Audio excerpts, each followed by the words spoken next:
This series of cassettes is intended to give a complete, word-for-word recorded version of the big book, Alcoholics Anonymous, including the following: the preface, the 3 forewords, the first 11 chapters, Dr. Bob's Nightmare, and Alcoholics Anonymous number 3. Preface. This is the 3rd edition of the book, Alcoholics Anonymous. The first edition appeared in April 1939, and in the following 16 years, more than 300,000 copies went into circulation. The second edition, published in 1955, reached a total of more than 1,150,000 copies. Because this book has become the basic text for our society and has helped such large numbers of alcoholic men and women to recovery, there exists a sentiment against any radical changes being made in it. Therefore, the first portion of this volume, describing the AA recovery program, has been left untouched in the course of revisions made for both the second and the third editions. The section called The Doctor's Opinion has been kept intact, just as it was originally written in 1939 by the late Dr. William D. Silkworth, our society's great medical benefactor.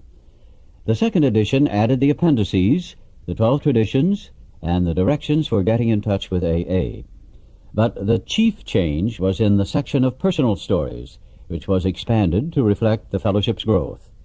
Bill's story, Dr. Bob's Nightmare, and 6 other personal histories from the first edition were retained.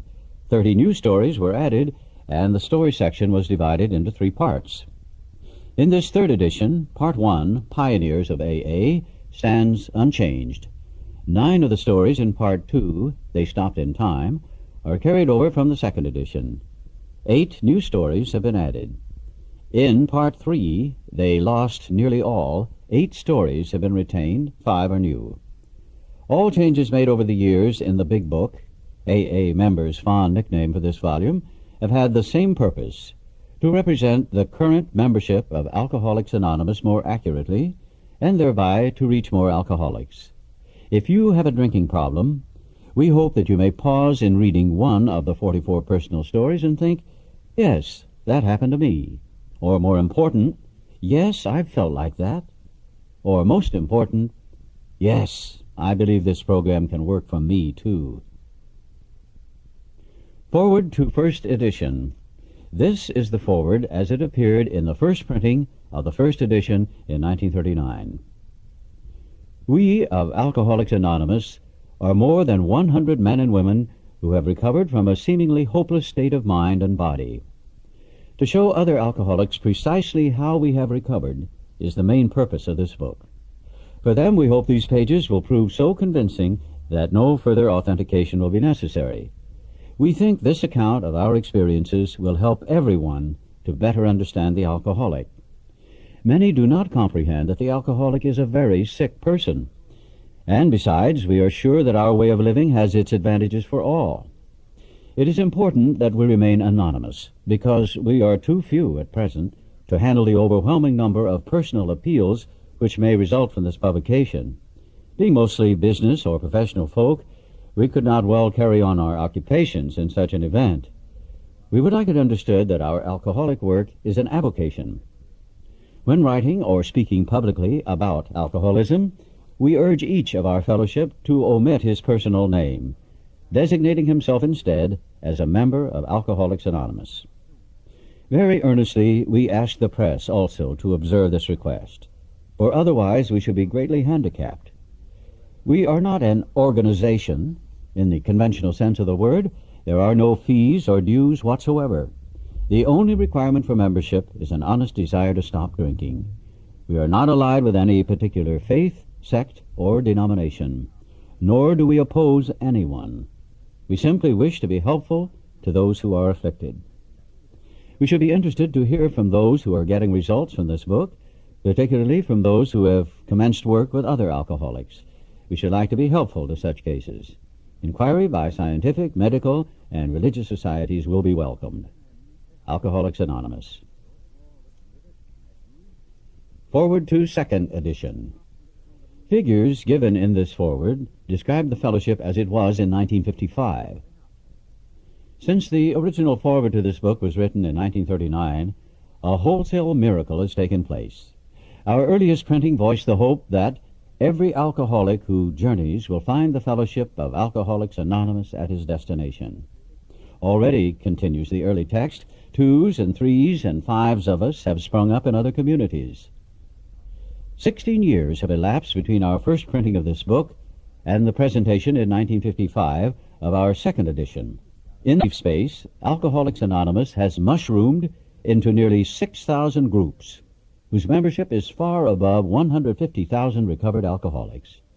Groups are to be found in each of the United States and all the provinces of Canada. AA has flourishing communities in the British Isles, the Scandinavian countries, South Africa, South America, Mexico, Alaska, Australia, and Hawaii. All told, promising beginnings have been made in some 50 foreign countries and U.S. possessions. Some are just now taking shape in Asia. Many of our friends encourage us by saying that this is but a beginning, only the augury of a much larger future ahead. The spark that was to flare into the first AA group was struck at Akron, Ohio in June 1935 during a talk between a New York stockbroker and an Akron physician. 6 months earlier, the broker had been relieved of his drink obsession by a sudden spiritual experience following a meeting with an alcoholic friend who had been in contact with the Oxford groups of that day. He had also been greatly helped by the late Dr. William D. Silkworth, a New York specialist in alcoholism who is now accounted no less than a medical saint by AA members, and whose story of the early days of our society appears in the next pages. From this doctor, the broker had learned the grave nature of alcoholism. Though he could not accept all the tenets of the Oxford groups, he was convinced of the need for moral inventory, confession of personality defects, restitution to those harmed, helpfulness to others, and the necessity of belief in and dependence upon God. Prior to his journey to Akron, the broker had worked hard with many alcoholics on the theory that only an alcoholic could help an alcoholic. But he had succeeded only in keeping sober himself. The broker had gone to Akron on a business venture which had collapsed, leaving him greatly in fear that he might start drinking again. He suddenly realized that in order to save himself, he must carry his message to another alcoholic. That alcoholic turned out to be the Akron physician. This physician had repeatedly tried spiritual means to resolve his alcoholic dilemma, but had failed. But when the broker gave him Dr. Silkworth's description of alcoholism and its hopelessness, the physician began to pursue the spiritual remedy for his malady with a willingness he had never before been able to muster. He sobered, never to drink again up to the moment of his death in 1950. This seemed to prove that one alcoholic could affect another as no non-alcoholic could. It also indicated that strenuous work, one alcoholic with another, was vital to permanent recovery. Hence, the two men set to work almost frantically upon alcoholics arriving in the ward of the Akron City Hospital. Their very first case, a desperate one, recovered immediately and became AA number 3. He never had another drink. This work at Akron continued through the summer of 1935. There were many failures, but there was an occasional heartening success. When the broker returned to New York in the fall of 1935, the first AA group had actually been formed, though no one realized it at the time.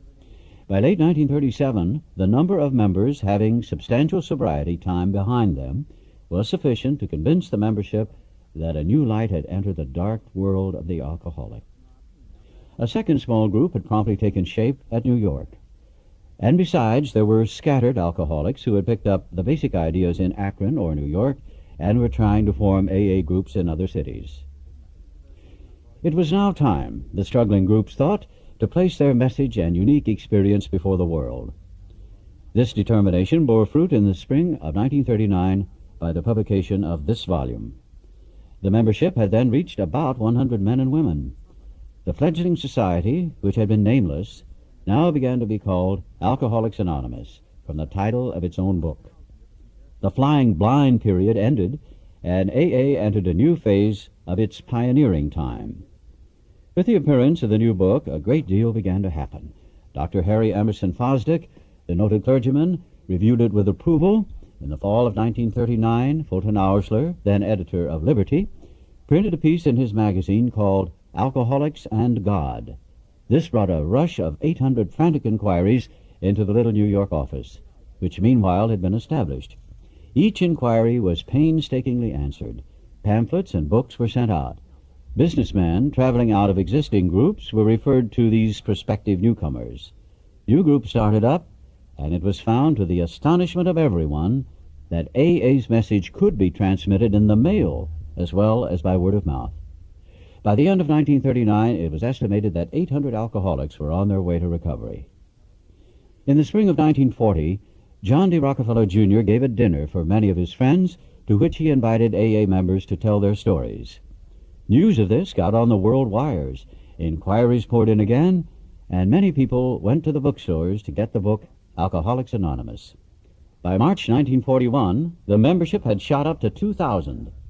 Then Jack Alexander wrote a feature article in the Saturday Evening Post and placed such a compelling picture of AA before the general public that alcoholics in need of help really deluged us. By the close of 1941, AA numbered 8,000 members. The mushrooming process was in full swing. AA had become a national institution. Our society then entered a fearsome and exciting adolescent period. The test that it faced was, could these large numbers of erstwhile erratic alcoholics successfully meet and work together? Would there be quarrels over membership, leadership, and money? Would there be strivings for power and prestige? Would there be schisms which would split AA apart? Soon AA was beset by these very problems on every side and in every group. But out of this frightening and at first disrupting experience, the conviction grew that AAs had to hang together or die separately. We had to unify our fellowship or pass off the scene. As we discovered the principles by which the individual alcoholic could live, so we had to evolve the principles by which the AA groups and AA as a whole could survive and function effectively. It was thought that no alcoholic man or woman could be excluded from our society, that our leaders might serve but never govern, that each group was to be autonomous, and there was to be no professional class of therapy. There would be no fees or dues. Our expenses were to be met by our own voluntary contributions. There was to be the least possible organization, even in our service centers. Our public relations were to be based upon attraction rather than promotion.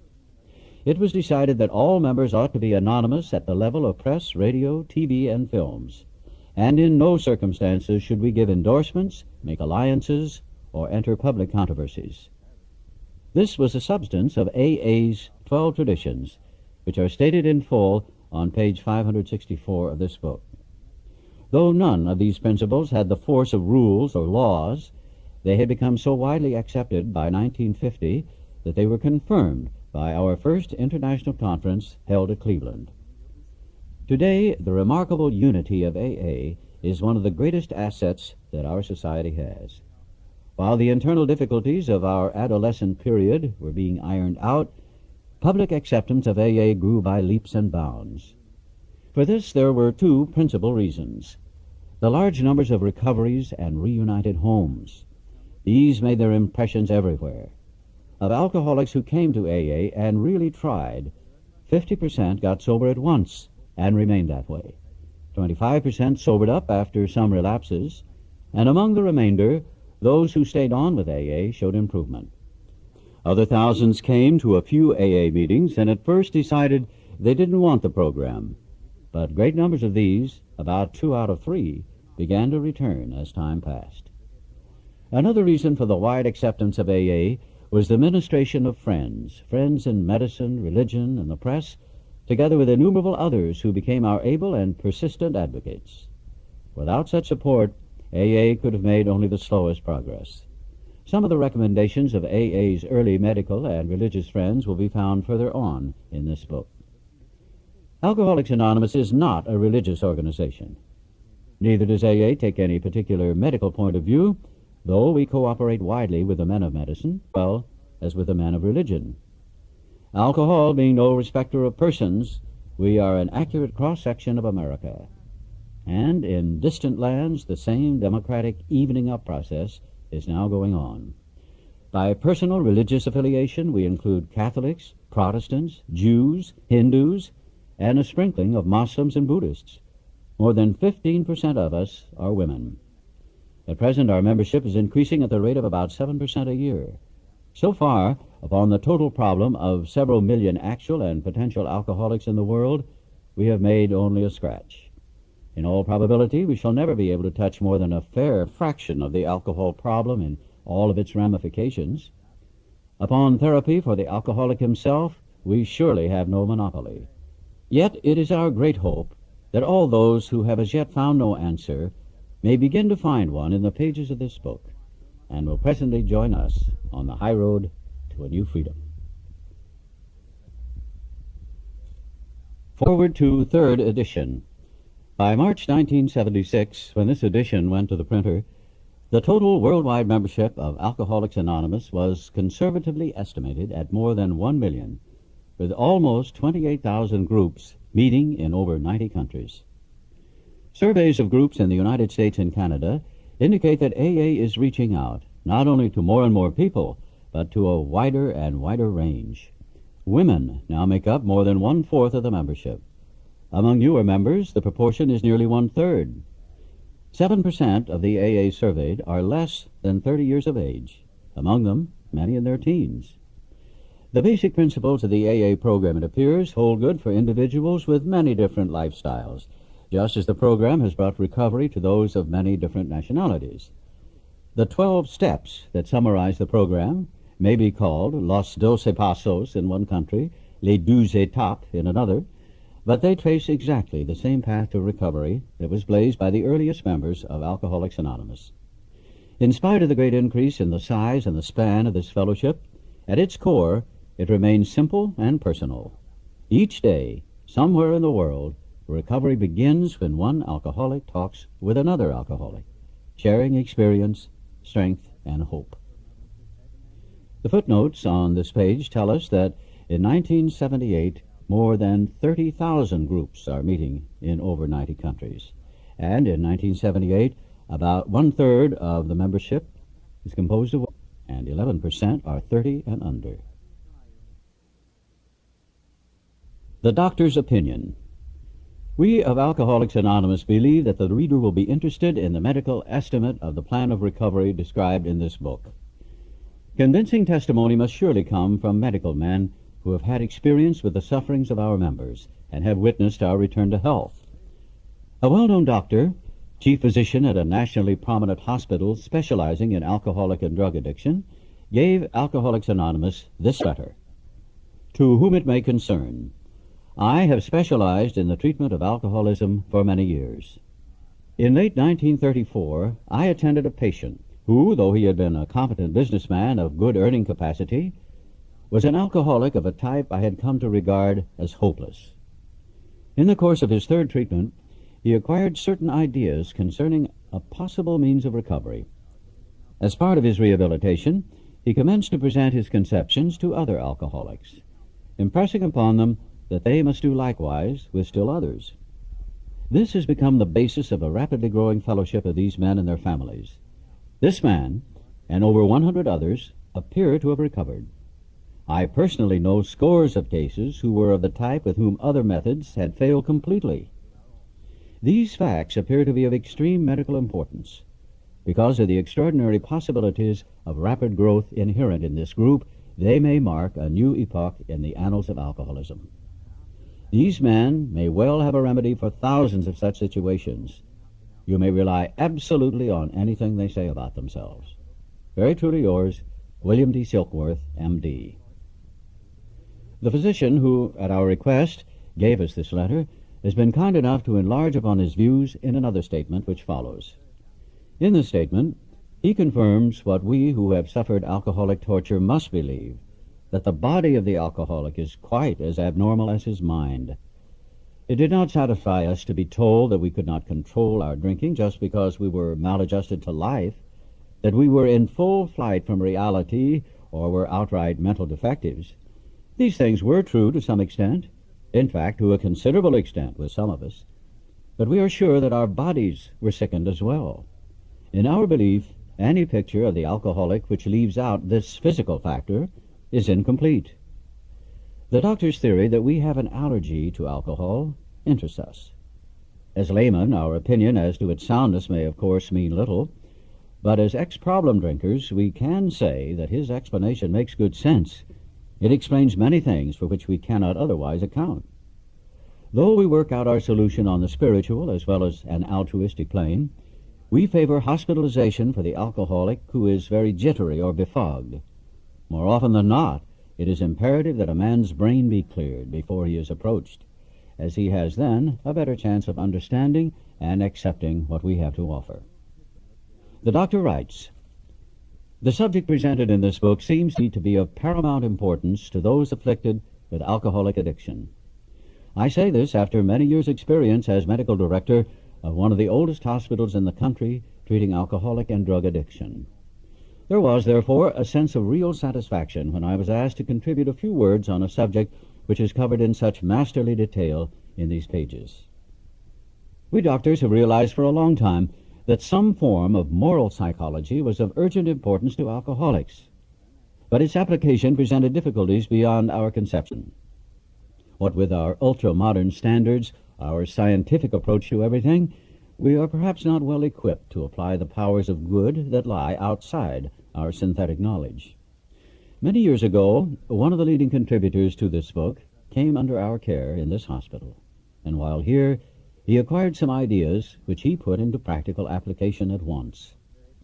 Later, he requested the privilege of being allowed to tell his story to other patients here, and, with some misgiving, we consented. The cases we have followed through have been most interesting. In fact, many of them are amazing. The unselfishness of these men, as we have come to know them, the entire absence of profit motive, and their community spirit is indeed inspiring to one who has labored long and wearily in this alcoholic field. They believe in themselves, and still more in the power which pulls chronic alcoholics back from the gates of death. Of course, an alcoholic ought to be freed from his physical craving for liquor, and this often requires a definite hospital procedure before psychological measures can be of maximum benefit. We believe, and so suggested a few years ago, that the action of alcohol on these chronic alcoholics is a manifestation of an allergy, that the phenomenon of craving is limited to this class and never occurs in the average temperate drinker. These allergic types can never safely use alcohol in any form at all, and once having formed the habit and found they cannot break it, once having lost their self-confidence, their reliance upon things human, their problems pile up on them and become astonishingly difficult to solve. Frothy emotional appeal seldom suffices. The message which can interest and hold these alcoholic people must have depth and weight. In nearly all cases, their ideals must be grounded in a power greater than themselves if they are to recreate their lives. If any feel that, as psychiatrists directing a hospital for alcoholics, we appear somewhat sentimental, let them stand with us a while on the firing line. See the tragedies, the despairing wives, the little children. Let the solving of these problems become a part of their daily work, and even of their sleeping moments, and the most cynical will not wonder that we have accepted and encouraged this movement. We feel after many years of experience that we have found nothing which has contributed more to the rehabilitation of these men than the altruistic movement now growing up among them.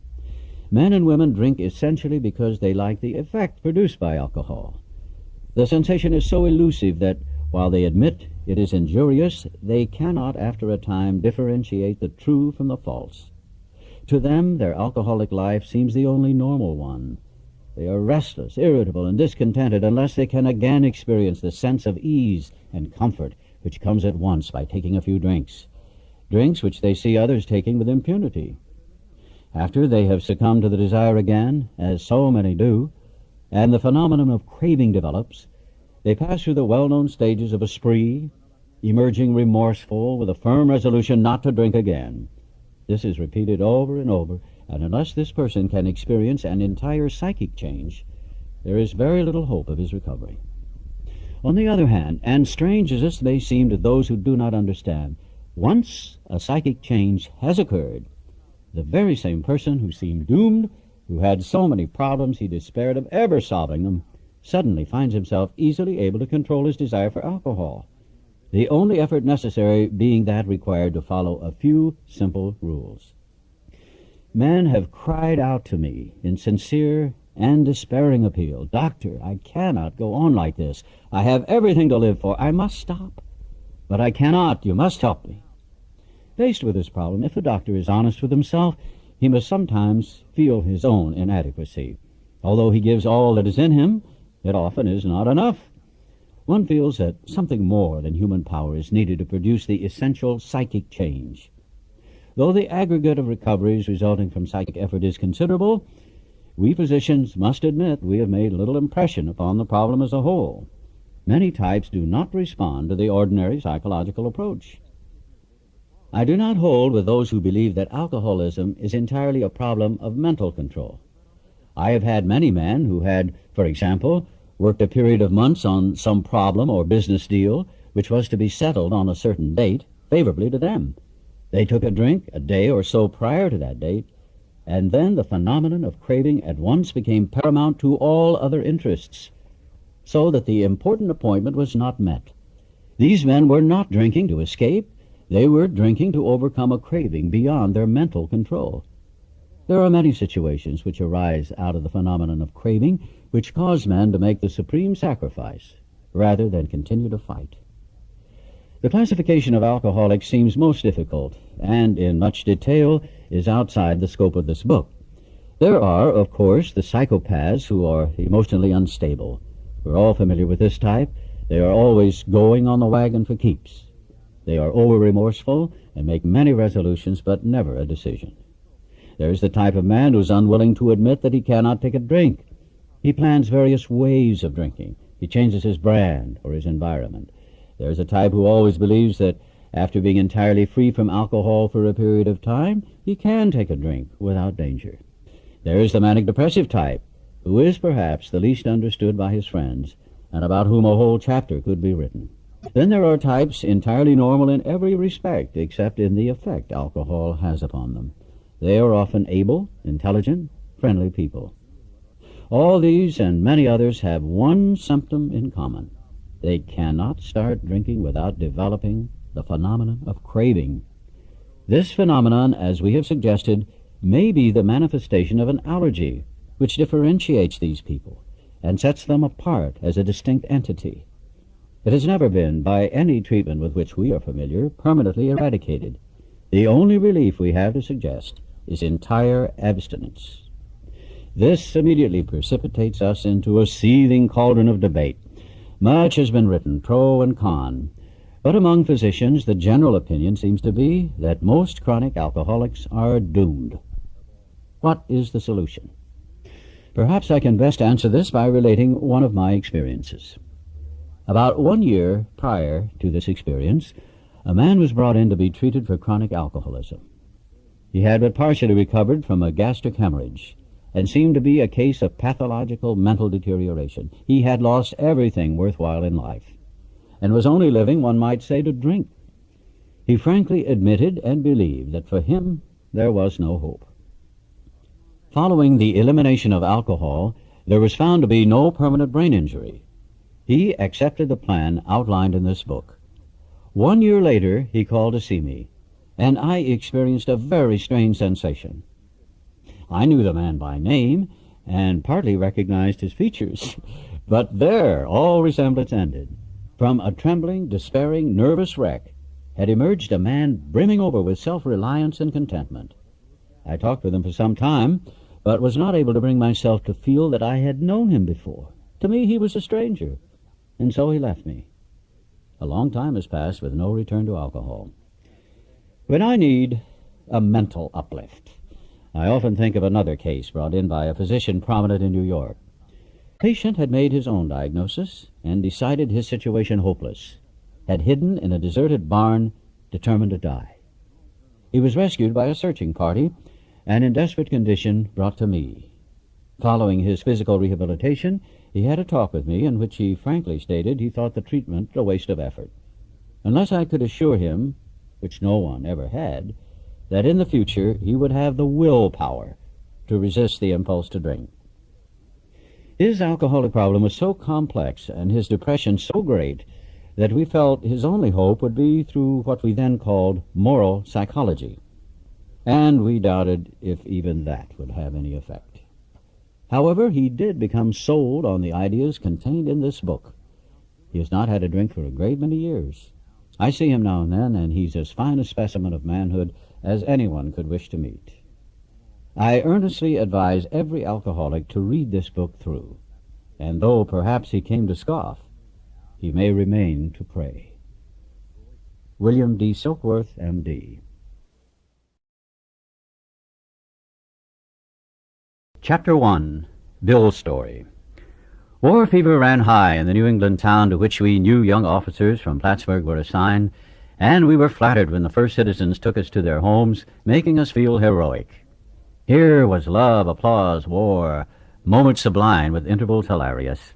I was part of life at last, and in the midst of the excitement, I discovered liquor. I forgot the strong mornings and the prejudices of my people concerning drink. In time, we sailed for over there. I was very lonely, and again turned to alcohol. We landed in England. I visited Winchester Cathedral. Much moved, I wandered outside. My attention was caught by a doggerel on an old tombstone. Here lies a Hampshire grenadier, who caught his death drinking cold small beer. A good soldier is ne'er forgot, whether he dieth by musket or by pot. Ominous warning, which I failed to heed. 22 and a veteran of foreign wars, I went home at last. I fancied myself a leader, for had not the men of my battery given me a special token of appreciation? My talent for leadership, I imagined, would place me at the head of vast enterprises, which I would manage with the utmost assurance. I took a night law course and obtained employment as investigator for a surety company. The drive for success was on. I had proved to the world I was important. My work took me about Wall Street, and little by little I became interested in the market. Many people lost money, but some became very rich. Why not I? I studied economics and business as well as law. Potential alcoholic that I was, I nearly failed my law course. At one of the finals, I was too drunk to think or write. Though my drinking was not yet continuous, it disturbed my wife. We had long talks, when I would still her forebodings by telling her that men of genius conceive their best projects when drunk, that the most majestic constructions of philosophic thought were so derived. By the time I had completed the course, I knew the law was not for me. The inviting maelstrom of Wall Street had me in its grip. Business and financial leaders were my heroes. Out of this alloy of drink and speculation, I commenced to forge the weapon that would one day turn in its flight like a boomerang and all but cut me to ribbons. Living modestly, my wife and I saved $1,000. It went into certain securities, then cheap and rather unpopular. I rightly imagined that they would someday have a great rise. I failed to persuade my broker friends to send me out looking over factories and managements, but my wife and I decided to go anyway. I had developed a theory that most people lost money in stocks through ignorance of markets. I discovered many more reasons later on. We gave up our positions and off we roared on a motorcycle, the sidecar stuffed with tent, blankets, and a change of clothes, and 3 huge volumes of a financial reference service. Our friends thought a lunacy commission should be appointed. Perhaps they were right. I had had some success at speculation, so we had a little money, but we once worked on a farm for a month to avoid drawing on our small capital. That was the last honest manual labor on my part for many a day.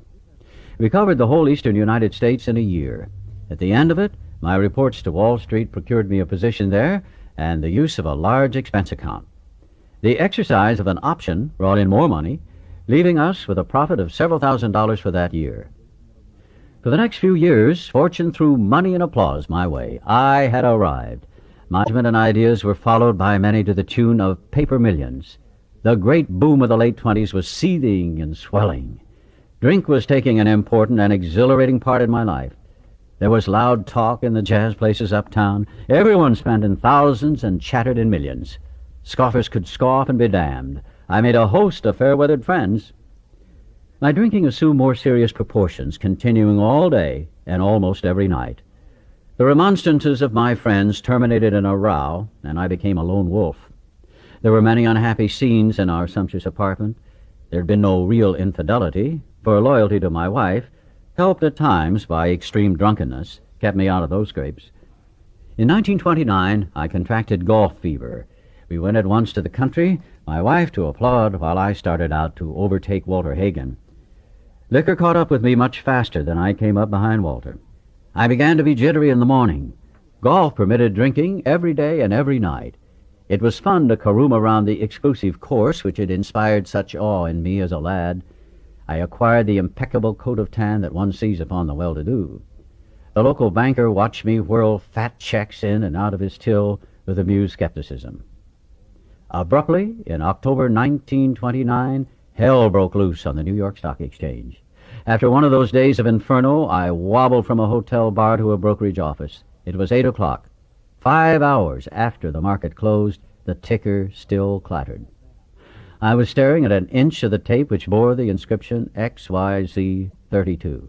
It had been 52 that morning. I was finished, and so were many friends. The papers reported men jumping to death from the towers of high finance. That disgusted me. I would not jump. I went back to the bar. My friends had dropped several million since 10 o'clock, so what? Tomorrow was another day. As I drank, the old fierce determination to win came back. Next morning, I telephoned a friend in Montreal. He had plenty of money left, and thought I had better go to Canada. By the following spring, we were living in our accustomed style. I felt like Napoleon returning from Elba. No St. Helena for me. But drinking caught up with me again, and my generous friend had to let me go. This time we stayed broke. We went to live with my wife's parents. I found a job, then lost it as a result of a brawl with a taxi driver. Mercifully, no one could guess that I was to have no real employment for 5 years, or hardly draw a sober breath. My wife began to work in a department store, coming home exhausted to find me drunk. I became an unwelcome hanger-on at brokerage places. Liquor ceased to be a luxury. It became a necessity. Bathtub gin, 2 bottles a day, and often 3, got to be routine. Sometimes a small deal would net a few $100s, and I would pay my bills at the bars and delicatessens. This went on endlessly, and I began to waken very early in the morning, shaking violently. A tumblerful of gin, followed by half a dozen bottles of beer, would be required if I were to eat any breakfast. Nevertheless, I still thought I could control the situation, and there were periods of sobriety which renewed my wife's hope. Gradually, things got worse. The house was taken over by the mortgage holder, my mother-in-law died, my wife and father-in-law became ill. Then I got a promising business opportunity. Stocks were at the low point of 1932, and I had somehow formed a group to buy. I was to share generously in the profits. Then I went on a prodigious bender, and that chance vanished. I woke up. This had to be stopped. I saw I could not take so much as one drink. I was through forever. Before then I had written lots of sweet promises, but my wife happily observed that this time I meant business, and so I did. Shortly afterward I came home drunk. There had been no fight. Where had been my high resolve? I simply didn't know. It hadn't even come to mind. Someone had pushed a drink my way, and I had taken it. Was I crazy? I began to wonder, for such an appalling lack of perspective seemed near being just that. Renewing my resolve, I tried again. Some time passed, and confidence began to be replaced by cocksureness. I could laugh at the gin mills. Now I had what it takes. One day I walked into a cafe to telephone. In no time I was beating on the bar, asking myself how it happened. As the whiskey rose to my head, I told myself I would manage better next time, but I might as well get good and drunk then, and I did. The remorse, horror, and hopelessness of the next morning are unforgettable. The courage to do battle was not there. My brain raced uncontrollably, and there was a terrible sense of impending calamity.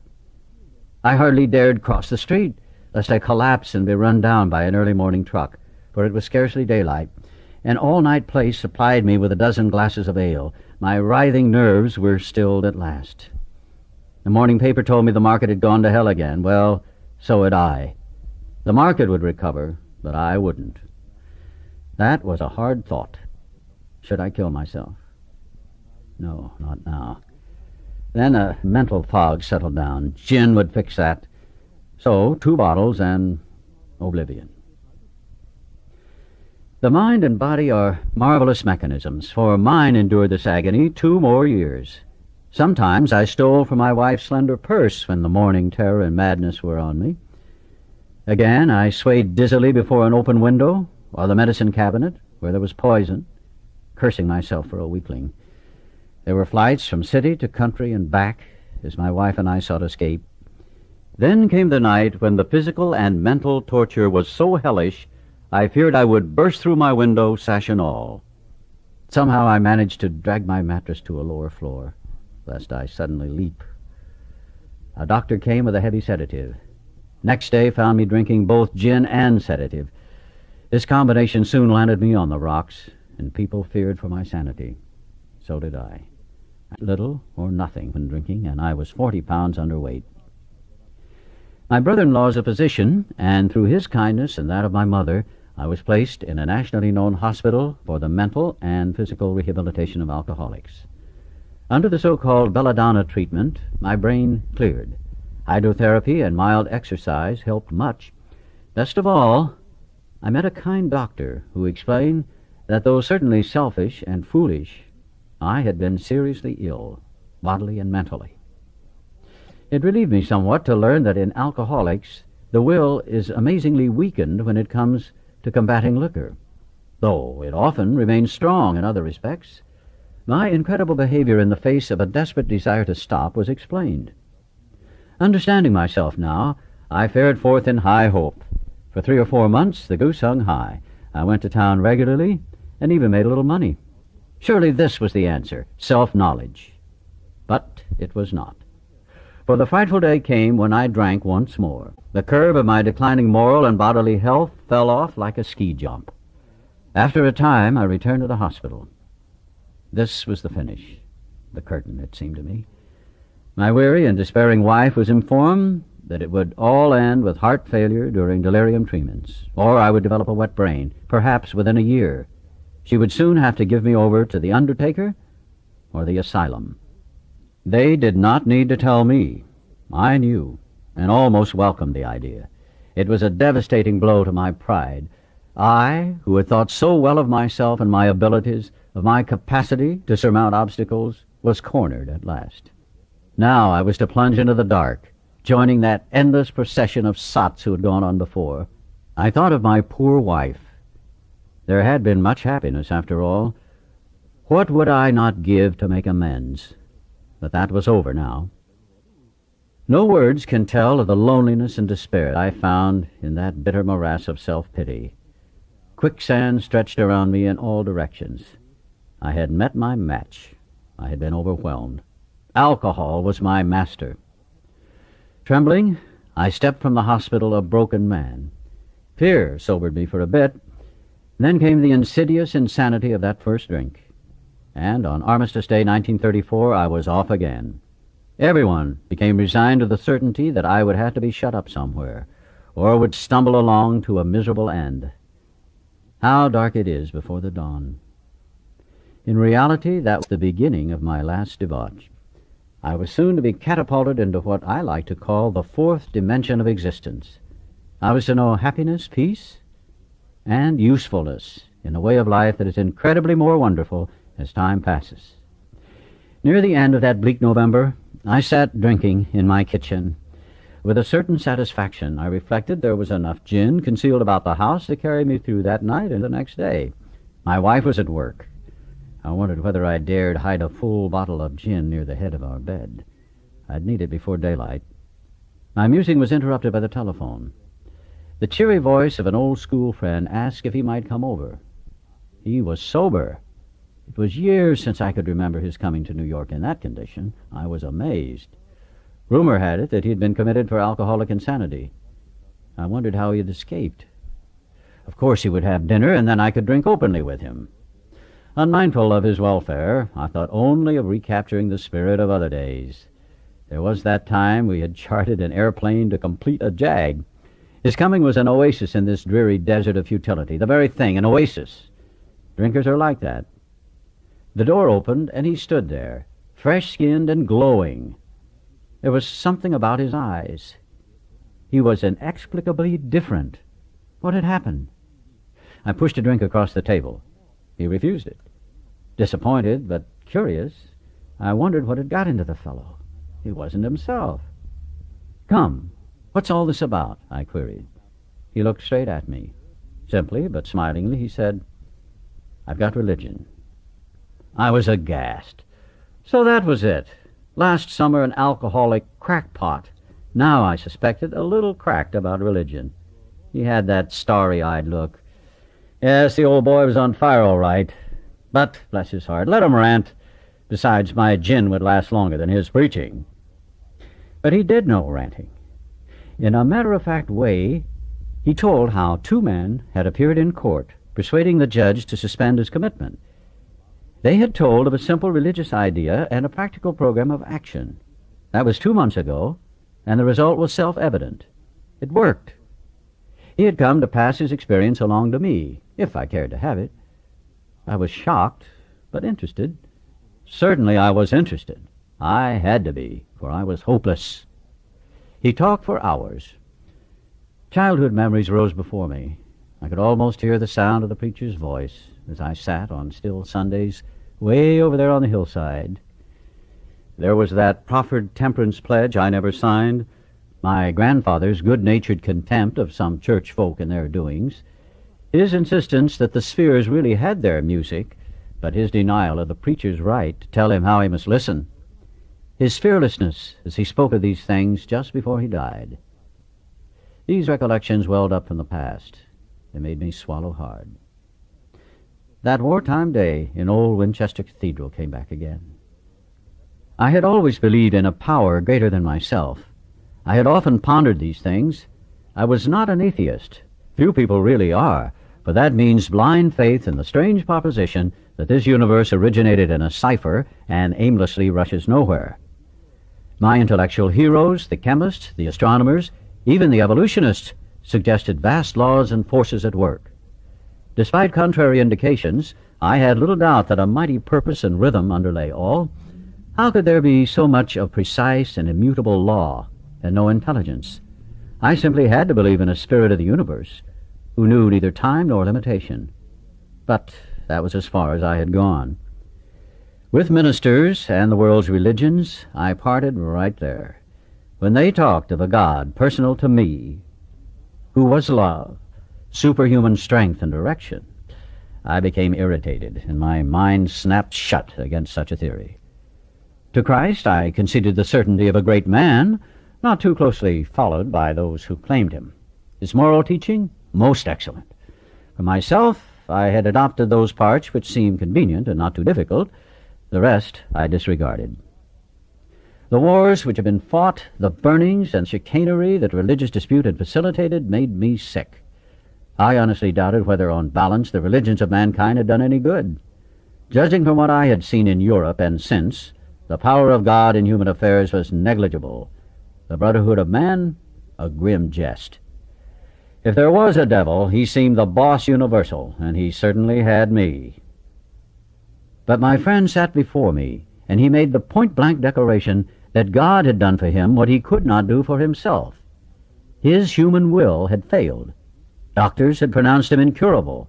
Society was about to lock him up. Like myself, he had admitted complete defeat. Then he had, in effect, been raised from the dead, suddenly taken from the scrap heap to a level of life better than the best he had ever known. Had this power originated in him? Obviously it had not.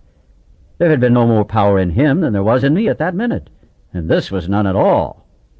That floored me. It began to look as though religious people were right after all. Here was something at work in a human heart which had done the impossible. My ideas about miracles were drastically revised right then. Never mind the musty past. Here sat a miracle, directly across the kitchen table. He shouted great tidings. I saw that my friend was much more than inwardly reorganized. He was on a different footing. His roots grasped a new soil. Despite the living example of my friend, there remained in me the vestiges of my old prejudice. The word God still aroused a certain antipathy. When the thought was expressed that there might be a God personal to me, this feeling was intensified. I didn't like the idea. I could go for such conceptions as creative intelligence, universal mind, or spirit of nature. But I resisted the thought of the heavens, however loving his sway might be. I have since talked with scores of men who felt the same way. My friend suggested what then seemed a novel idea. He said, "Why don't you choose your own conception of God?" That statement hit me hard. It melted the icy intellectual mountain in whose shadow I had lived and shivered many years. I stood in the sunlight at last. It was only a matter of being willing to believe in a power greater than myself. Nothing more was required of me to make my beginning. I saw that growth could start from that point. Upon a foundation of complete willingness, I might build what I saw in my friend. Would I have it? Of course I would. Thus was I convinced that God is concerned with us humans when we want him enough. At long last I saw, I felt, I believed. Scales of pride and prejudice fell from my eyes, and a new world came into view. The real significance of my experience in the cathedral burst upon me. For a brief moment I had needed and wanted God.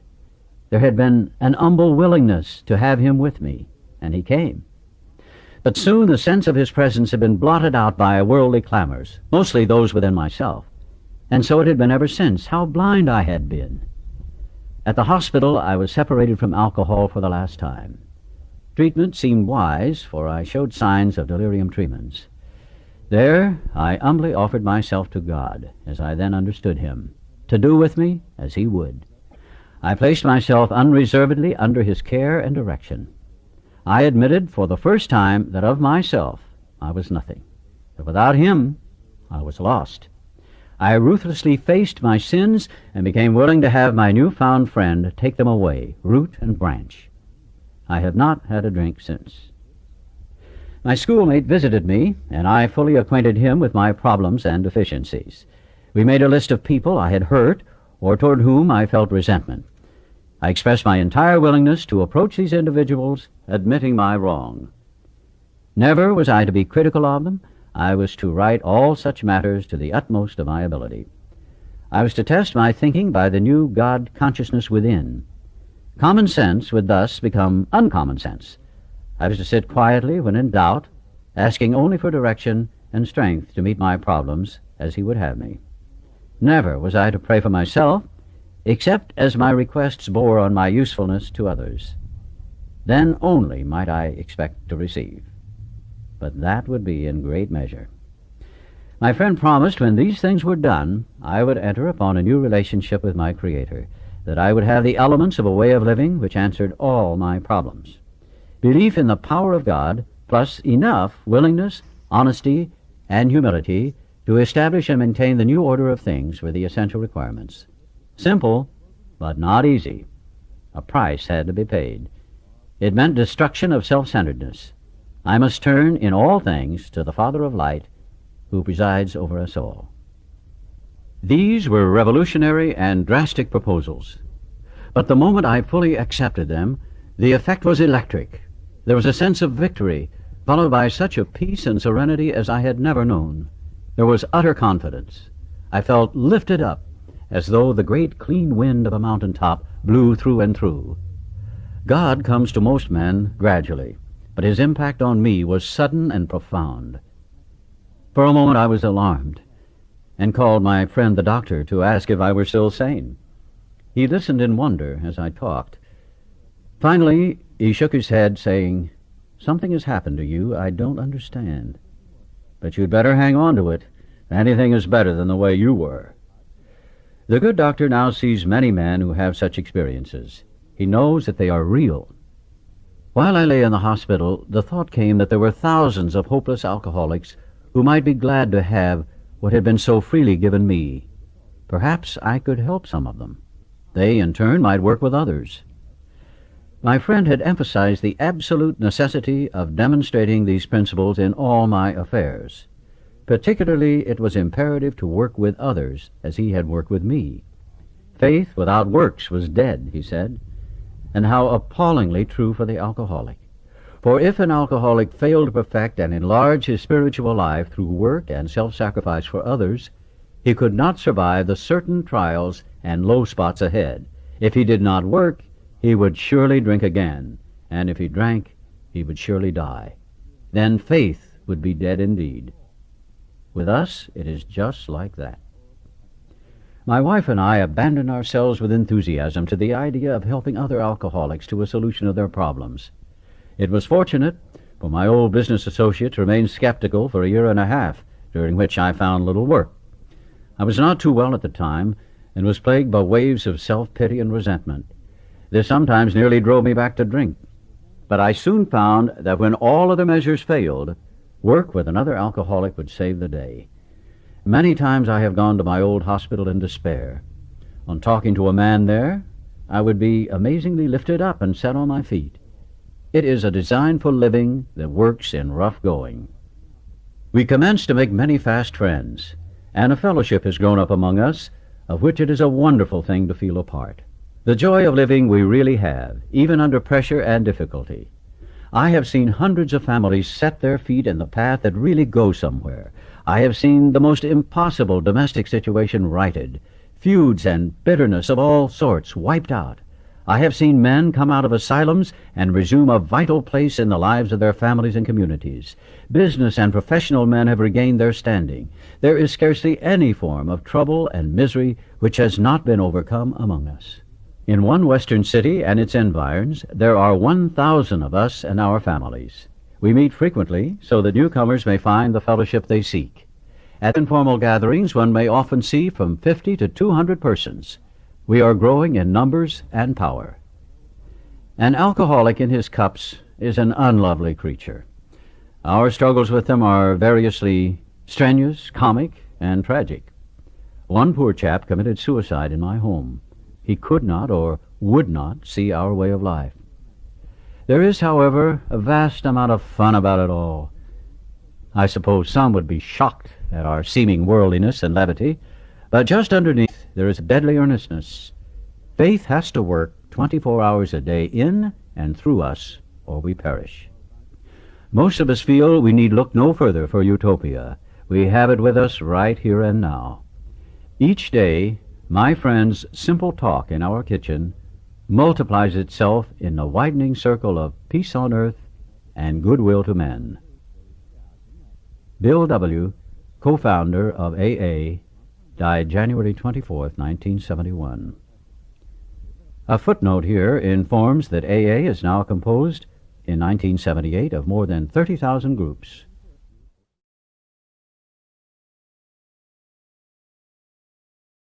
Chapter 2. There is a Solution.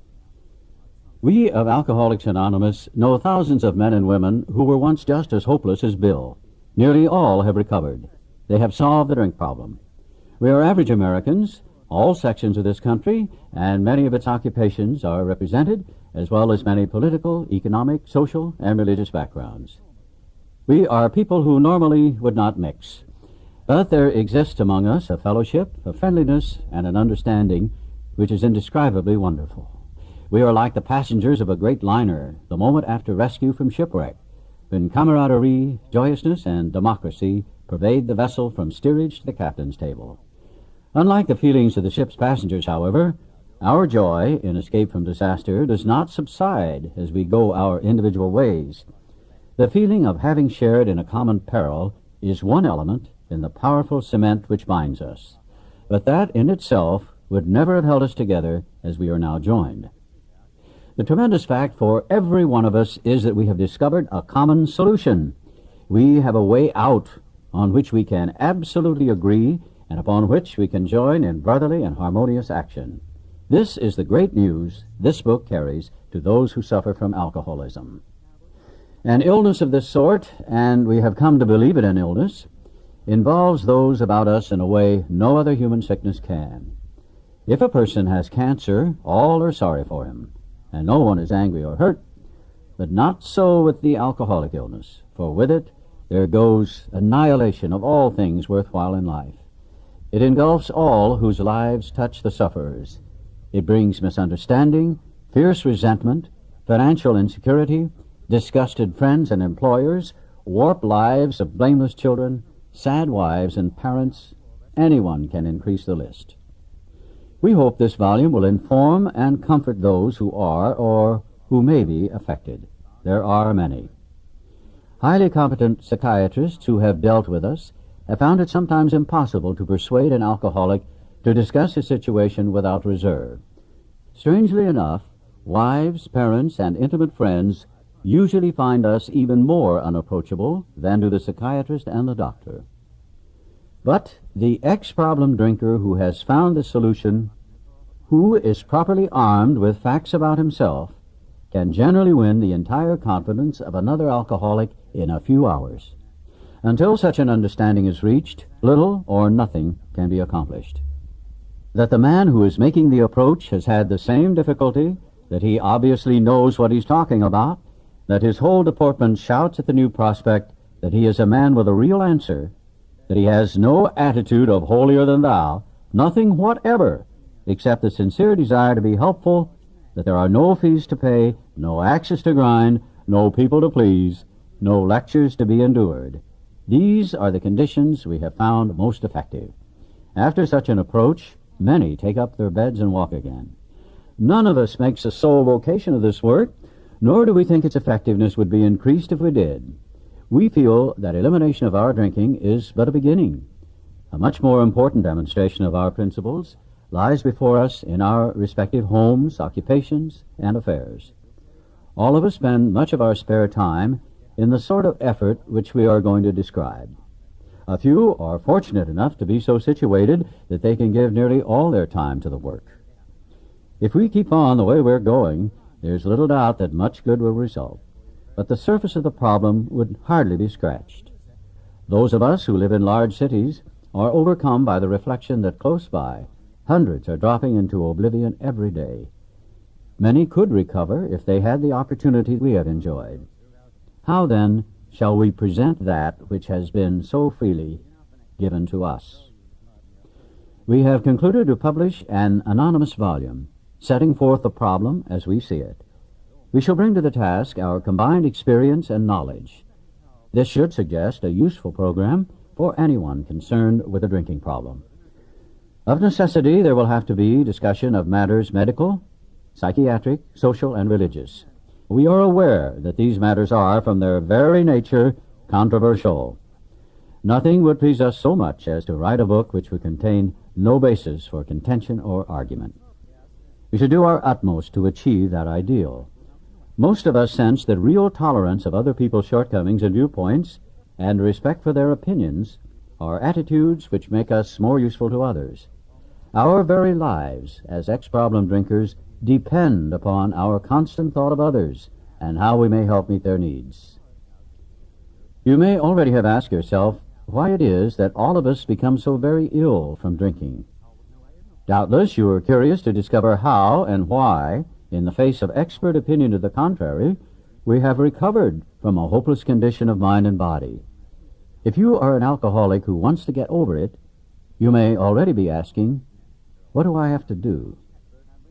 It is the purpose of this book to answer such questions specifically. We shall tell you what we have done. Before going into a detailed discussion, it may be well to summarize some points as we see them. How many times people have said to us, I can take it or leave it alone. Why can't he? Why don't you drink like a gentleman or quit? That fellow can't handle his liquor. Why don't you try beer and wine? Lay off the hard stuff. His willpower must be weak. He could stop if he wanted to. She's such a sweet girl, I should think he'd stop for her sake. The doctor told him that if he ever drank again it would kill him, but there he is, all lit up again. Now, these are commonplace observations on drinkers which we hear all the time. Back of them is a world of ignorance and misunderstanding. We see that these expressions refer to people whose reactions are very different from ours. Moderate drinkers have little trouble in giving up liquor entirely if they have good reason for it. They can take it or leave it alone. Then we have a certain type of hard drinker. He may have the habit badly enough to gradually impair him physically and mentally. It may cause him to die a few years before his time. If a sufficiently strong reason, ill health, falling in love, change of environment, or the warning of a doctor becomes operative, this man can also stop or moderate, although he may find it difficult and troublesome and may even need medical attention. But what about the real alcoholic? He may start off as a moderate drinker. He may or may not become a continuous hard drinker, but at some stage of his drinking career, he begins to lose all control of his liquor consumption once he starts to drink. Here is the fellow who's been puzzling you, especially in his lack of control. He does absurd, incredible, tragic things while drinking. He's a real Dr. Jekyll and Mr. Hyde. He is seldom mildly intoxicated. He is always more or less insanely drunk. His disposition while drinking resembles his normal nature but little.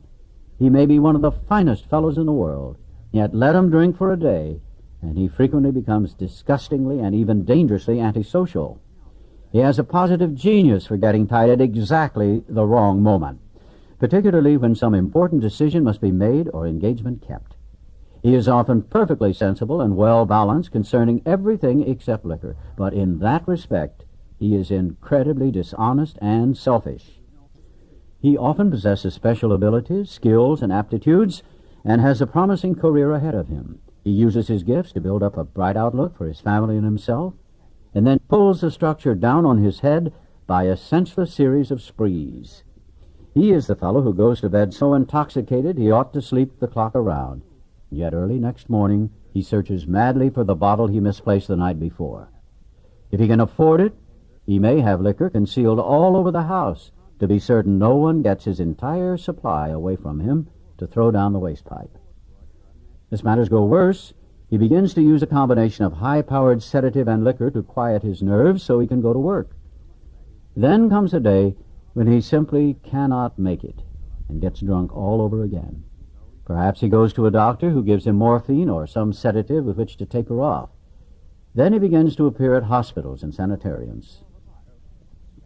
This is by no means a comprehensive picture of the true alcoholic, as our behavior patterns vary, but this description should identify him roughly. Why does he behave like this? If hundreds of experiences have shown him that one drink means another debacle, with all its attendant suffering and humiliation, why is it he takes that one drink? Why can't he stay on the water wagon? What has become of the common sense and willpower that he still sometimes displays with respect to other matters? Perhaps there never will be a full answer to these questions. Opinions vary considerably as to why the alcoholic reacts differently from normal people. We are not sure why, once a certain point is reached, little can be done for him. We cannot answer the riddle. We know that while the alcoholic keeps away from drink, as he may do for months or years, he reacts much like other men. We are equally positive that once he takes any alcohol whatever into his system, something happens, both in the bodily and mental sense, which makes it virtually impossible for him to stop. The experience of any alcoholic will abundantly confirm this. These observations would be academic and pointless if our friend never took the first drink, thereby setting the terrible cycle in motion. Therefore, the main problem of the alcoholic centers in his mind rather than in his body.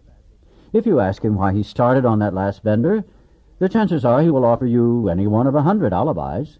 Sometimes these excuses have a certain plausibility, but none of them really make sense in the light of the havoc an alcoholic's drinking bout creates.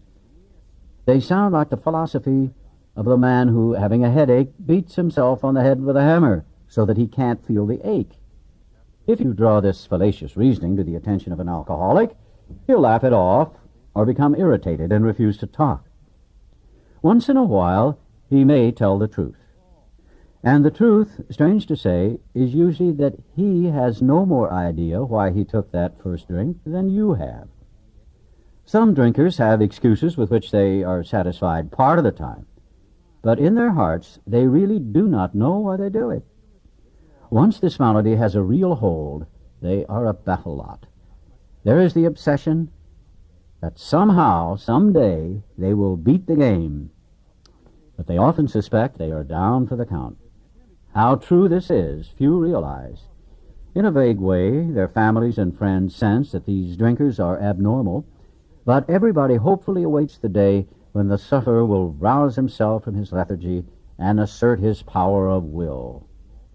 The tragic truth is that if the man be a real alcoholic, the happy day may not arrive. He has lost control. At a certain point in the drinking of every alcoholic, he passes into a state where the most powerful desire to stop drinking is of absolutely no avail. This tragic situation has already arrived in practically every case long before it is suspected. The fact is that most alcoholics, for reasons yet obscure, have lost the power of choice in drink. Our so-called willpower becomes practically non-existent. We are unable at certain times to bring into our consciousness with sufficient force the memory of the suffering and humiliation of even a week or a month ago. We are without defense against the first drink. The almost certain consequences that follow taking even a glass of beer do not crowd into the mind to deter us. If these thoughts occur, they are hazy and readily supplanted with the old threadbare idea that this time we shall handle ourselves like other people. There is a complete failure of the kind of defense that keeps one from putting his hand on a hot stove. The alcoholic may say to himself in the most casual way, "It won't burn me this time, so here's how." Or perhaps he doesn't think at all. How often have some of us begun to drink in this nonchalant way, and after the third or fourth, pounded on the bar and said to ourselves, "For God's sake, how did I ever get started again?" Only to have that thought supplanted by, "Well, I'll stop with the sixth drink," or "What's the use anyhow?"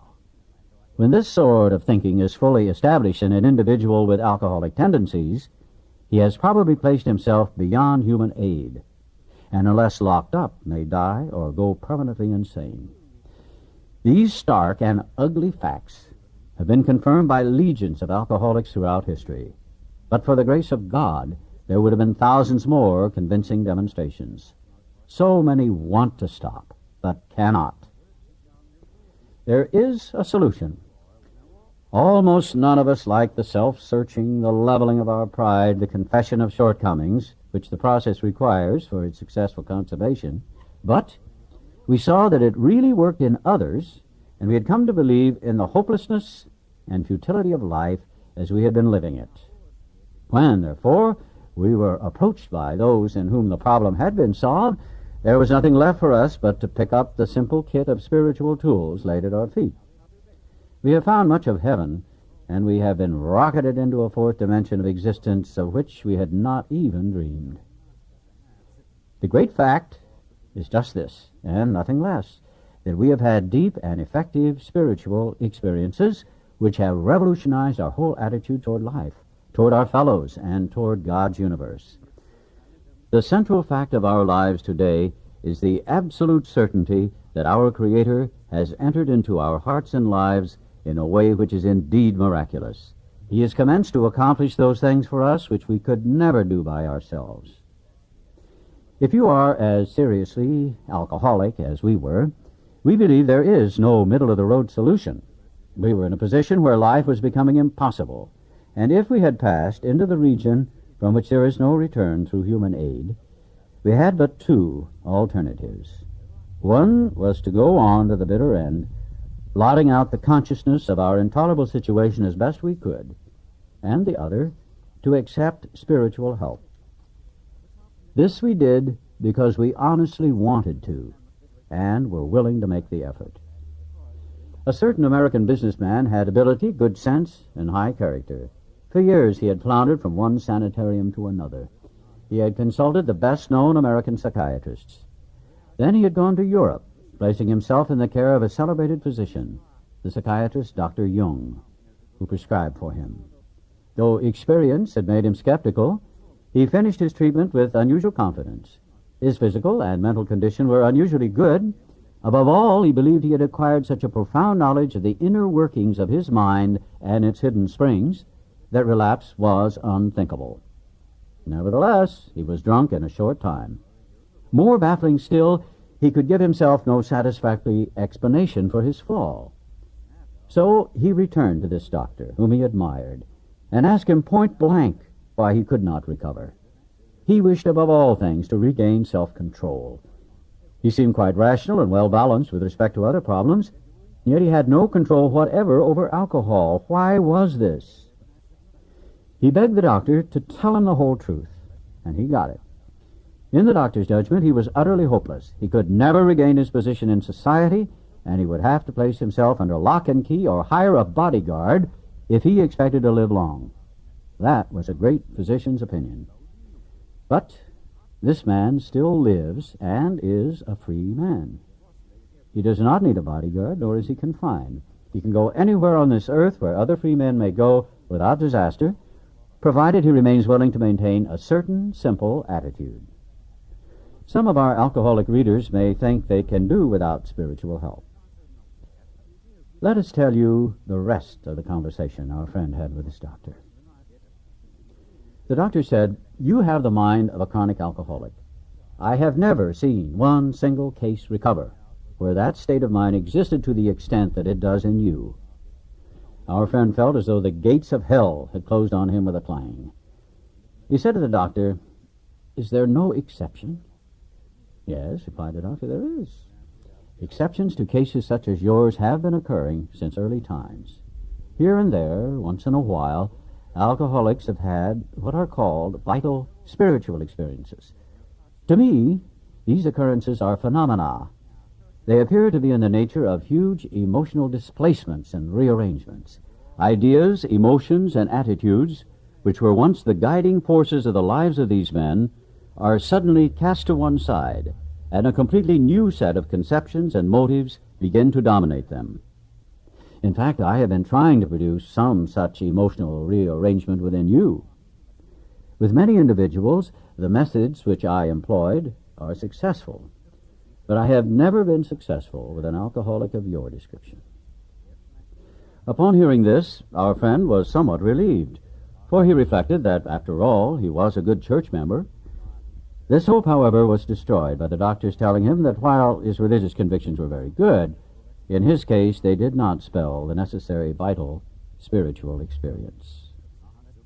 Here was the terrible dilemma in which our friend found himself. When he had the extraordinary experience which, as we have already told you, made him a free man. We, in our turn, sought the same escape with all the desperation of drowning men. What seemed at first a flimsy reed has proved to be the loving and powerful hand of God. A new life has been given us, or, if you prefer, a design for living that really works. The distinguished American psychologist William James, in his book Varieties of Religious Experience, indicates a multitude of ways in which men have discovered God. We have no desire to convince anyone that there is only one way by which faith can be acquired. If what we have learned and felt and seen means anything at all, it means that all of us, whatever our race, creed, or color, are the children of a living Creator with whom we may form a relationship upon simple and understandable terms as soon as we are willing and honest enough to try. Those having religious affiliations will find here nothing disturbing to their beliefs or ceremonies. There is no friction among us over such matters. We think it no concern of ours what religious bodies our members identify themselves with as individuals. This should be an entirely personal affair, which each one decides for himself in the light of past associations or his present choice. Not all of us join religious bodies, but most of us favor such memberships. In the following chapter, there appears an explanation of alcoholism as we understand it, then a chapter addressed to the agnostic. Many who once were in this class are now among our members. Surprisingly enough, we find such convictions no great obstacles to a spiritual experience. Further on, clear-cut directions are given showing how we recovered. These are followed by 42 personal experiences. Each individual in the personal stories describes in his own language and from his own point of view the way he established his relationship with God. These give a fair cross-section of our membership and a clear-cut idea of what has actually happened in their lives. We hope no one will consider these self-revealing accounts in bad taste. Our hope is that many alcoholic men and women desperately in need will see these pages and we believe that it is only by fully disclosing ourselves and our problems that they will be persuaded to say, yes, I'm one of them too. I must have this thing. Chapter 3. More about alcoholism. Most of us have been unwilling to admit that we were real alcoholics. No person likes to think he is bodily and mentally different from his fellows.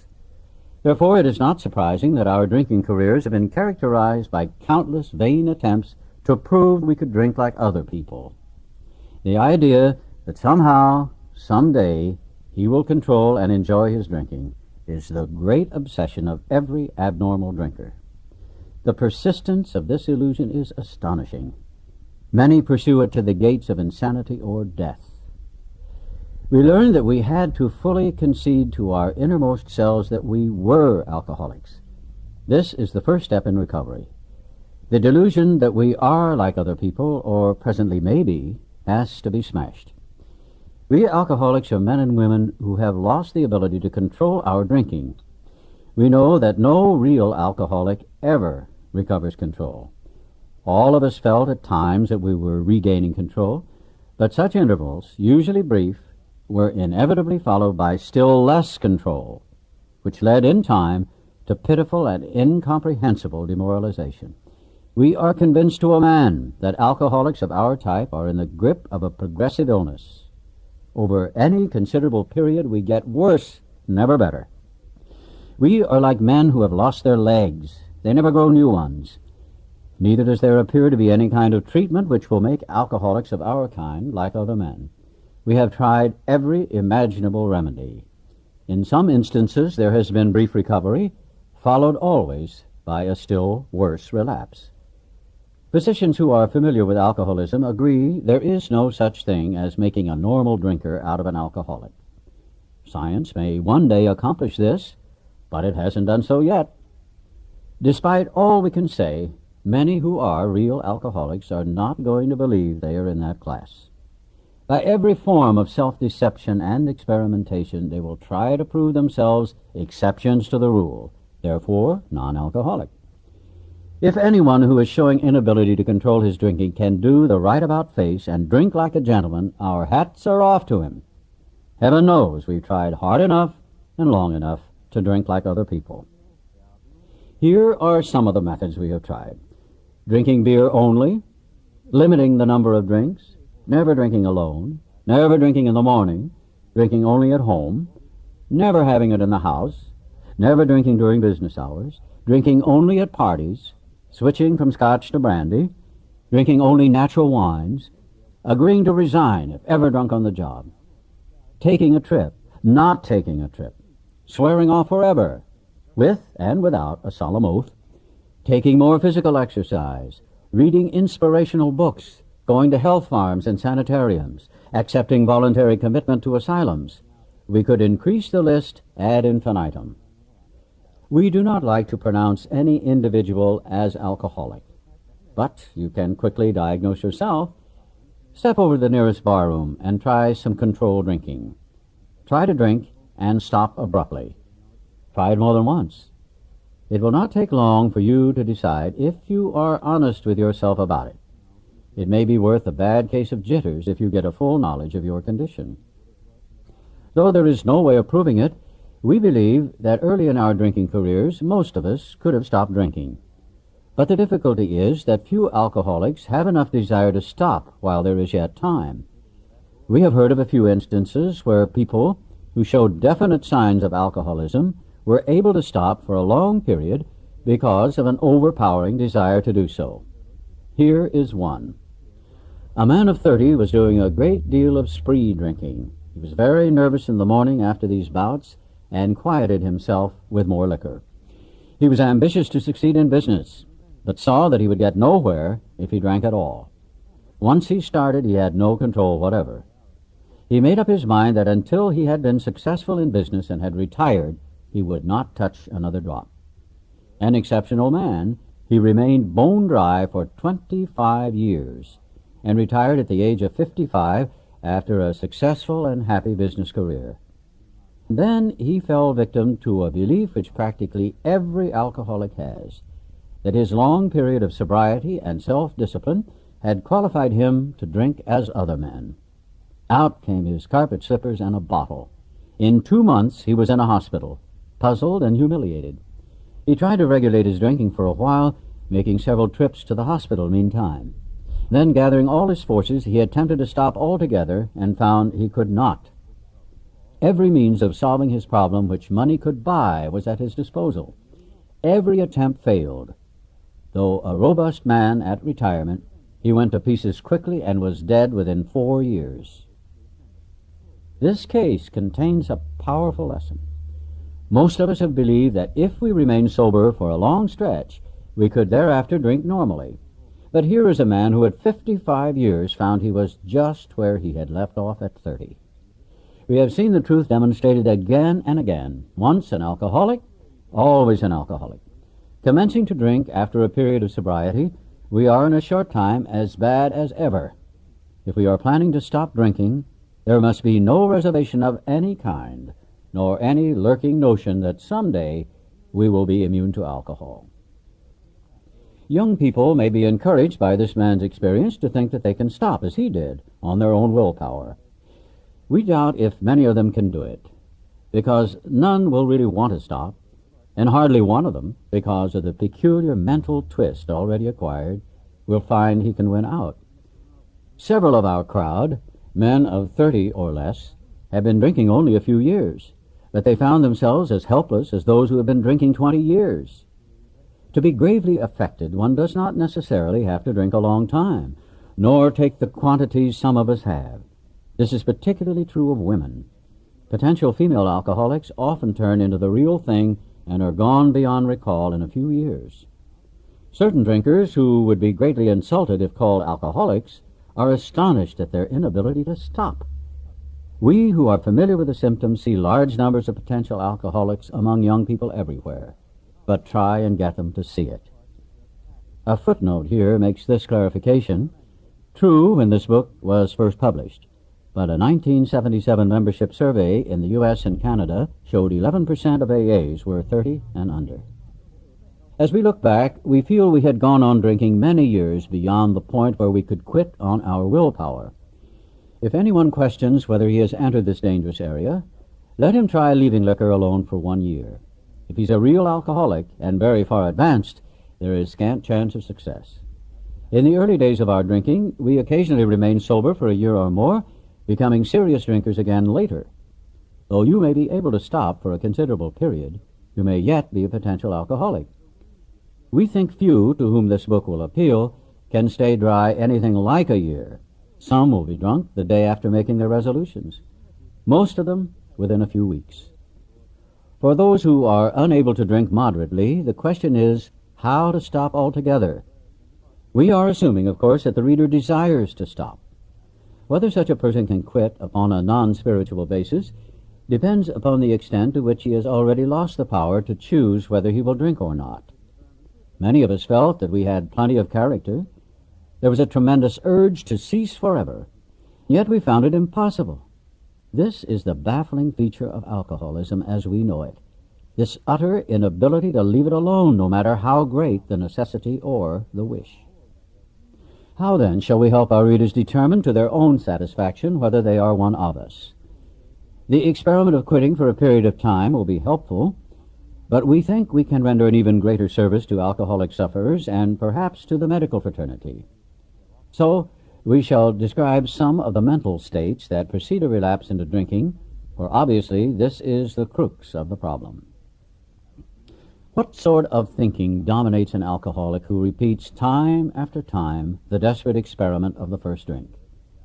Friends who have reasoned with him after a spree which has brought him to the point of divorce or bankruptcy are mystified when he walks directly into a saloon. Why does he? Of what is he thinking? Our first example is a friend we shall call Jim.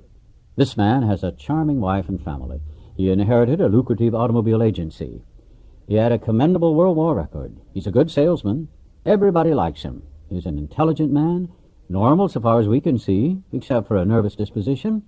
He did no drinking until he was 35. In a few years, he became so violent when intoxicated that he had to be committed. On leaving the asylum, he came into contact with us. We told him what we knew of alcoholism and the answer we had found. He made a beginning. His family was reassembled, and he began to work as a salesman for the business he had lost through drinking. All went well for a time, but he failed to enlarge his spiritual life. To his consternation, he found himself drunk half a dozen times in rapid succession. On each of these occasions, we worked with him, reviewing carefully what had happened. He agreed he was a real alcoholic and in a serious condition. He knew he faced another trip to the asylum if he kept on. Moreover, he would lose his family for whom he had a deep affection. Yet he got drunk again. We asked him to tell us exactly how it happened. This is his story. I came to work on Tuesday morning. I remember I felt irritated that I had to be a salesman for a concern I once owned.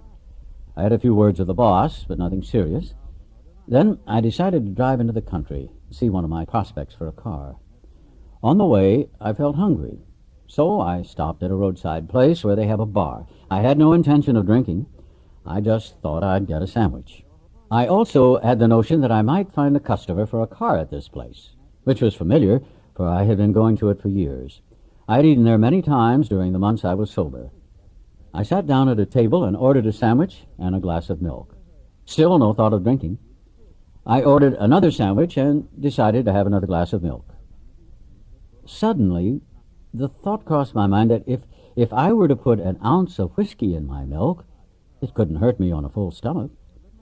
I ordered a whiskey and poured it into the milk. I vaguely sensed I was not being any too smart, but felt reassured as I was taking the whiskey on a full stomach. The experiment went so well that I ordered another whiskey and poured it into more milk. That didn't seem to bother me, so I tried another. Thus started one more journey to the asylum for Jim. Here was the threat of commitment, the loss of family and position, to say nothing of that intense mental and physical suffering which drinking always caused him. He had much knowledge about himself as an alcoholic, yet all reasons for not drinking were easily pushed aside in favor of the foolish idea that he could take whiskey if only he mixed it with milk. Whatever the precise definition of the word may be, we call this plain insanity. How can such a lack of proportion of the ability to think straight be called anything else? You may think this an extreme case. To us, it is not far-fetched, for this kind of thinking has been characteristic of every single one of us. We have sometimes reflected more than Jim did upon the consequences, but there was always the curious mental phenomenon that, parallel with our sound reasoning, there inevitably ran some insanely trivial excuse for taking the first drink. Our sound reasoning failed to hold us in check. The insane idea won out. Next day we would ask ourselves in all earnestness and sincerity how it could have happened. In some circumstances we have gone out deliberately to get drunk, feeling ourselves justified by nervousness, anger, worry, depression, jealousy, or the like. But even in this type of beginning we were obliged to admit that our justification for a spree was insanely insufficient in the light of what always happened. We now see that when we begin to drink deliberately instead of casually, there was little serious or effective thought during the period of premeditation of what the terrific consequences might be. Our behavior is as absurd and incomprehensible with respect to the first drink as that of an individual with a passion, say, for jaywalking. He gets a thrill out of skipping in front of fast-moving vehicles. He enjoys himself for a few years, in spite of friendly warnings. Up to this point, you would label him as a foolish chap having queer ideas of fun. Luck then deserts him, and he is slightly injured several times in succession. You would expect him, if he were normal, to cut it out. Presently, he's hit again, and this time has a fractured skull. Within a week after leaving the hospital, a fast-moving trolley car breaks his arm. He tells you he has decided to stop jaywalking for good, but in a few weeks he breaks both legs. On through the years, this conduct continues, accompanied by his continual promises to be careful or to keep off the streets altogether. Finally, he can no longer work, his wife gets a divorce, and he is held up to ridicule. He tries every known means to get the jaywalking idea out of his head. He shuts himself up in an asylum, hoping to mend his ways. But the day he comes out, he races in front of a fire engine, which breaks his back. Such a man would be crazy, wouldn't he? You may think our illustration is too ridiculous, but is it? We who have been through the ringer have to admit if we substituted alcoholism for jaywalking, the illustration would fit us exactly. However intelligent we may have been in other respects, where alcohol has been involved, we have been strangely insane. It's strong language, but isn't it true? Some of you are thinking, yes, what you tell us is true, but it doesn't fully apply. We admit we have some of these symptoms, but we have not gone to the extremes you fellows did, nor are we likely to, for we understand ourselves so well after what you have told us that such things cannot happen again. We have not lost everything in life through drinking, and we certainly do not intend to. Thanks for the information. That may be true of certain non-alcoholic people who, though drinking foolishly and heavily at the present time, are able to stop or moderate because their brains and bodies have not been damaged as ours were. But the actual or potential alcoholic, with hardly an exception, will be absolutely unable to stop drinking on the basis of self-knowledge. This is a point we wish to emphasize and re-emphasize, to smash home upon our alcoholic readers as it has been revealed to us out of bitter experience. Let us take another illustration. Fred is a partner in a well-known accounting firm.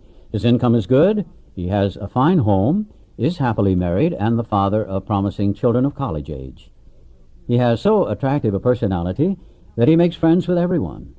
If ever there was a successful businessman, it is Fred. To all appearance, he is a stable, well-balanced individual. Yet, he is an alcoholic.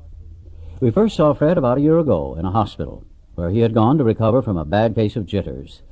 It was his first experience of this kind, and he was much ashamed of it. Far from admitting he was an alcoholic, he told himself he came to the hospital to rest his nerves. The doctor intimated strongly that he might be worse than he realized. For a few days he was depressed about his condition. He made up his mind to quit drinking altogether. It never occurred to him that perhaps he could not do so, in spite of his character and standing. Fred would not believe himself an alcoholic, much less accept a spiritual remedy for his problem. We told him what we knew about alcoholism. He was interested and conceded that he had some of the symptoms, but he was a long way from admitting that he could do nothing about it himself. He was positive that this humiliating experience, plus the knowledge he had acquired, would keep him sober the rest of his life. Self-knowledge would fix it. We heard no more of Fred for a while. One day we were told that he was back in the hospital. This time he was quite shaky. He soon indicated he was anxious to see us. The story he told is most instructive, for here was a chap absolutely convinced he had to stop drinking, who had no excuse for drinking, who exhibited splendid judgment and determination in all his other concerns, yet was flat on his back nevertheless. Let him tell you about it. I was much impressed with what you fellows said about alcoholism, and I frankly did not believe it would be possible for me to drink again. I rather appreciated your ideas about the subtle insanity which precedes the first drink, but I was confident it could not happen to me after what I had learned. I reasoned I was not so far advanced as most of you fellows, that I'd been usually successful in licking my other personal problems, and that I would therefore be successful where you men failed. I felt I had every right to be self-confident, that it would be only a matter of exercising my willpower and keeping on guard. In this frame of mind, I went about my business, and for a time all was well. I had no trouble refusing drinks, and began to wonder if I had not been making too hard work of a simple matter. One day I went to Washington to present some accounting evidence to a government bureau. I had been out of town before, during this particular dry spell, so there was nothing new about that. Physically, I felt fine. Neither did I have any pressing problems or worries. My business came off well. I was pleased, and knew my partners would be too. It was the end of a perfect day. Not a cloud on the horizon. I went to my hotel and leisurely dressed for dinner. As I crossed the threshold of the dining room, the thought came to mind that it would be nice to have a couple of cocktails with dinner. That was all, nothing more. I ordered a cocktail and my meal. And then I ordered another cocktail. After dinner, I decided to take a walk. When I returned to the hotel, it struck me a highball would be fine before going to bed. So I stepped into the bar and had one. I remember having several more that night, and plenty next morning. I have a shadowy recollection of being in an airplane bound for New York and of finding a friendly taxicab driver at the landing field instead of my wife. The driver escorted me about for several days. I know little of where I went or what I said and did. Then came the hospital with unbearable mental and physical suffering. As soon as I regained my ability to think, I went carefully over that evening in Washington. Not only had I been off guard, I had made no fight whatever against the first drink. This time I had not thought of the consequences at all. I had commenced to drink as carelessly as though cocktails were ginger ale. I now remembered what my alcoholic friends had told me, how they prophesied that if I had an alcoholic mind, the time and place would come. I would drink again. They had said that though I did raise a defense, it would one day give way before some trivial reason for having a drink. Well, just that did happen and more. For what I learned of alcoholism did not occur to me at all. I knew from that moment that I had an alcoholic mind. I saw that willpower and self-knowledge would not help in those strange mental blank spots. I had never been able to understand people who said that a problem had them hopelessly defeated. I knew then it was a crushing blow. 2 of the members of Alcoholics Anonymous came to see me. They grinned, which I didn't like so much, and then asked me if I thought myself alcoholic and if I were really licked this time. I had to concede both propositions. They piled on me heaps of evidence to the effect that an alcoholic mentality, such as I had exhibited in Washington, was a hopeless condition. They cited cases out of their own experience by the dozen. This process snuffed out the last flicker of conviction that I could do the job myself. Then they outlined the spiritual answer and program of action which 100 of them had followed successfully. Though I had been only a nominal churchman, their proposals were not intellectually hard to swallow, but the program of action, though entirely sensible, was pretty drastic. It meant I would have to throw several lifelong conceptions out the window. That was not easy.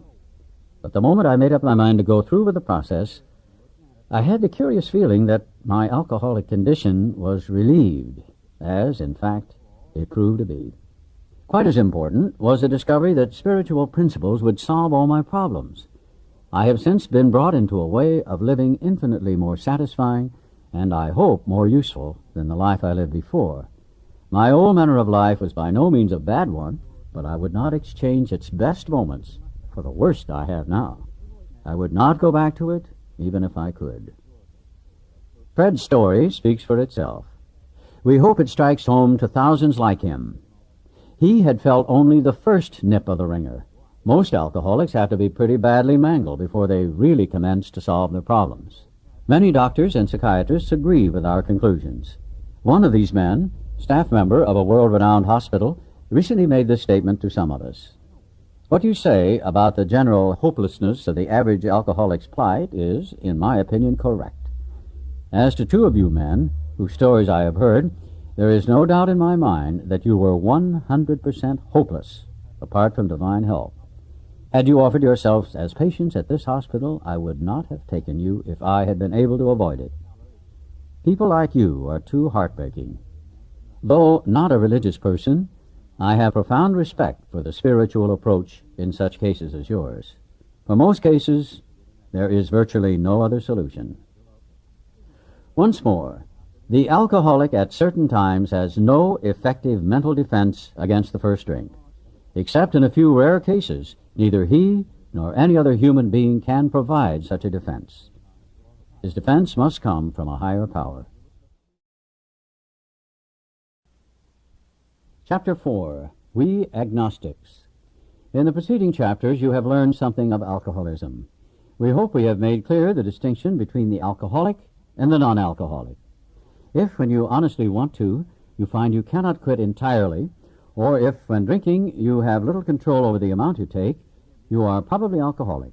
If that be the case, you may be suffering from an illness which only a spiritual experience will conquer. To one who feels he is an atheist or agnostic, such an experience seems impossible. But to continue as he is means disaster, especially if he is an alcoholic of the hopeless variety. To be doomed to an alcoholic death or to live on a spiritual basis are not always easy alternatives to face. But it isn't so difficult. About half our original fellowship were of exactly that type. At first, some of us tried to avoid the issue. Hoping against hope, we were not true alcoholics. But after a while, we had to face the fact that we must find a spiritual basis of life, or else. Perhaps it's going to be that way with you. But cheer up. Something like half of us thought we were atheists or agnostics. Our experience shows that you need not be disconcerted. If a mere code of morals or a better philosophy of life were sufficient to overcome alcoholism, many of us would have recovered long ago. But we found that such codes and philosophies did not save us, no matter how much we tried. We could wish to be moral. We could wish to be philosophically comforted. In fact, we could will these things with all our might. But the needed power wasn't there. Our human resources, as marshaled by the will, were not sufficient. They failed utterly. Lack of power. That was our dilemma. We had to find a power by which we could live, and it had to be a power greater than ourselves. Obviously. But where and how were we to find this power? Well, that's exactly what this book is about. Its main object is to enable you to find a power greater than yourself, which will solve your problem. That means we have written a book which we believe to be spiritual as well as moral, and it means, of course, that we are going to talk about God. Here, difficulty arises with agnostics. Many times we talk to a new man and watch his hope rise as we discuss his alcoholic problems and explain our fellowship. But his face falls when we speak of spiritual matters, especially when we mention God, for we have reopened a subject which our man thought he had neatly evaded or entirely ignored. We know how he feels. We have shared his honest doubt and prejudice. Some of us have been violently anti-religious. To others, the word God brought up a particular idea of him with which someone had tried to impress them during childhood. Perhaps we rejected this particular conception because it seemed inadequate.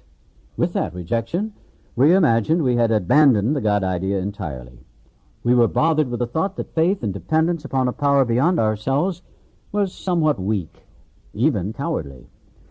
We looked upon this world of warring individuals, warring theological systems, and inexplicable calamity with deep skepticism. We looked askance at many individuals who claimed to be godly. How could a supreme being have anything to do with it all? And who could comprehend a supreme being anyhow? Yet in other moments we found ourselves thinking, when enchanted by a starlit night, who then made all this?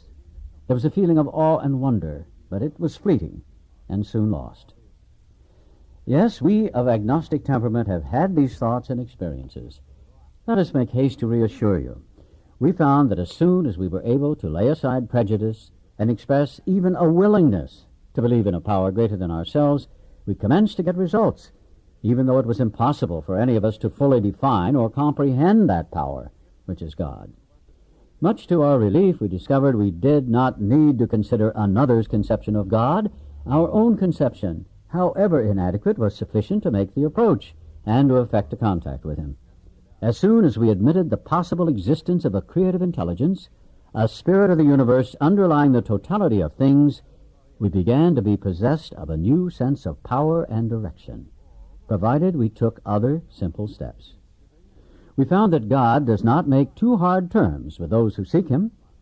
To us, the realm of spirit is broad, roomy, all-inclusive, never exclusive or forbidding to those who earnestly seek. It is open, we believe, to all men. When, therefore, we speak to you of God, we mean your own conception of God. This applies, too, to other spiritual expressions which you'll find in this book. Do not let any prejudice you may have against spiritual terms deter you from honestly asking yourself what they mean to you. At the start, this was all we needed to commence spiritual growth, to effect our first conscious relation with God as we understood him.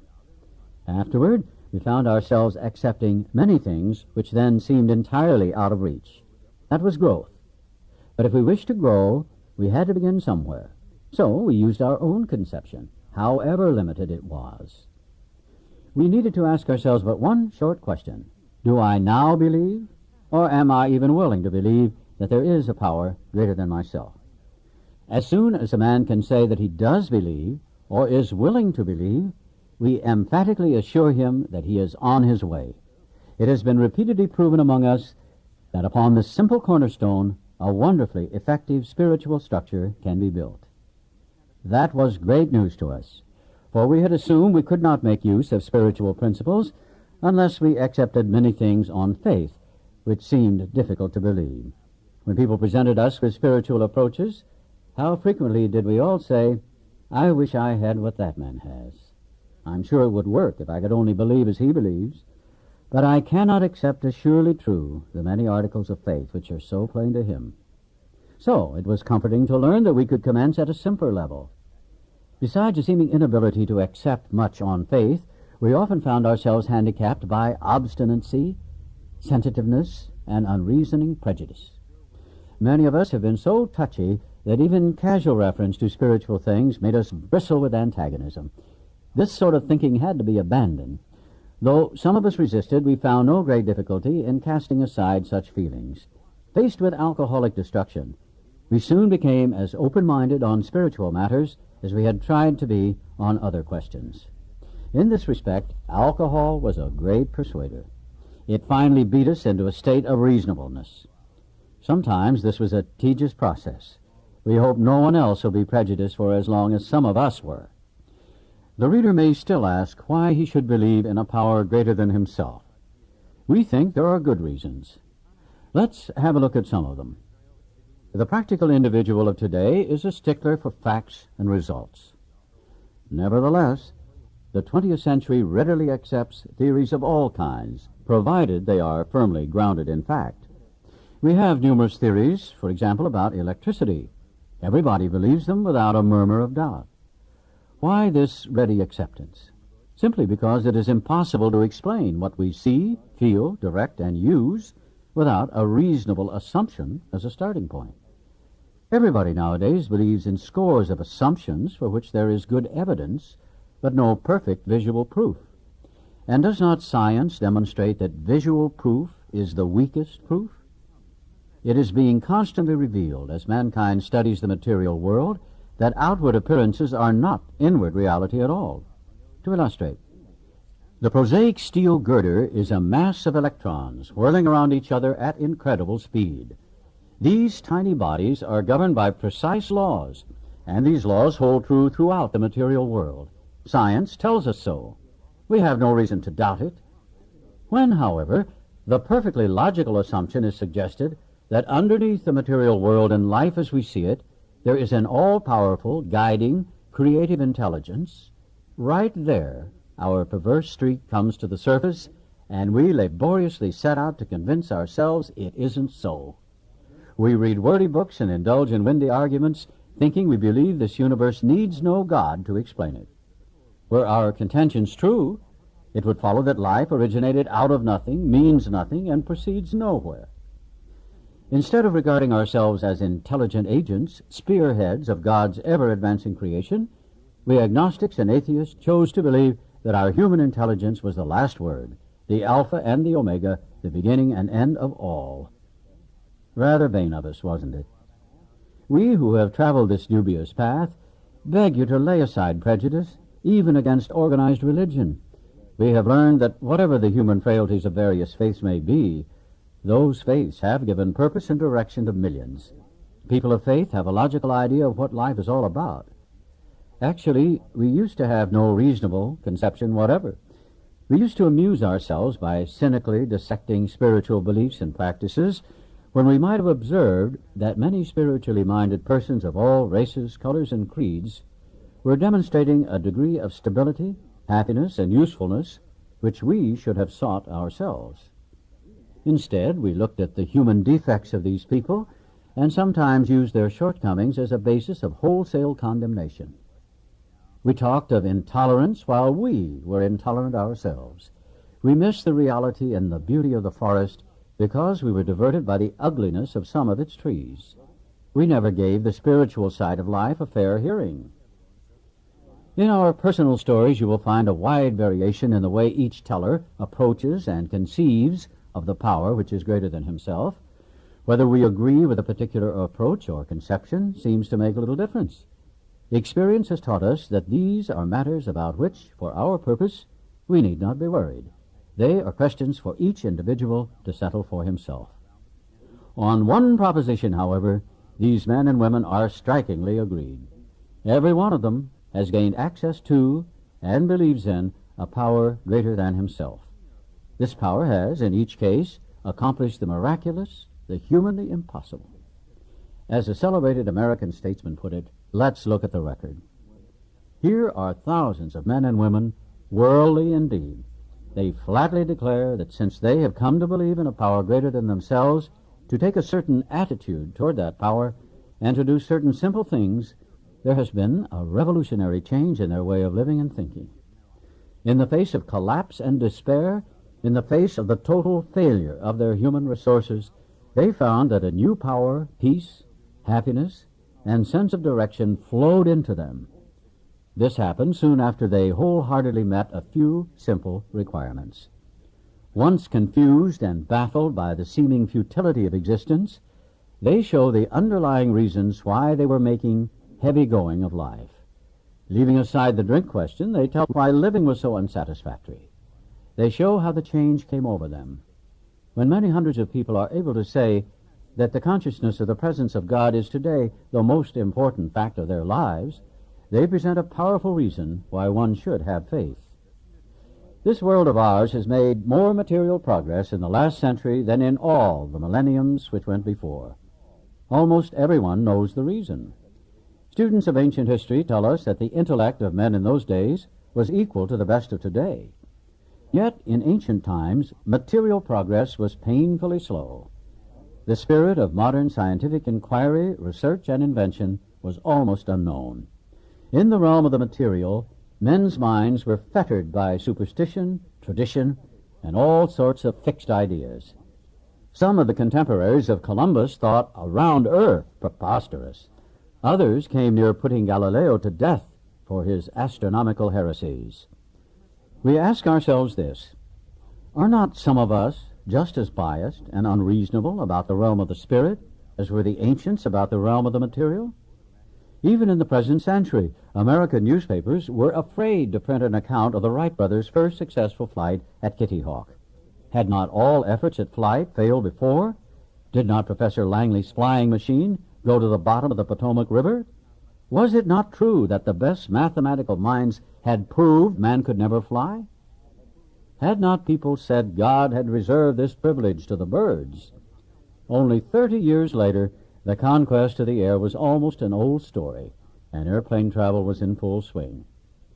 But in most fields, our generation has witnessed complete liberation of our thinking. Show any longshoreman a Sunday supplement describing a proposal to explore the moon by means of a rocket, and he will say, "I bet they do it. Maybe not so long, either." Is not our age characterized by the ease with which we discard old ideas for new, by the complete readiness with which we throw away the theory or gadget which does not work for something new which does? We had to ask ourselves why we shouldn't apply to our human problems the same readiness to change our point of view. We were having trouble with personal relationships. We couldn't control our emotional natures. We were a prey to misery and depression. We couldn't make a living. We had a feeling of uselessness. We were full of fear. We were unhappy. We couldn't seem to be a real help to other people. Was not a basic solution of these bedevilments more important than whether we should see newsreels of lunar flight? Of course it was. When we saw others solve their problems by a simple reliance upon the spirit of the universe, we had to stop doubting the power of God. Our ideas did not work, but the God idea did. The Wright brothers' almost childish faith that they could build a machine which would fly was the mainspring of their accomplishment. Without that, nothing could have happened.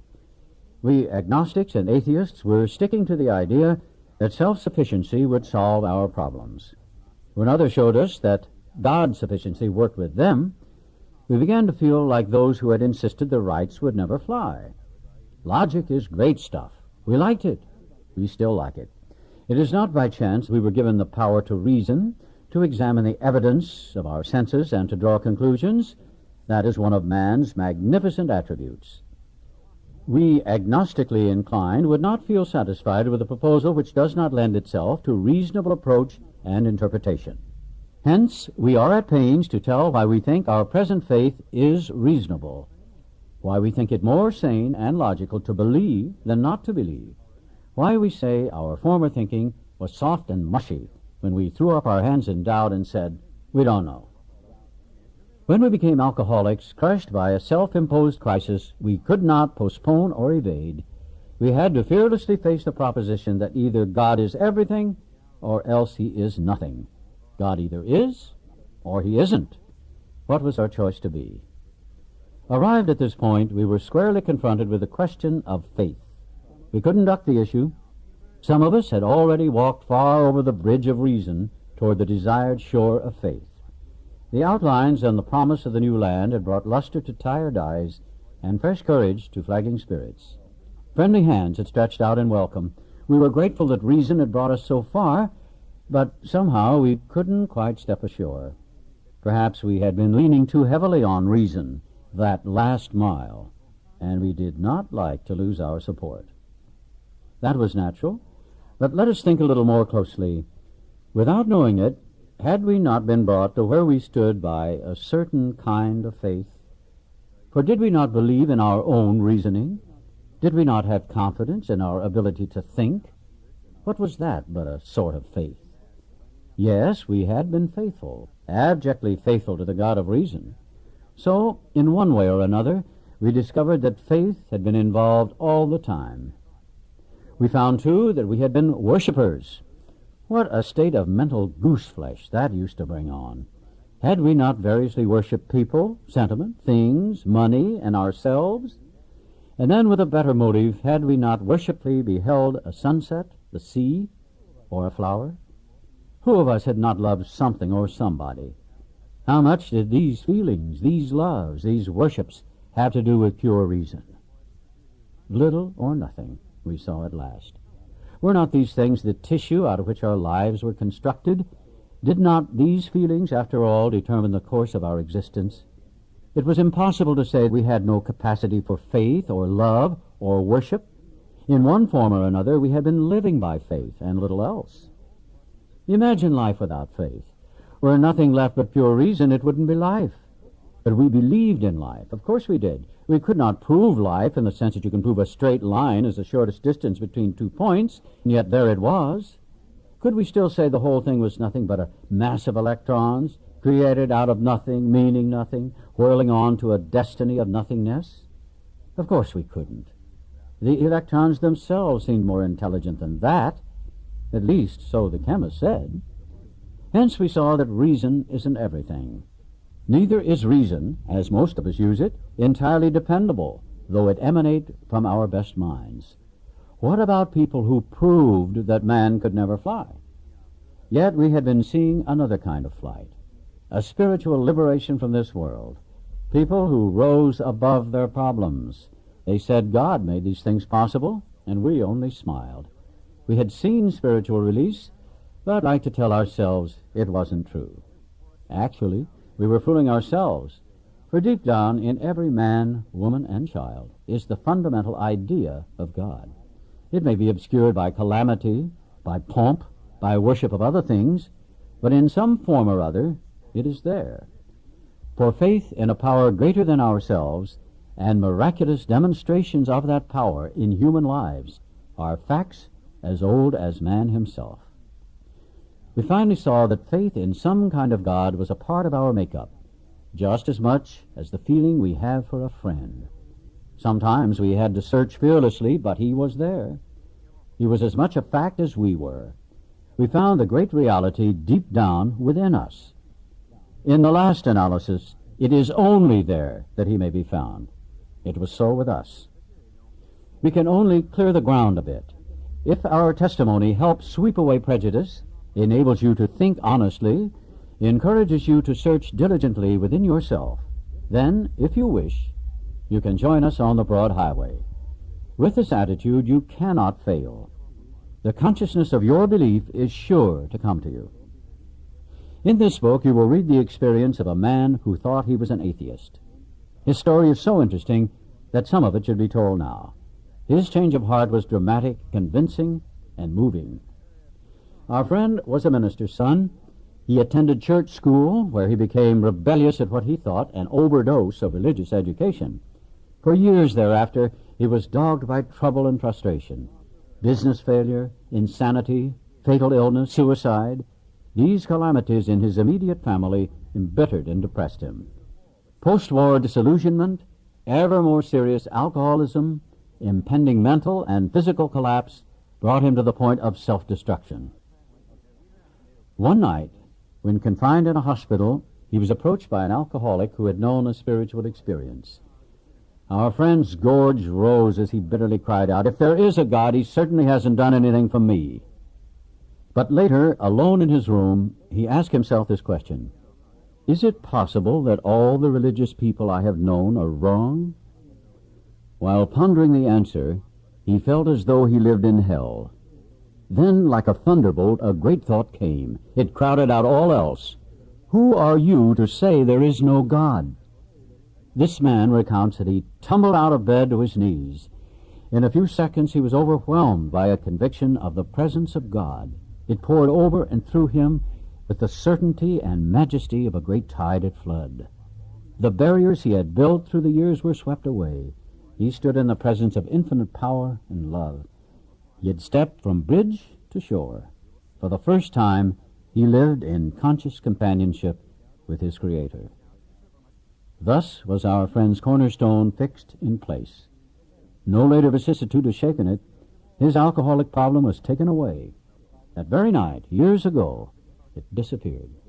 Save for a few brief moments of temptation, the thought of drink has never returned. And at such times a great revulsion has risen up in him. Seemingly he could not drink even if he would. God had restored his sanity. What is this but a miracle of healing? Yet its elements are simple. Circumstances made him willing to believe. He humbly offered himself to his Maker. Then he knew. Even so has God restored us all to our right minds. To this man, the revelation was sudden. Some of us go into it more slowly. But he has come to all who have honestly sought him. When we drew near to him, he disclosed himself to us. Chapter 5. How it works. Rarely have we seen a person fail who has thoroughly followed our path. Those who do not recover are people who cannot or will not completely give themselves to this simple program. Usually men and women who are constitutionally incapable of being honest with themselves. There are such unfortunates. They are not at fault. They seem to have been born that way. They are naturally incapable of grasping and developing a manner of living which demands rigorous honesty. Their chances are less than average. There are those, too, who suffer from grave emotional and mental disorders, but many of them do recover if they have the capacity to be honest. Our stories disclose, in a general way, what we used to be like, what happened, and what we are like now. If you have decided you want what we have, and are willing to go to any length to get it, then you are ready to take certain steps. At some of these we balked. We thought we could find an easier, softer way, but we could not. With all the earnestness at our command, we beg of you to be fearless and thorough from the very start. Some of us have tried to hold on to our old ideas, and the result was nil until we let go absolutely. Remember that we deal with alcohol, cunning, baffling, powerful. Without help, it is too much for us. But there is one who has all power. That one is God. May you find him now. Half measures availed us nothing. We stood at the turning point. We asked his protection and care with complete abandon. Here are the steps we took, which are suggested as a program of recovery. 1. We admitted we were powerless over alcohol, that our lives had become unmanageable. 2. Came to believe that a power greater than ourselves could restore us to sanity. 3. Made a decision to turn our will and our lives over to the care of God as we understood him. 4. made a searching and fearless moral inventory of ourselves. 5, admitted to God, to ourselves, and to another human being the exact nature of our wrongs. 6, were entirely ready to have God remove all these defects of character. 7, humbly asked Him to remove our shortcomings. 8, made a list of all persons we had harmed, and became willing to make amends to them all. 9, made direct amends to such people wherever possible, except when to do so would injure them or others. 10, continued to take personal inventory, and when we were wrong, promptly admitted it. 11, sought through prayer and meditation to improve our conscious contact with God as we understood Him, praying only for knowledge of His will for us and the power to carry that out. 12, having had a spiritual awakening as a result of these steps, we tried to carry this message to alcoholics and to practice these principles in all our affairs. Many of us exclaimed, "What an order! I can't go through with it." Do not be discouraged. No one among us has been able to maintain anything like perfect adherence to these principles. We are not saints. The point is that we're willing to grow along spiritual lines. The principles we have set down are guides to progress. We claim spiritual progress rather than spiritual perfection. Our description of the alcoholic, the chapter to the agnostic, and our personal adventures before and after make clear 3 pertinent ideas. A, that we were alcoholic and could not manage our own lives. B, that probably no human power could have relieved our alcoholism. C, that God could and would if He were sought. Being convinced, we were at step 3, which is that we decided to turn our will and our life over to God as we understood Him. Just what do we mean by that? And just what do we do?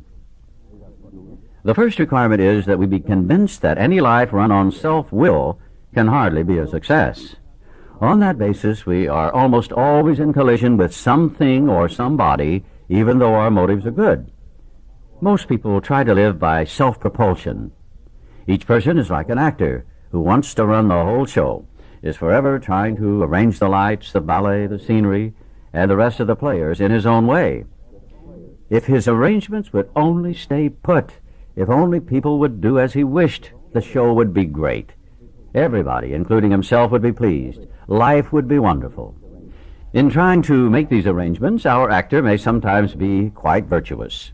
He may be kind, considerate, patient, generous, even modest and self-sacrificing. On the other hand, he may be mean, egotistical, selfish, and dishonest. But, as with most humans, he is more likely to have varied traits. What usually happens? The show doesn't come off very well. He begins to think life doesn't treat him right. He decides to exert himself more. He becomes on the next occasion still more demanding or gracious, as the case may be. Still, the play does not suit him. Admitting he may be somewhat at fault, he is sure that other people are more to blame. He becomes angry, indignant, self-pitying. What is his basic trouble? Is he not really a self-seeker, even when trying to be kind? Is he not a victim of the delusion that he can wrest satisfaction and happiness out of this world if he only manages well? Is it not evident to all the rest of the players that these are the things he wants? And do not his actions make each of them wish to retaliate, snatching all they can get out of the show? Is he not, even in his best moments, a producer of confusion rather than harmony? Our actor is self-centered, egocentric, as people like to call it nowadays. He is like the retired businessman who lolls in the Florida sunshine in the winter, complaining of the sad state of the nation. The minister who sighs over the sins of the 20th century. Politicians and reformers who are sure all would be utopia if the rest of the world would only behave. The outlaw safecracker who thinks society has wronged him. And the alcoholic who has lost all and is locked up. Whatever our protestations, are not most of us concerned with ourselves, our resentments, or our self-pity? Selfishness, self-centeredness, that we think is the root of our troubles. Driven by 100 forms of fear, self-delusion, self-seeking, and self-pity, we step on the toes of our fellows and they retaliate. Sometimes they hurt us, seemingly without provocation, But we invariably find that at some time in the past, we have made decisions based on self, which later placed us in a position to be hurt. So our troubles, we think, are basically of our own making. They arise out of ourselves, and the alcoholic is an extreme example of self-will run riot, though he usually doesn't think so. Above everything, we alcoholics must be rid of this selfishness. We must, or it kills us. God makes that possible, and there often seems no way of entirely getting rid of self without his aid. Many of us had moral and philosophical convictions galore, but we could not live up to them, even though we would have liked to. Neither could we reduce our self-centeredness much by wishing or trying on our own power. We had to have God's help. This is the how and why of it. First of all, we had to quit playing God. It didn't work. Next, we decided that hereafter in this drama of life, God was going to be our director. He is the principal. We are his agents. He is the father, and we are his children. Most good ideas are simple, and this concept was the keystone of the new and triumphant arch through which we passed to freedom. When we sincerely took such a position, all sorts of remarkable things followed. We had a new employer. Being all-powerful, he provided what we needed if we kept close to him and performed his work well.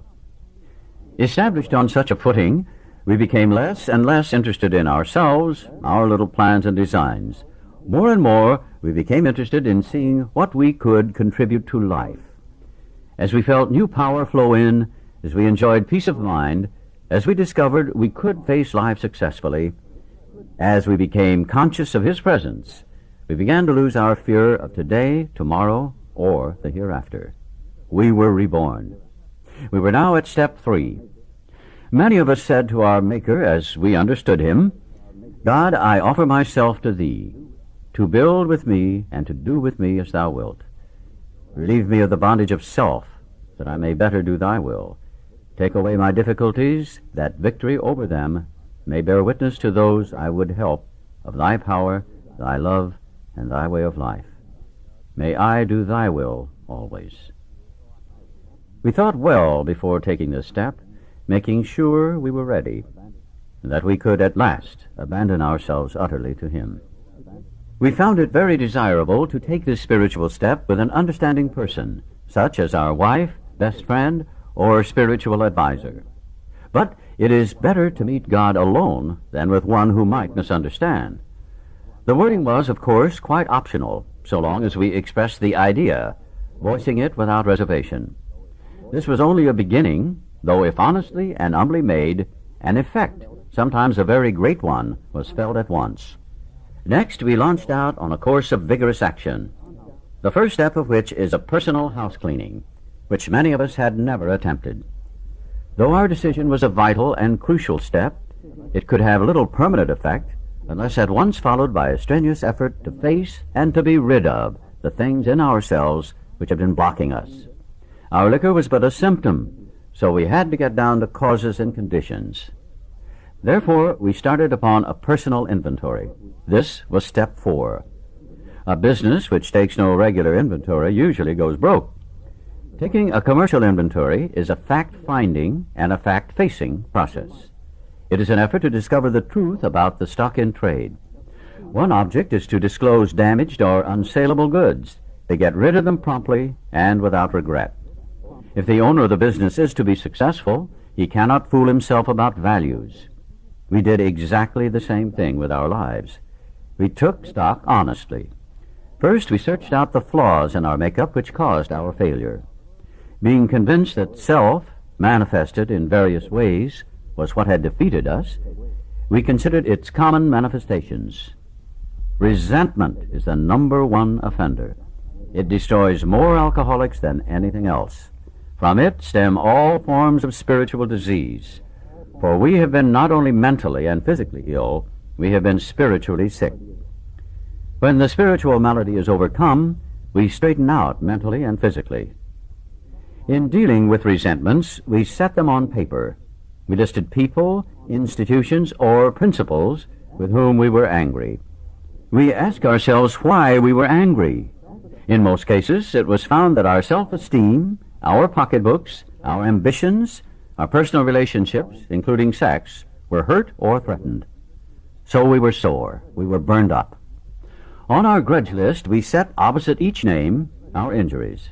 Was it our self-esteem, our security, our ambitions, our personal or sex relations which had been interfered with? We were usually as definite as this example. And here the book has set up a table of 3 columns, referring to the person resented, the cause of the resentment, and what the resentment affects. I'm resentful at Mr. Brown. The cause is attention to my wife. Told my wife of my mistress, Brown may get my job at the office. Affects my sex relations, self-esteem, fear. I'm resentful at Mrs. Jones. The cause? She's a nut. She snubbed me. She committed her husband for drinking. He's my friend. She's a gossip. Affects my personal relationship, self-esteem, fear. I'm resentful at my employer. The cause? Unreasonable, unjust, overbearing. Threatens to fire me for drinking and padding my expense account. Affects my self-esteem, fear, security. I'm resentful at my wife. The cause? Misunderstands and nags. Likes Brown. Wants house put in her name. Affects my pride, personal sex relations, security, fear. We went back through our lives. Nothing counted but thoroughness and honesty. When we were finished, we considered it carefully. The first thing apparent was that this world and its people were often quite wrong. To conclude that others were wrong was as far as most of us ever got. The usual outcome was that people continued to wrong us, and we stayed sore. Sometimes it was remorse, and then we were sore at ourselves. But the more we fought and tried to have our own way, the worse matters got. As in war, the victor only seemed to win. Our moments of triumph were short-lived. It is plain that a life which includes deep resentment leads only to futility and unhappiness. To the precise extent that we permit these, do we squander the hours that might have been worthwhile. But with the alcoholic, whose hope is the maintenance and growth of a spiritual experience, this business of resentment is infinitely grave. We found that it is fatal. For when harboring such feelings, we shut ourselves off from the sunlight of the Spirit. The insanity of alcohol returns, and we drink again. And with us, to drink is to die. If we were to live, we had to be free of anger.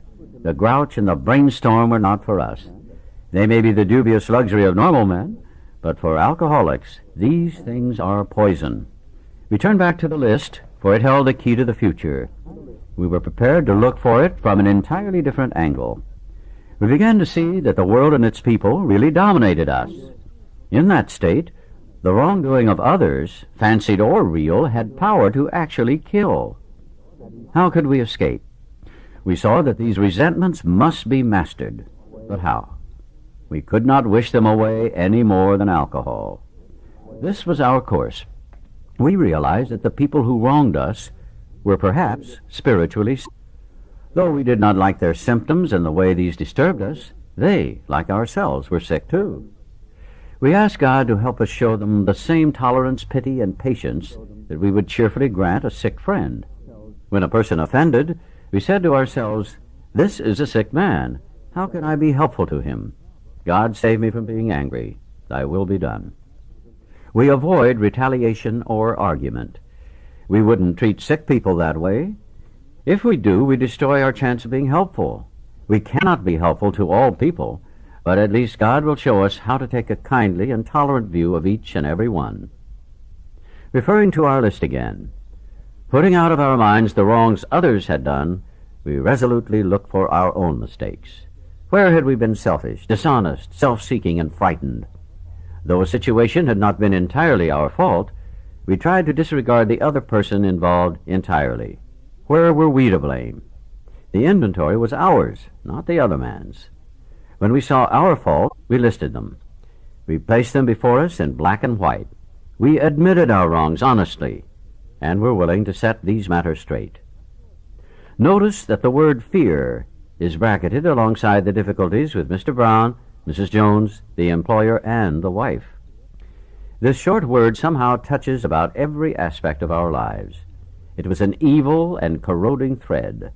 The fabric of our existence was shot through with it. It set in motion trains of circumstances which brought us misfortune we felt we didn't deserve. But did not we ourselves set the ball rolling?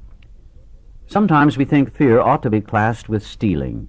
It seems to cause more trouble. We reviewed our fears thoroughly. We put them on paper, even though we had no resentment in connection with them. We asked ourselves why we had them. Wasn't it because self-reliance failed us? Self-reliance was good as far as it went, but it didn't go far enough. Some of us once had great self-confidence, but it didn't fully solve the fear problem or any other. When it made us cocky, it was worse. Perhaps there is a better way. We think so, for we are now on a different basis, the basis of trusting and relying upon God. We trust infinite God rather than our finite selves.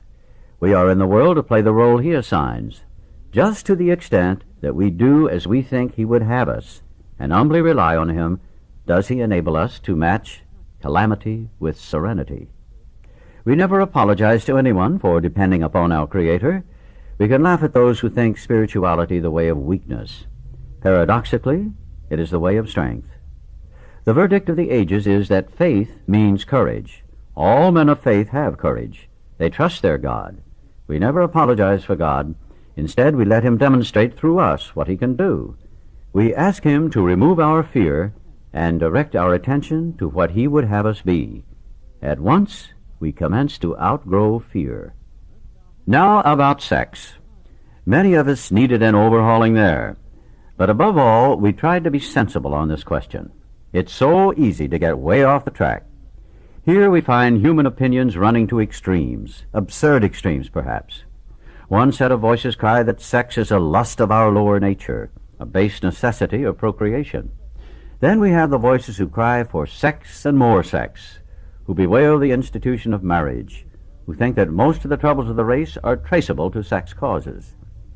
They think we do not have enough of it, or that it isn't the right kind. They see its significance everywhere. One school would allow man no flavor for his fare, and the other would have us all on a straight pepper diet. We want to stay out of this controversy. We do not want to be the arbiter of anyone's sex conduct. We all have sex problems. We'd hardly be human if we didn't. What can we do about them? We reviewed our own conduct over the years past. Where had we been selfish, dishonest, or inconsiderate? Whom had we hurt? Did we unjustifiably arouse jealousy, suspicion, or bitterness? Where were we at fault?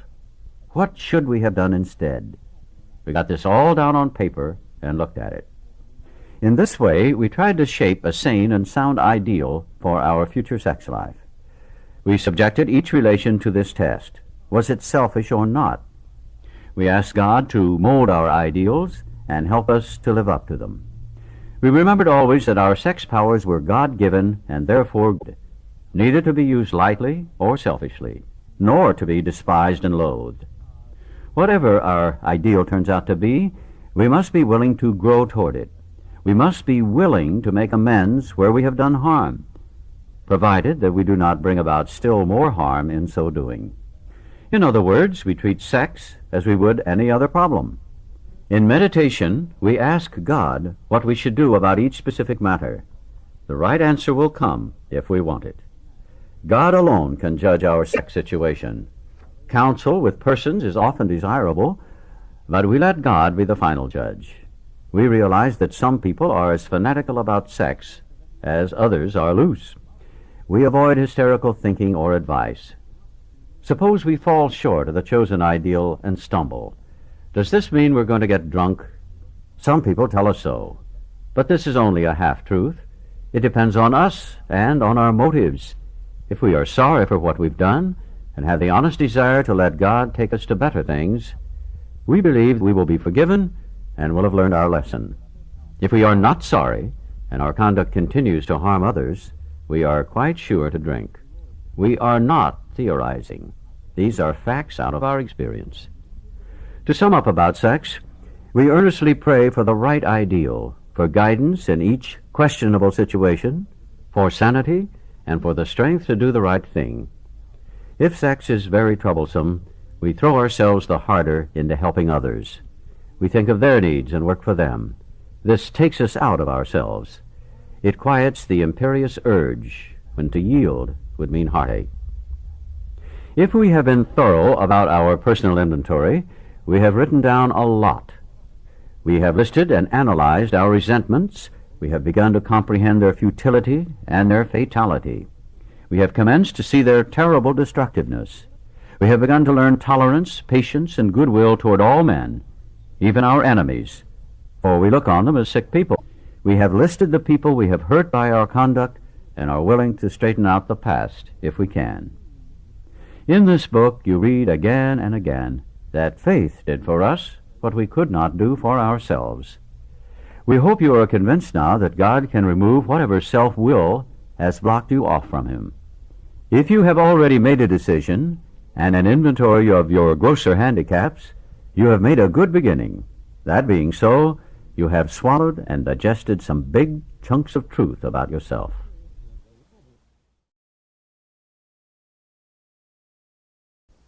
Chapter 6. Into Action. Having made our personal inventory, what shall we do about it? We have been trying to get a new attitude, a new relationship with our Creator, and to discover the obstacles in our path. We have admitted certain defects. We have ascertained in a rough way what the trouble is. We have put our finger on the weak items in our personal inventory. Now, these are about to be cast out. This requires action on our part, which, when completed, will mean that we have admitted to God, to ourselves, and to another human being the exact nature of our defects. This brings us to the fifth step in the program of recovery mentioned in the preceding chapter. This is perhaps difficult, especially discussing our defects with another person. We think we have done well enough in admitting these things to ourselves. There is doubt about that. In actual practice, we usually find a solitary self-appraisal insufficient. Many of us thought it necessary to go much further. We will be more reconciled to discussing ourselves with another person when we see good reasons why we should do so. The best reason first. If we skip this vital step, we may not overcome drinking.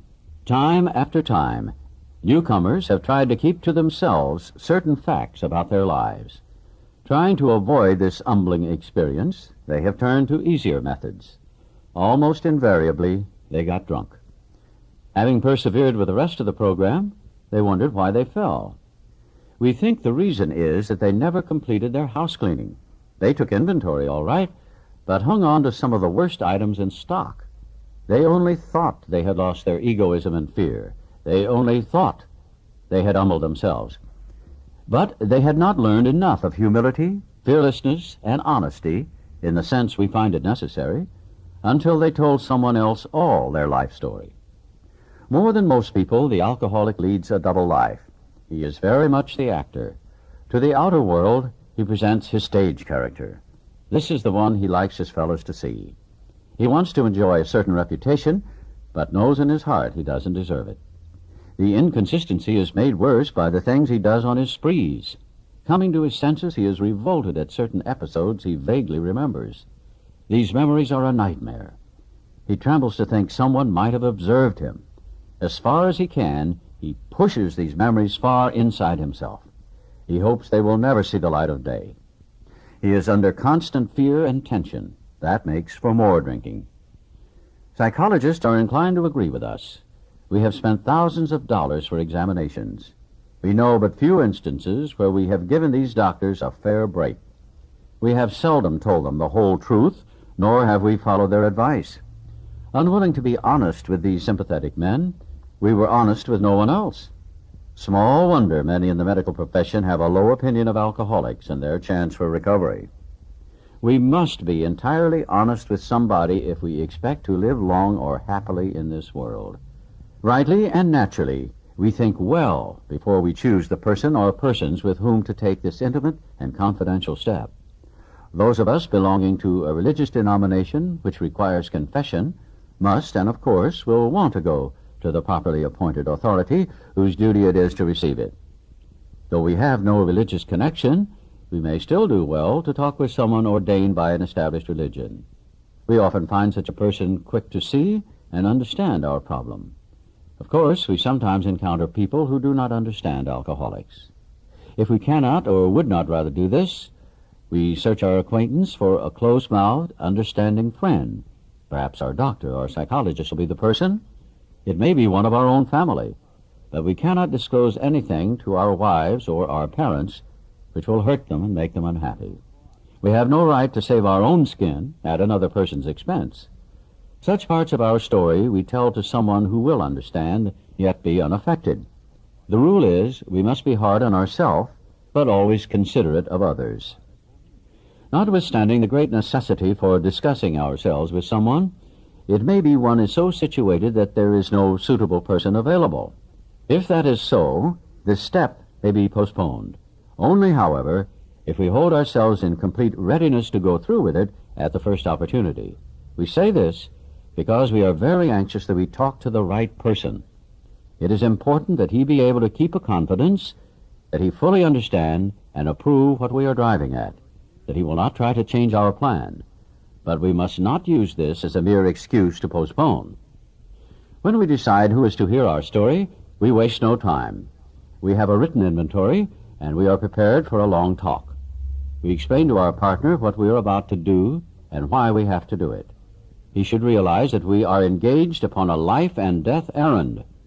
Most people approached in this way will be glad to help. They will be honored by our confidence. We pocket our pride and go to it, illuminating every twist of character, every dark cranny of the past. Once we have taken this step, withholding nothing, we are delighted. We can look the world in the eye. We can be alone at perfect peace and ease. Our fears fall from us.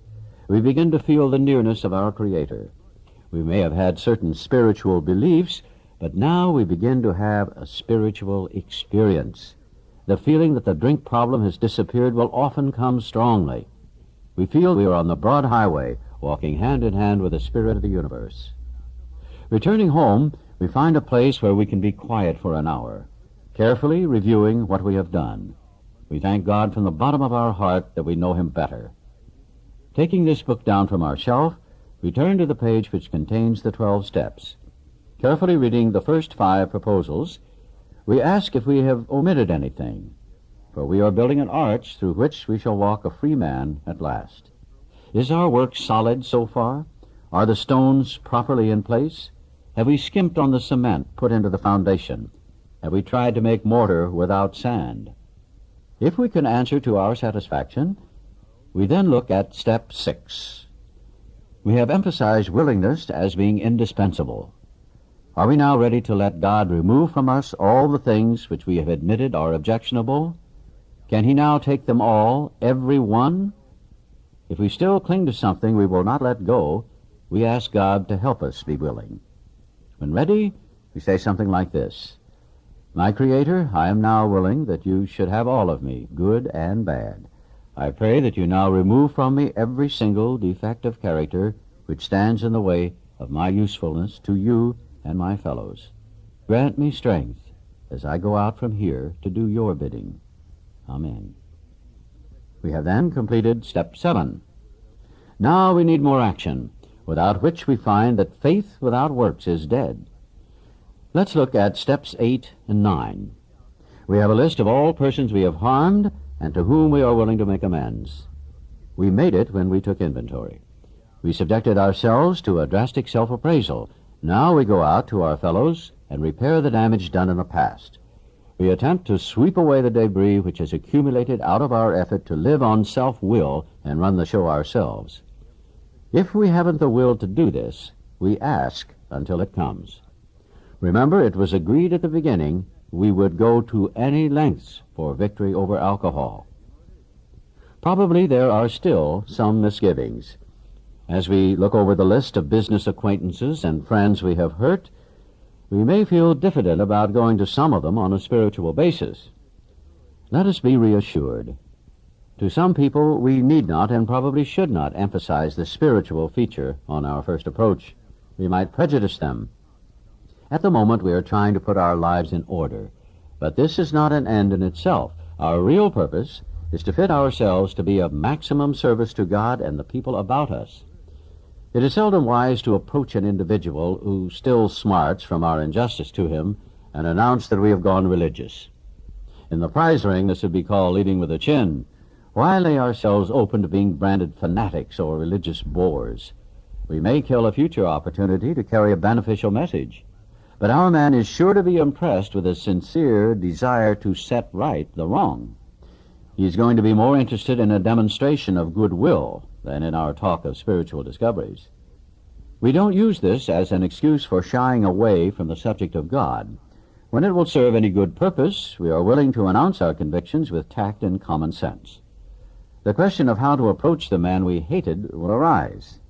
It may be he has done us more harm than we have done him, and though we may have acquired a better attitude toward him, we are still not too keen about admitting our faults. Nevertheless, with a person we dislike, we take the bit in our teeth. It is harder to go to an enemy than to a friend, but we find it much more beneficial to us. We go to him in a helpful and forgiving spirit, confessing our former ill feeling and expressing our regret. Under no condition do we criticize such a person or argue. Simply, we tell him that we will never get over drinking until we have done our utmost to straighten out the past. We are there to sweep off our side of the street, realizing that nothing worthwhile can be accomplished until we do so, never trying to tell him what he should do. His faults are not discussed. We stick to our own. If our manner is calm, frank, and open, we will be gratified with the result. In 9 cases out of 10, the unexpected happens. Sometimes the man we are calling upon admits his own fault, so feuds of years' standing melt away in an hour. Rarely do we fail to make satisfactory progress.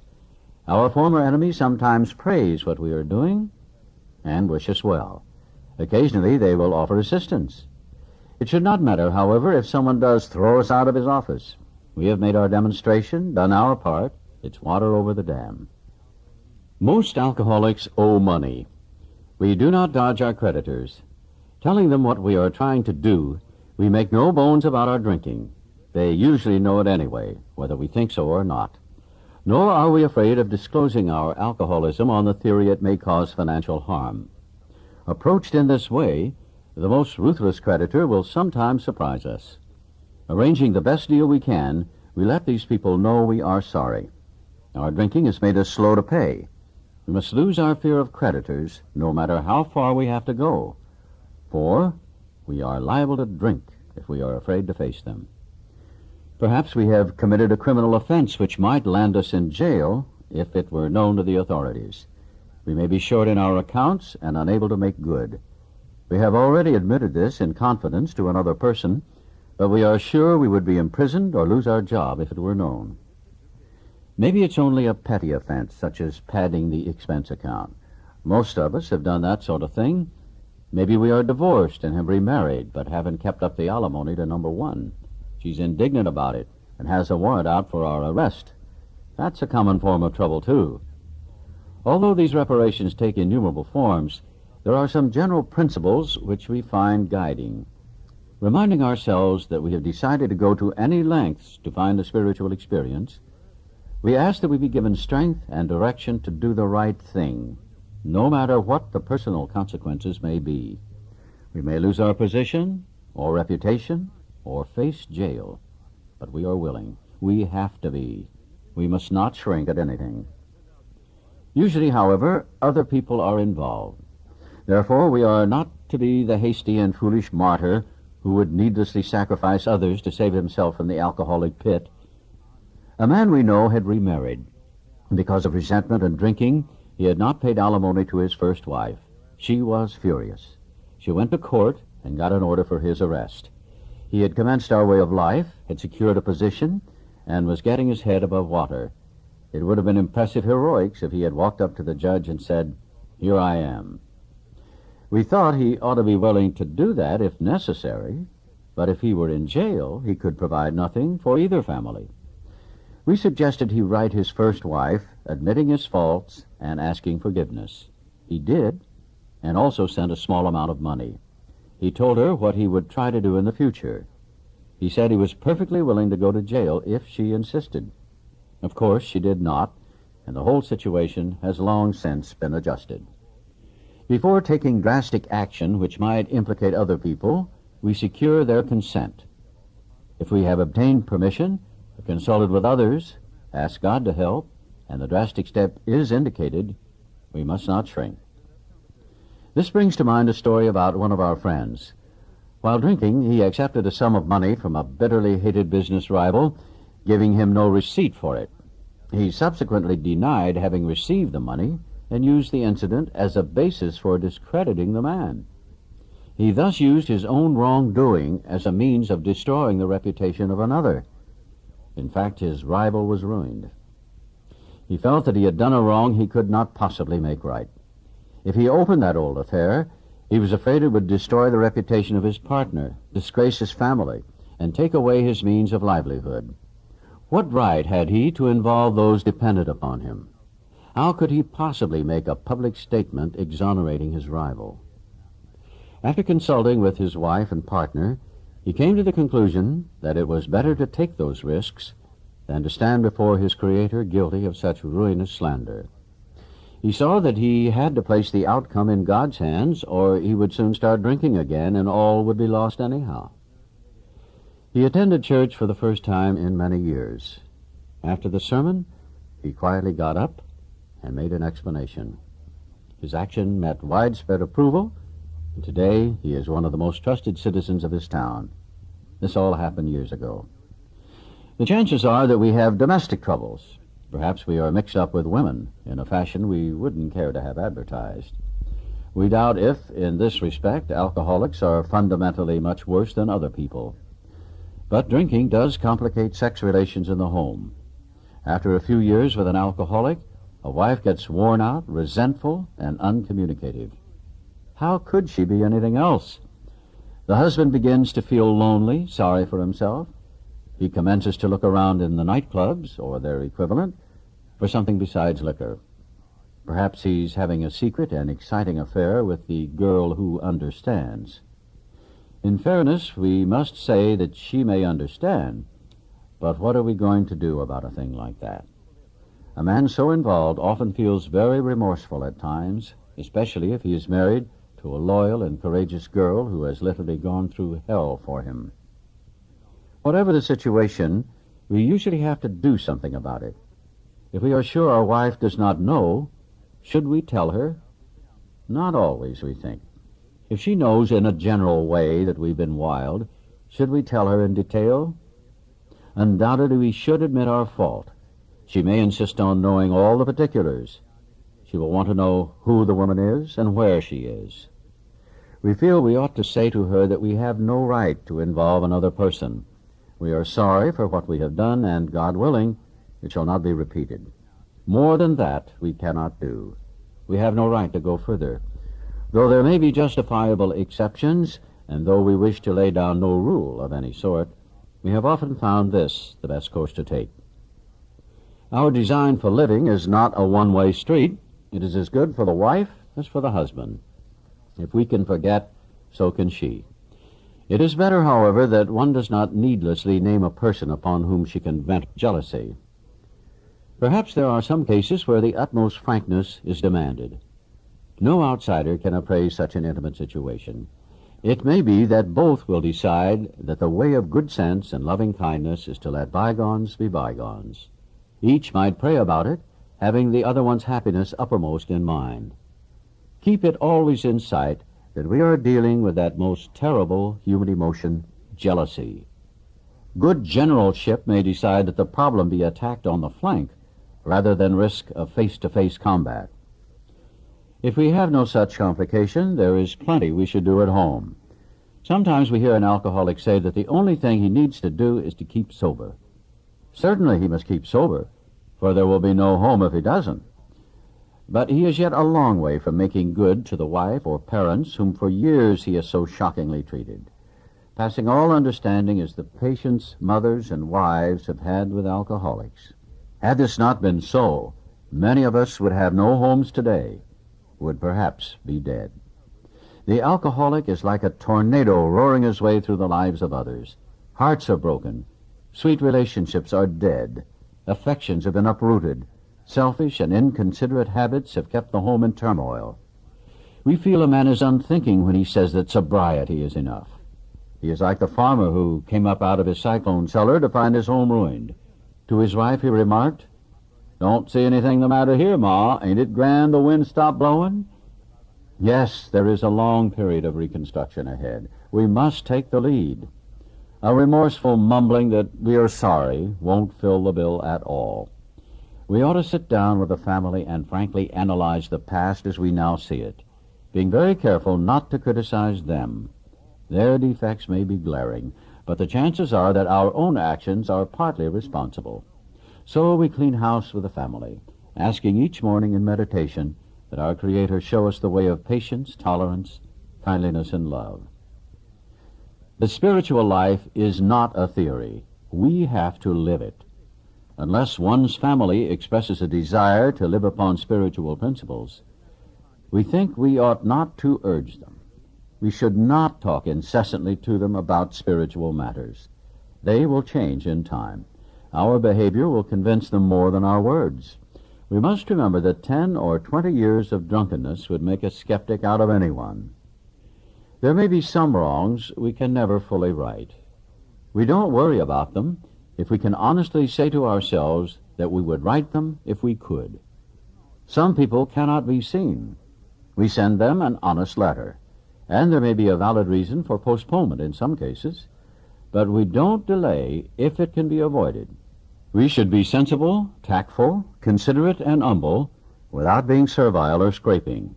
As God's people, we stand on our feet. We don't crawl before anyone. If we are painstaking about this phase of our development, we will be amazed before we are halfway through. We are going to know a new freedom and a new happiness. We will not regret the past, nor wish to shut the door on it. We will comprehend the word serenity, and we will know peace. No matter how far down the scale we have gone, we will see how our experience can benefit others. That feeling of uselessness and self-pity will disappear. We will lose interest in selfish things and gain interest in our fellows. Self-seeking will slip away. Our whole attitude and outlook upon life will change. Fear of people and of economic insecurity will leave us. We will intuitively know how to handle situations which used to baffle us. We will suddenly realize that God is doing for us what we could not do for ourselves. Are these extravagant promises? We think not. They are being fulfilled among us, sometimes quickly, sometimes slowly. They will always materialize if we work for them. This thought brings us to step 10, which suggests we continue to take personal inventory and continue to set right any new mistakes as we go along. We vigorously commenced this way of living as we cleaned up the past.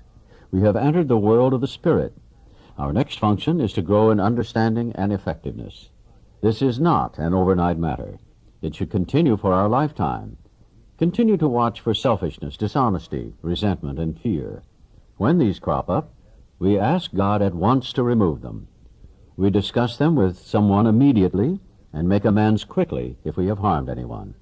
Then we resolutely turn our thoughts to someone we can help. Love and tolerance of others is our code. And we have ceased fighting anything or anyone, even alcohol. For by this time, sanity will have returned. We will seldom be interested in liquor. If tempted, we recoil from it as from a hot flame. We react sanely and normally, and we will find that this has happened automatically. We will see that our new attitude toward liquor has been given us without any thought or effort on our part. It just comes. That is the miracle of it. We are not fighting it, neither are we avoiding temptation. We feel as though we had been placed in a position of neutrality, safe and protected. We have not even sworn off. Instead, the problem has been removed.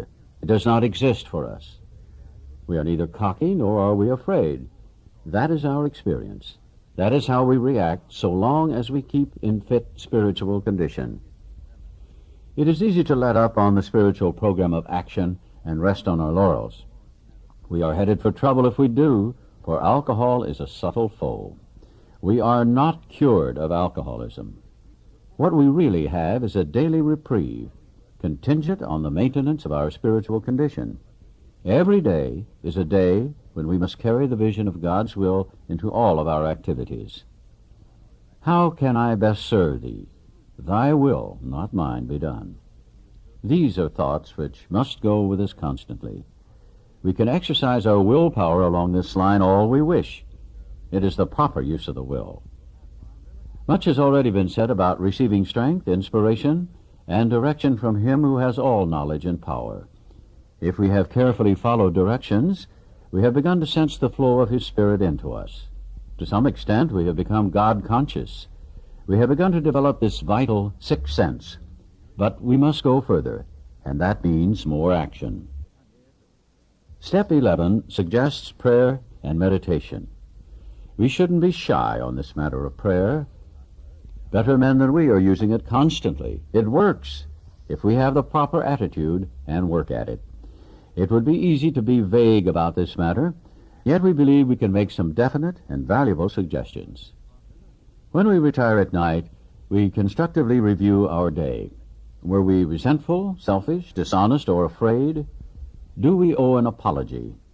Have we kept something to ourselves which should be discussed with another person at once? Were we kind and loving toward all? What could we have done better? Were we thinking of ourselves most of the time? Or were we thinking of what we could do for others, of what we could pack into the stream of life? But we must be careful not to drift into worry, remorse, or morbid reflection, for that would diminish our usefulness to others. After making our review, we ask God's forgiveness and inquire what corrective measures should be taken. On awakening, let us think about the 24 hours ahead. We consider our plans for the day. Before we begin, we ask God to direct our thinking, especially asking that it be divorced from self-pity, dishonest, or self-seeking motives. Under these conditions, we can employ our mental faculties with assurance, for after all, God gave us brains to use. Our thought life will be placed on a much higher plane when our thinking is cleared of wrong motives. In thinking about our day, we may face indecision. We may not be able to determine which course to take. Here we ask God for inspiration, an intuitive thought or a decision. We relax and take it easy. We don't struggle. We are often surprised how right answers come after we've tried this for a while. What used to be the hunch or occasional inspiration gradually becomes a working part of the mind. Being still inexperienced and having just made conscious contact with God, it is not probable that we are going to be inspired at all times. We might pay for this presumption in all sorts of absurd actions and ideas. Nevertheless, we find that our thinking will, as time passes, be more and more on the plane of inspiration. We come to rely upon it. We usually conclude the period of meditation with a prayer that we be shown all through the day what our next step is to be, that we be given whatever we need to take care of such problems.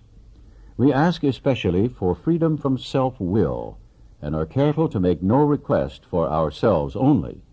We may ask for ourselves, however, if others will be helped. We are careful never to pray for our own selfish ends. Many of us have wasted a lot of time doing that, and it doesn't work. You can easily see why. If circumstances warrant, we ask our wives or friends to join us in morning meditation. If we belong to a religious denomination which requires a definite morning devotion, we attend to that also. If not members of religious bodies, we sometimes select and memorize a few set prayers which emphasize the principles we have been discussing. There are many helpful books also. Suggestions about these may be obtained from one's priest, minister, or rabbi. Be quick to see where religious people are right. Make use of what they offer. As we go through the day, we pause when agitated or doubtful and ask for the right thought or action. We constantly remind ourselves that we are no longer running the show, humbly saying to ourselves many times each day, "Thy will be done." We are then in much less danger of excitement, fear, anger, worry, self-pity, or foolish decisions. We become much more efficient. We do not tire so easily, for we are not burning up energy foolishly as we did when we were trying to arrange life to suit ourselves. It works. It really does. We alcoholics are undisciplined, so we let God discipline us in the simple way we have just outlined. But this is not all. There is action and more action. Faith without works is dead. The next chapter is entirely devoted to Step 12. Chapter 7, Working with Others. Practical experience shows that nothing will so much ensure immunity from drinking as intensive work with other alcoholics. It works when other activities fail. This is our 12th suggestion. Carry this message to other alcoholics. You can help when no one else can. You can secure their confidence when others fail. Remember, they are very ill. Life will take on new meaning. To watch people recover, to see them help others, to watch loneliness vanish, to see a fellowship grow up about you, to have a host of friends, this is an experience you must not miss. We know you will not want to miss it. Frequent contact with newcomers and with each other is the bright spot of our lives. Perhaps you are not acquainted with any drinkers who want to recover. You can easily find some by asking a few doctors, ministers, priests, or hospitals. They will be only too glad to assist you. Don't start out as an evangelist or reformer. Unfortunately, a lot of prejudice exists. You will be handicapped if you arouse it. Ministers and doctors are competent, and you can learn much from them if you wish, but it happens that because of your own drinking experience, you can be uniquely useful to other alcoholics. So cooperate, never criticize. To be helpful is our only aim. When you discover a prospect for Alcoholics Anonymous, find out all you can about him. If he does not want to stop drinking, don't waste time trying to persuade him. You may spoil a later opportunity. This advice is given for his family also. They should be patient, realizing they are dealing with a sick person. If there is any indication that he wants to stop, have a good talk with the person most interested in him, usually his wife. Get an idea of his behavior, his problems, his background, the seriousness of his condition, and his religious leanings. You need this information to put yourself in his place, to see how you would like him to approach you if the tables were turned. Sometimes it is wise to wait till he goes on a binge. The family may object to this, but unless he is in a dangerous physical condition, it is better to risk it. Don't deal with him when he is very drunk, unless he is ugly and the family needs your help. Wait for the end of the spree, or at least for a lucid interval. Then let his family or a friend ask him if he wants to quit for good, and if he would go to any extreme to do so. If he says yes, then his attention should be drawn to you as a person who has recovered. You should be described to him as one of a fellowship who, as part of their own recovery, try to help others, and who will be glad to talk to him if he cares to see you. If he does not want to see you, never force yourself upon him. Neither should the family hysterically plead with him to do anything, nor should they tell him much about you. They should wait for the end of his next drinking bout. You might place this book where he can see it in the interval. Here no specific rule can be given. The family must decide these things, but urge them not to be over-anxious, for that might spoil matters. Usually, the family should not try to tell your story.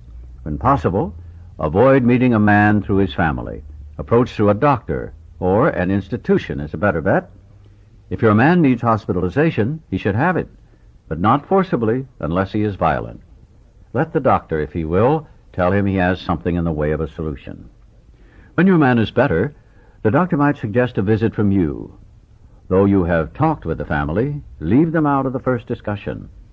Under these conditions, your prospect will see he is under no pressure. He will feel he can deal with you without being nagged by his family.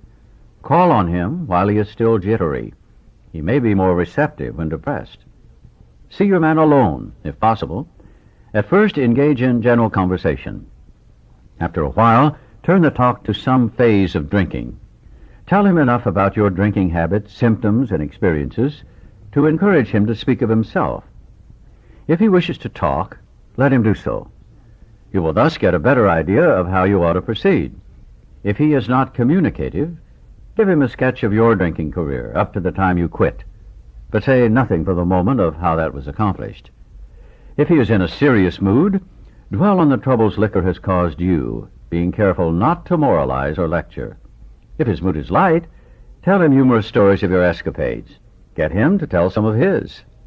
When he sees you know all about the drinking game, commence to describe yourself as an alcoholic. Tell him how baffled you were and how you finally learned that you were sick. Give him an account of the struggles you made to stop. Show him the mental twist which leads to the first drink of a spree. We suggest you do this as we have done it in the chapter on alcoholism. If he is alcoholic, he will understand you at once. He will match your mental inconsistencies with some of his own. If you are satisfied that he is a real alcoholic, begin to dwell on the hopeless feature of the malady. Show him from your own experience how the queer mental condition surrounding that first drink prevents normal functioning of the willpower. Don't, at this stage, refer to this book, unless he has seen it and wishes to discuss it. And be careful not to brand him as an alcoholic. Let him draw his own conclusion. If he sticks to the idea that he can still control his drinking, tell him that possibly he can, if he's not too alcoholic. But insist that if he is severely afflicted, there may be little chance he can recover by himself. Continue to speak of alcoholism as an illness, a fatal malady. Talk about the conditions of body and mind which accompany it. Keep his attention focused mainly on your personal experience. Explain that many are doomed who never realize their predicament. Doctors are rightly loath to tell alcoholic patients the whole story unless it will serve some good purpose. But you may talk to him about the hopelessness of alcoholism because you offer a solution. You will soon have your friend admitting he has many, if not all, of the traits of the alcoholic. If his own doctor is willing to tell him that he is alcoholic, so much the better. Even though your protege may not have entirely admitted his condition, he has become very curious to know how you got well. Let him ask you that question, if he will. Tell him exactly what happened to you. Stress the spiritual feature freely.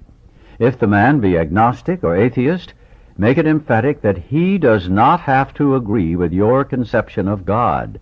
He can choose any conception he likes, provided it makes sense to him. The main thing is that he be willing to believe in a power greater than himself and that he live by spiritual principles. When dealing with such a person, you had better use everyday language to describe spiritual principles. There's no use arousing any prejudice he may have against certain theological terms and conceptions about which he may already be confused. Don't raise such issues, no matter what your own convictions are. Your prospect may belong to a religious denomination. His religious education and training may be far superior to yours. In that case, he's going to wonder how you can add anything to what he already knows. But he will be curious to learn why his own convictions have not worked and why yours seem to work so well. He may be an example of the truth that faith alone is insufficient. To be vital, faith must be accompanied by self-sacrifice and unselfish constructive action. Let him see that you are not there to instruct him in religion. Admit that he probably knows more about it than you do, but call to his attention the fact that, however deep his faith and knowledge, he could not have applied it, or he would not drink. Perhaps your story will help him see where he has failed to practice the very precepts he knows so well. We represent no particular faith or denomination. We are dealing only with general principles common to most denominations. Outline the program of action, explaining how you made a self-appraisal, how you straightened out your past, and why you are now endeavoring to be helpful to him. It is important for him to realize that your attempt to pass this on to him plays a vital part in your own recovery. Actually, he may be helping you more than you are helping him. Make it plain he is under no obligation to you, that you hope only that he will try to help other alcoholics when he escapes his own difficulties. Suggest how important it is that he place the welfare of other people ahead of his own. Make it clear that he is not under pressure. Then he needn't see you again if he doesn't want to. You should not be offended if he wants to call it off, for he has helped you more than you have helped him. If your talk has been sane, quiet, and full of human understanding, you have perhaps made a friend. Maybe you have disturbed him about the question of alcoholism. This is all to the good. The more hopeless he feels, the better. He will be more likely to follow your suggestions. Your candidate may give reasons why he need not follow all the program. He may rebel at the thought of a drastic house cleaning, which requires discussion with other people. Do not contradict such views. Tell him you once felt as he does, but you doubt whether you would have made much progress had you not taken action. On your first visit, tell him about the Fellowship of Alcoholics Anonymous. If he shows interest, lend him your copy of this book. Unless your friend wants to talk further about himself, do not wear out your welcome. Give him a chance to think it over. If you do stay, let him steer the conversation in any direction he likes. Sometimes a new man is anxious to proceed at once, and you may be tempted to let him do so. This is sometimes a mistake. If he has trouble later, he is likely to say you rushed him. You will be most successful with alcoholics if you do not exhibit any passion for crusade or reform. Never talk down to an alcoholic from any moral or spiritual hilltop. Simply lay out the kit of spiritual tools for his inspection. Show him how they worked with you. Offer him friendship and fellowship. Tell him that if he wants to get well, you will do anything to help. If he is not interested in your solution, if he expects you to act only as a banker for his financial difficulties or a nurse for his sprees, you may have to drop him until he changes his mind. This he may do after he gets hurt some more. If he is sincerely interested and wants to see you again, ask him to read this book in the interval. After doing that, he must decide for himself whether he wants to go on. He should not be pushed or prodded by you, his wife, or his friends. If he is to find God, the desire must come from within. If he thinks he can do the job in some other way or prefers some other spiritual approach, encourage him to follow his own conscience. We have no monopoly on God. We merely have an approach that worked with us. But point out that we alcoholics have much in common and that you would like, in any case, to be friendly. Let it go at that. Do not be discouraged if your prospect does not respond at once. Search out another alcoholic and try again. You are sure to find someone desperate enough to accept with eagerness what you offer. We find it a waste of time to keep chasing a man who cannot or will not work with you. If you leave such a person alone, he may soon become convinced that he cannot recover by himself. To spend too much time on any one situation is to deny some other alcoholic an opportunity to live and be happy. One of our fellowship failed entirely with his first half-dozen prospects. He often says that if he had continued to work on them, he might have deprived many others who have since recovered of their chance. Suppose now you are making your second visit to a man. He has read this volume and says he is prepared to go through with the 12 steps of the program of recovery. Having had the experience yourself, you can give him much practical advice. Let him know you are available if he wishes to make a decision and tell his story, but do not insist upon it if he prefers to consult someone else. He may be broke and homeless. If he is, you might try to help him about getting a job or give him a little financial assistance, but you should not deprive your family or creditors of money they should have. Perhaps you will want to take the man into your home for a few days, but be sure you use discretion. Be certain he will be welcomed by your family and that he is not trying to impose upon you for money, connections, or shelter. Permit that, and you only harm him. You will be making it possible for him to be insincere. You may be aiding in his destruction rather than his recovery. Never avoid these responsibilities, but be sure that you're doing the right thing if you assume them. Helping others is the foundation stone of your recovery. A kindly act once in a while isn't enough. You have to act the Good Samaritan every day if need be. It may mean the loss of many nights' sleep, great interference with your pleasures, interruptions to your business. It may mean sharing your money and your home, counseling frantic wives and relatives, innumerable trips to police courts, sanitariums, hospitals, jails, and asylums. Your telephone may jangle at any time of the day or night. Your wife may sometimes say she is neglected. A drunk may smash the furniture in your home or burn a mattress. You may have to fight with him if he's violent. Sometimes you will have to call a doctor and administer sedatives under his direction. Another time you may have to send for the police or an ambulance. Occasionally, you will have to meet such conditions. We seldom allow an alcoholic to live in our homes for long at a time. It is not good for him, and it sometimes creates serious complications in a family. Though an alcoholic does not respond, there is no reason why you should neglect his family. You should continue to be friendly to them. The family should be offered your way of life. Should they accept and practice spiritual principles, there is a much better chance that the head of the family will recover. And even though he continues to drink, the family will find life more bearable. For the type of alcoholic who is able and willing to get well, little charity in the ordinary sense of the word is needed or wanted. The men who cry for money and shelter before conquering alcohol are on the wrong track. Yet we do go to great extremes to provide each other with these very things when such action is warranted. This may seem inconsistent, but we think it is not. It is not the matter of giving that is in question, but when and how to give. That often makes the difference between failure and success.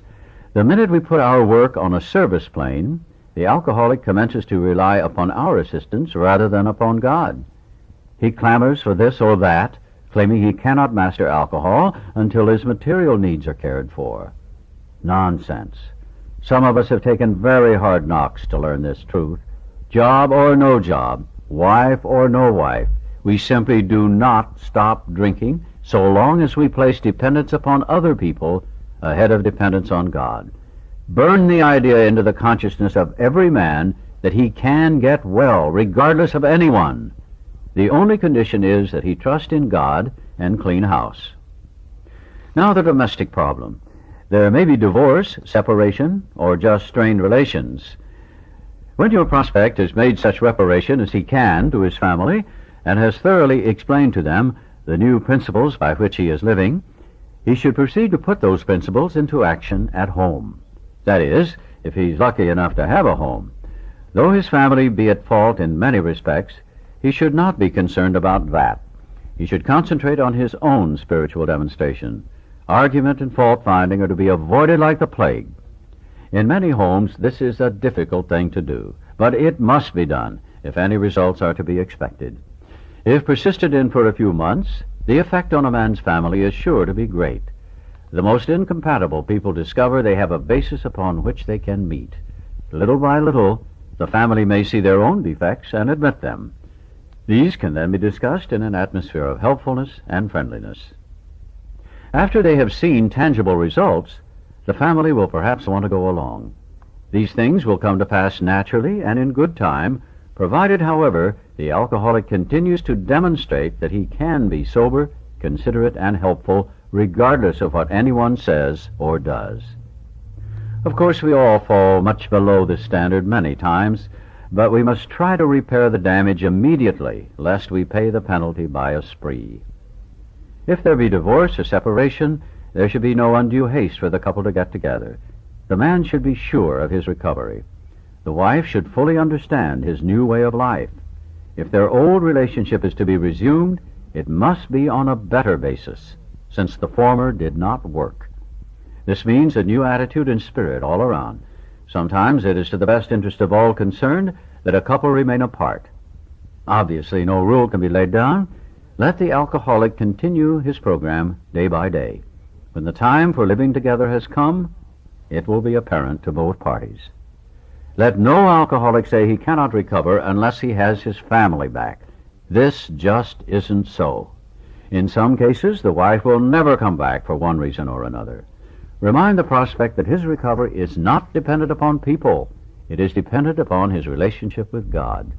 We have seen men get well whose families have not returned at all.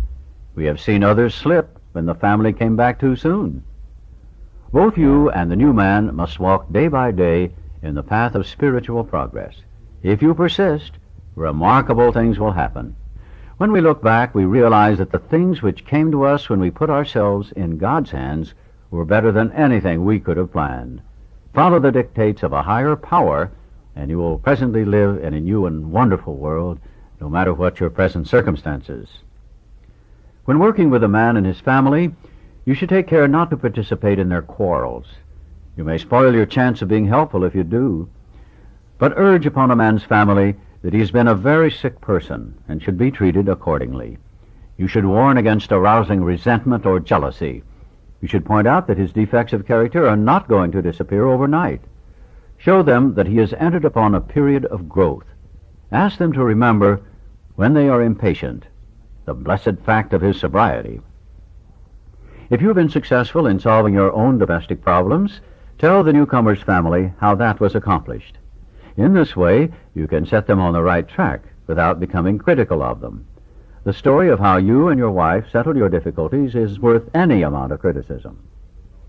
Assuming we are spiritually fit, we can do all sorts of things alcoholics are not supposed to do. People have said we must not go where liquor is served.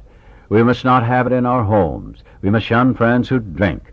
We must avoid moving pictures which show drinking scenes. We must not go into bars. Our friends must hide their bottles if we go to their houses. We mustn't think or be reminded about alcohol at all. Our experience shows that this is not necessarily so. We meet these conditions every day. An alcoholic who cannot meet them still has an alcoholic mind. There is something the matter with his spiritual status. His only chance for sobriety would be some place like the Greenland ice cap, and even there an Eskimo might turn up with a bottle of scotch and ruin everything. Ask any woman who has sent her husband to distant places on the theory he would escape the alcohol problem. In our belief, any scheme of combating alcoholism which proposes to shield the sick man from temptation is doomed to failure. If the alcoholic tries to shield himself, he may succeed for a time, but he usually winds up with a bigger explosion than ever. We have tried these methods. These attempts to do the impossible have always failed. So, our rule is not to avoid a place where there is drinking if we have a legitimate reason for being there. That includes bars, nightclubs, dances, receptions, weddings, even plain ordinary whoopee parties. To a person who has had experience with an alcoholic, this may seem like tempting providence, but it isn't. You will note that we made an important qualification. Therefore, ask yourself on each occasion, have I any good social, business, or personal reasons for going to this place? Or am I expecting to steal a little vicarious pleasure from the atmosphere of such places? If you answer these questions satisfactorily, you need have no apprehension. Go or stay away, whichever seems best. But be sure you are on solid spiritual ground before you start, and that your motive in going is thoroughly good. Do not think of what you will get out of the occasion. Think of what you can bring to it. But if you are shaky, you'd better work with another alcoholic instead. Why sit with a long face in places where there is drinking, sighing about the good old days? If it is a happy occasion, try to increase the pleasure of those there. If a business occasion, go and attend to your business enthusiastically. If you are with a person who wants to eat in a bar, by all means go along. Let your friends know they are not to change their habits on your account. At a proper time and place, explain to all your friends why alcohol disagrees with you. If you do this thoroughly, few people will ask you to drink. While you were drinking, you were withdrawing from life little by little. Now you are getting back into the social life of this world. Don't start to withdraw again just because your friends drink liquor. Your job now is to be at the place where you may be of maximum helpfulness to others. So never hesitate to go anywhere if you can be helpful. You should not hesitate to visit the most sordid spot on earth on such an errand. Keep on the firing line of life with these motives, and God will keep you unharmed. Many of us keep liquor in our homes. We often need it to carry green recruits through a severe hangover. Some of us still serve it to our friends, provided they are not alcoholic. But some of us think we should not serve liquor to anyone. We never argue this question. We feel that each family, in the light of their own circumstances, ought to decide for themselves. We are careful never to show intolerance or hatred of drinking as an institution. Experience shows that such an attitude is not helpful to anyone.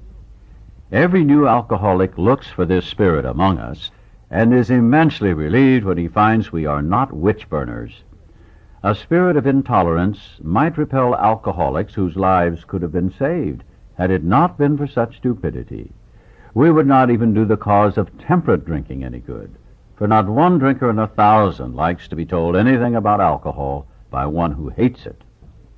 Someday, we hope that Alcoholics Anonymous will help the public to a better realization of the gravity of the alcoholic problem.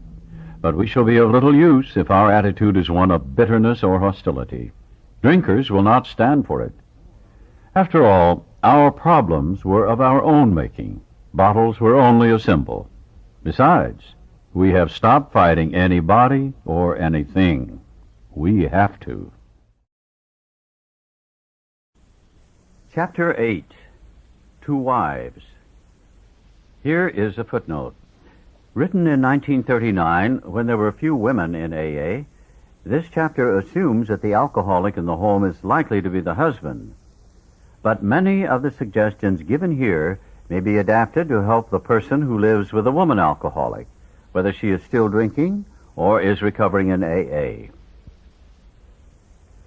With few exceptions, our book thus far has spoken of men. But what we have said applies quite as much to women. Our activities in behalf of women who drink are on the increase. There is every evidence that women regain their health as readily as men if they try our suggestions. But for every man who drinks, others are involved. The wife who trembles in fear of the next debauch, the mother and father who see their son wasting away. Among us are wives, relatives, and friends whose problem has been solved, as well as some who have not yet found a happy solution. We want the wives of Alcoholics Anonymous to address the wives of men who drink too much. What they say will apply to nearly everyone bound by ties of blood or affection to an alcoholic. As wives of Alcoholics Anonymous, we would like you to feel that we understand as perhaps few can. We want to analyze mistakes we have made. We want to leave you with the feeling that no situation is too difficult and no unhappiness too great to be overcome. We have traveled a rocky road. There's no mistake about that. We have had long rendezvous with hurt pride, frustration, self-pity, misunderstanding, and fear. These are not pleasant companions. We have been driven to maudlin sympathy, to bitter resentment. Some of us veered from extreme to extreme, ever hoping that one day our loved ones would be themselves once more. Our loyalty and the desire that our husbands hold up their heads and be like other men have begotten all sorts of predicaments. We have been unselfish and self-sacrificing. We have told innumerable lies to protect our pride and our husbands' reputations. We have prayed. We have begged. We have been patient. We have struck out viciously. We have run away. We have been hysterical. We have been terror-stricken. We have sought sympathy. We have had retaliatory love affairs with other men. Our homes have been battlegrounds many an evening. In the morning we have kissed and made up. Our friends have counseled chucking the men, and we have done so with finality, only to be back in a little while, hoping, always hoping. Our men have sworn great solemn oaths that they were through drinking forever. We have believed them when no one else could or would. Then, in days, weeks, or months, a fresh outburst. We seldom had friends at our homes, never knowing how or when the men of the house would appear. We could make few social engagements. We came to live almost alone.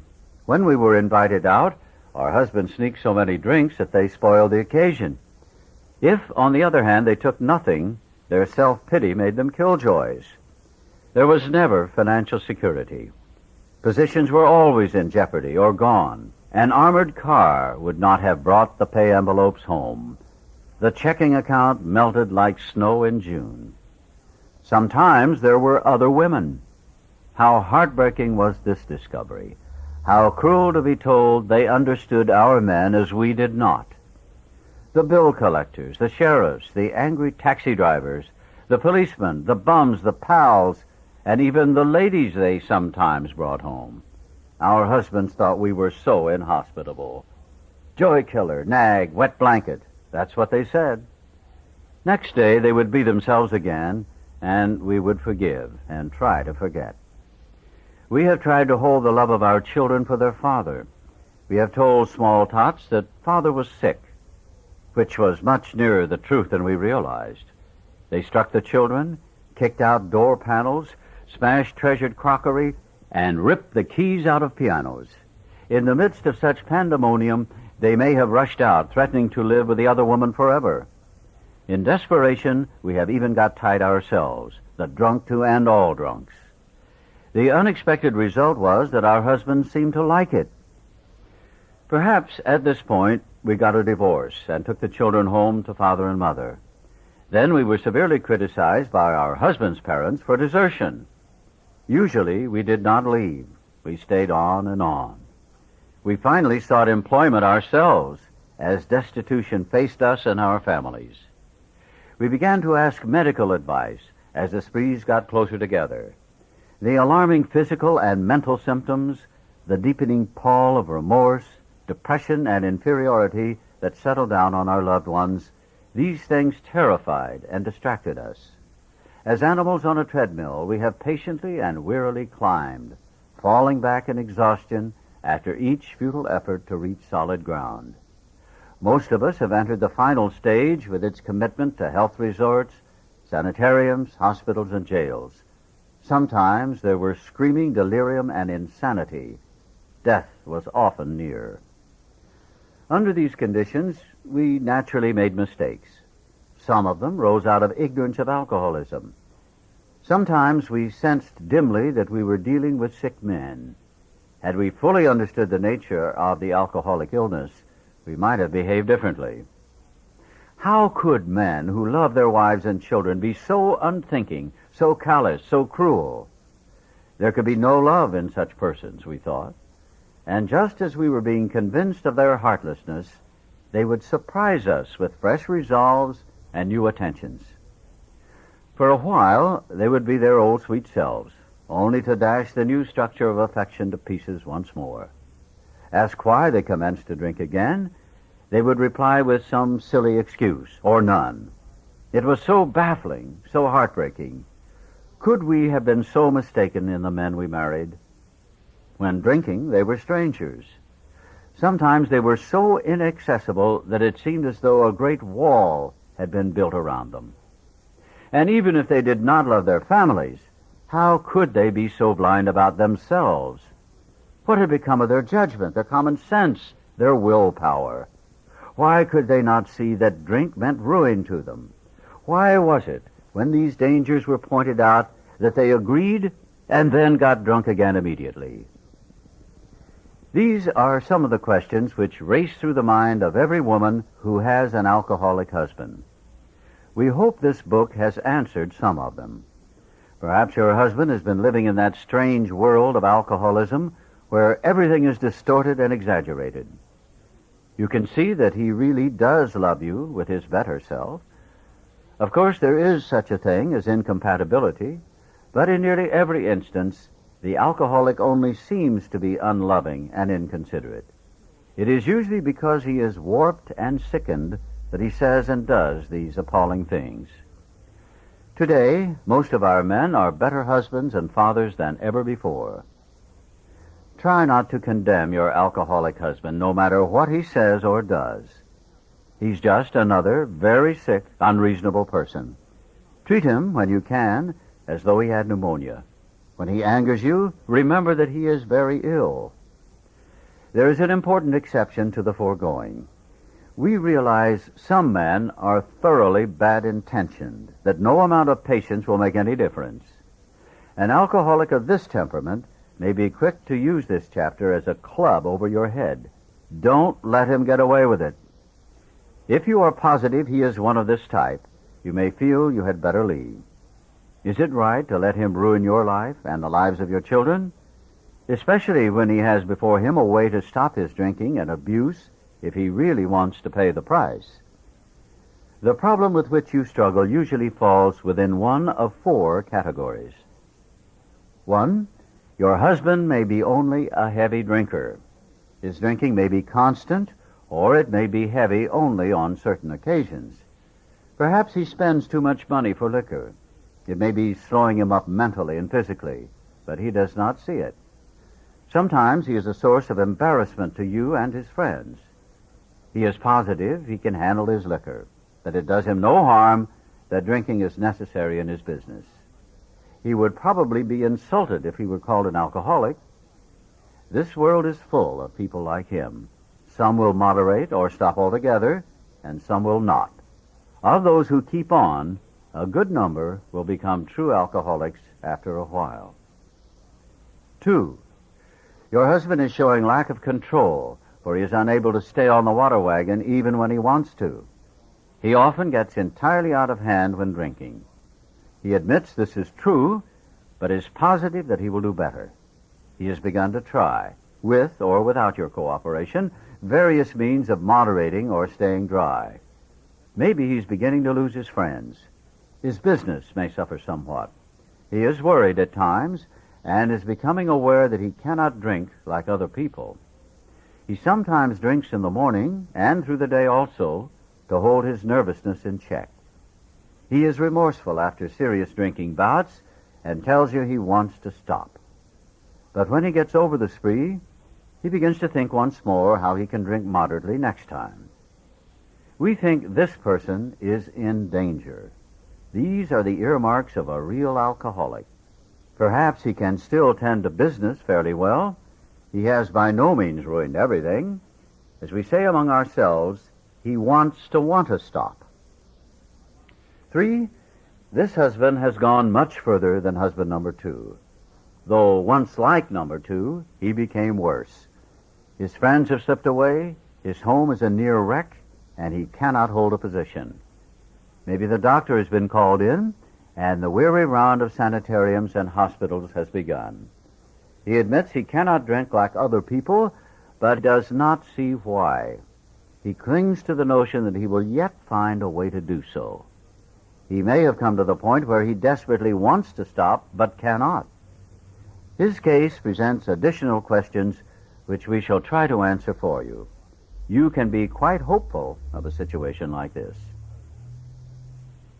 4, you may have a husband of whom you completely despair. He has been placed in one institution after another. He is violent or appears definitely insane when drunk.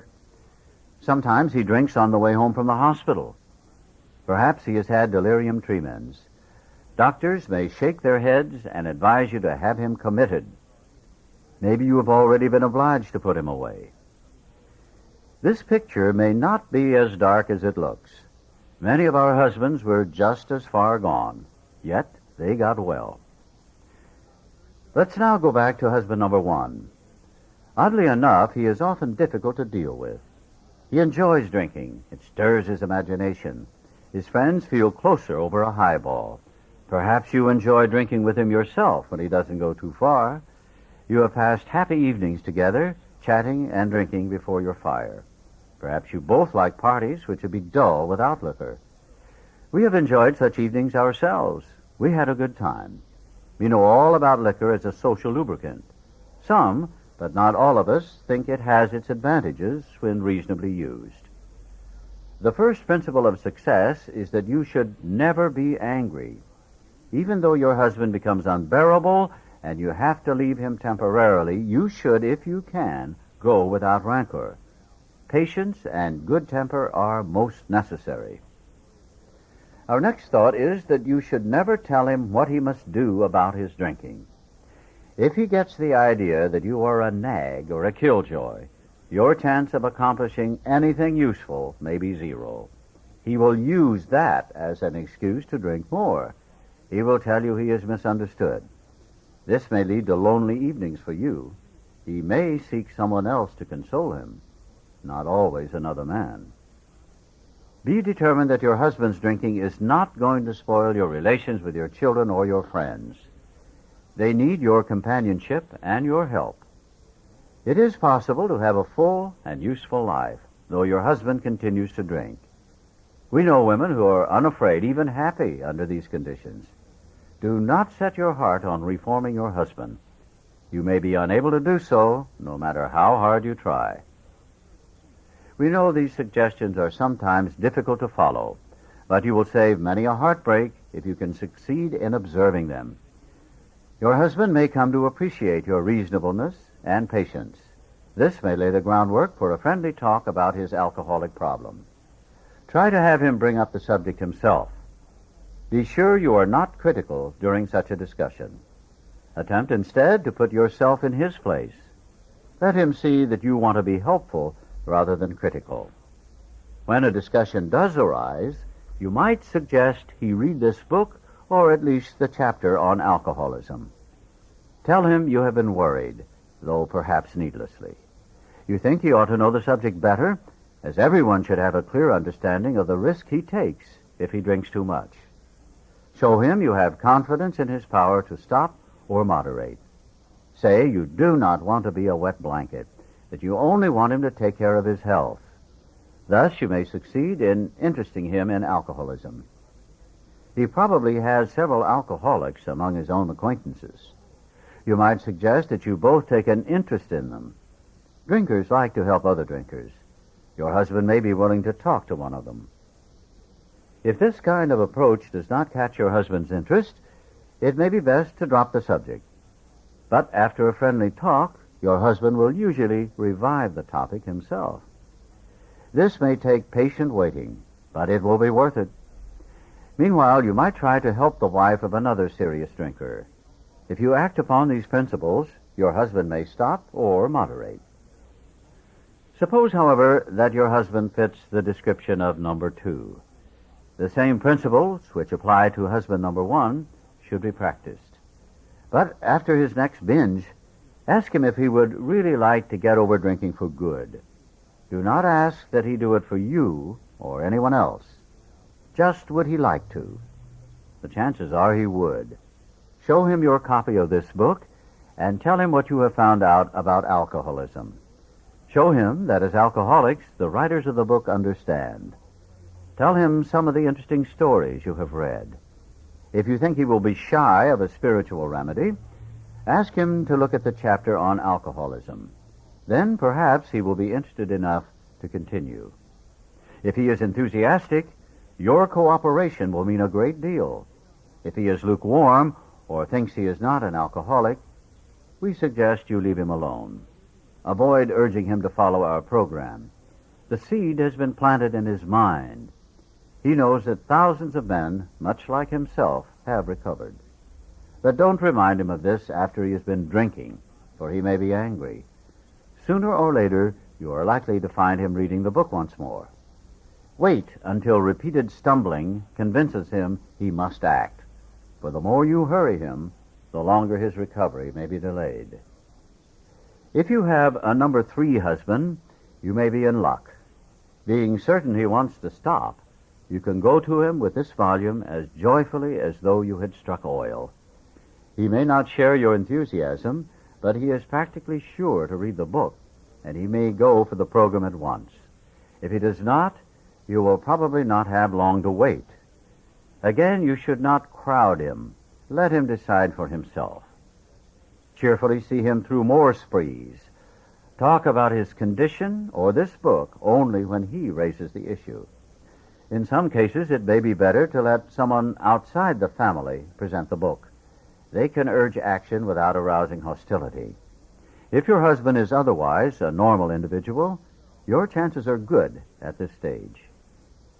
You would suppose that men in the 4th classification would be quite hopeless, but that is not so. Many of Alcoholics Anonymous were like that. Everybody had given them up. Defeat seemed certain. Yet often such men had spectacular and powerful recoveries. There are exceptions. Some men have been so impaired by alcohol that they cannot stop. Sometimes there are cases where alcoholism is complicated by other disorders. A good doctor or psychiatrist can tell you whether these complications are serious. In any event, try to have your husband read this book. His reaction may be one of enthusiasm. If he is already committed to an institution, but can convince you and your doctor that he means business, give him a chance to try our method, unless the doctor thinks his mental condition too abnormal or dangerous. We make this recommendation with some confidence. For years we have been working with alcoholics committed to institutions.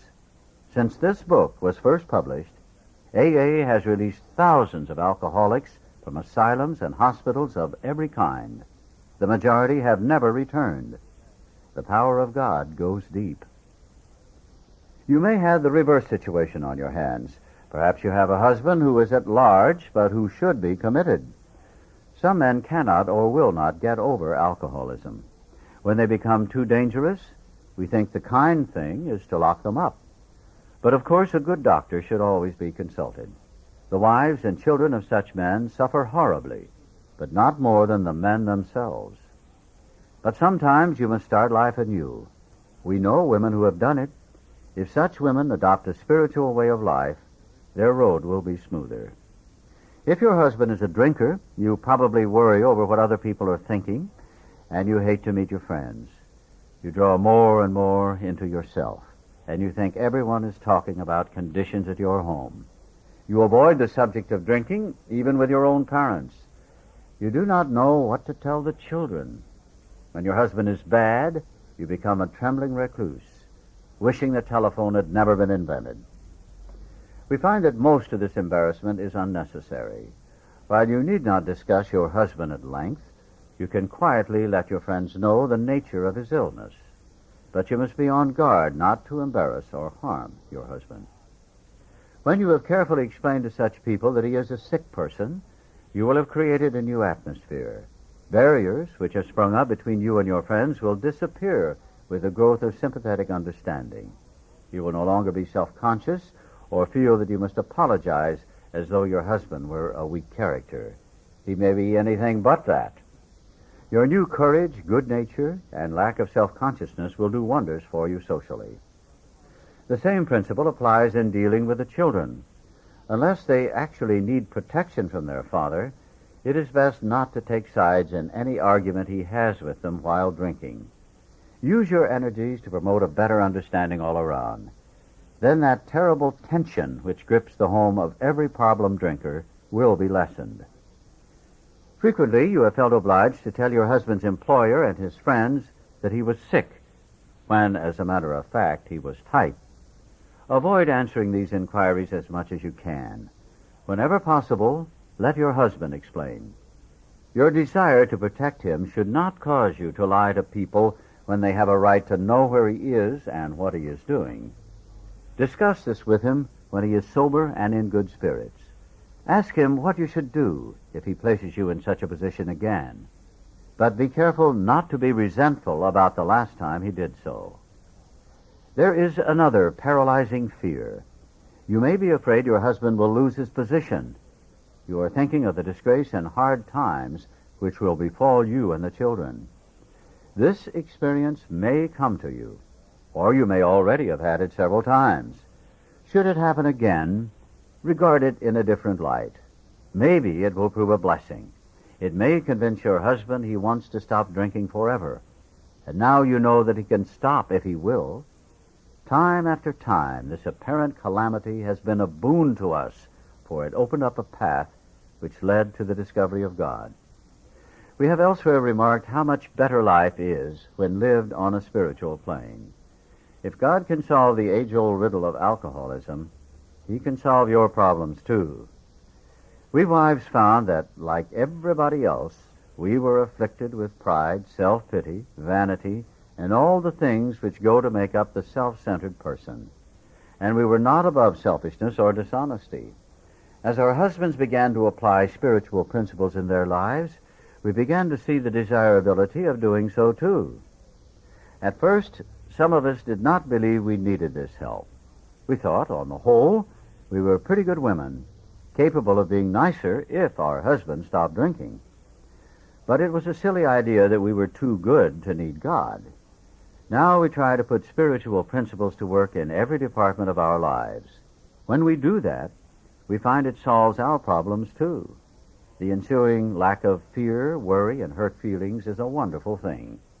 We urge you to try our program, for nothing will be so helpful to your husband as the radically changed attitude toward him which God will show you how to have. Go along with your husband if you possibly can. If you and your husband find a solution for the pressing problem of drink, you are, of course, going to be very happy. But all problems will not be solved at once. Seed has started to sprout into new soil, but growth has only begun. In spite of your newfound happiness, there will be ups and downs. Many of the old problems will still be with you. This is as it should be.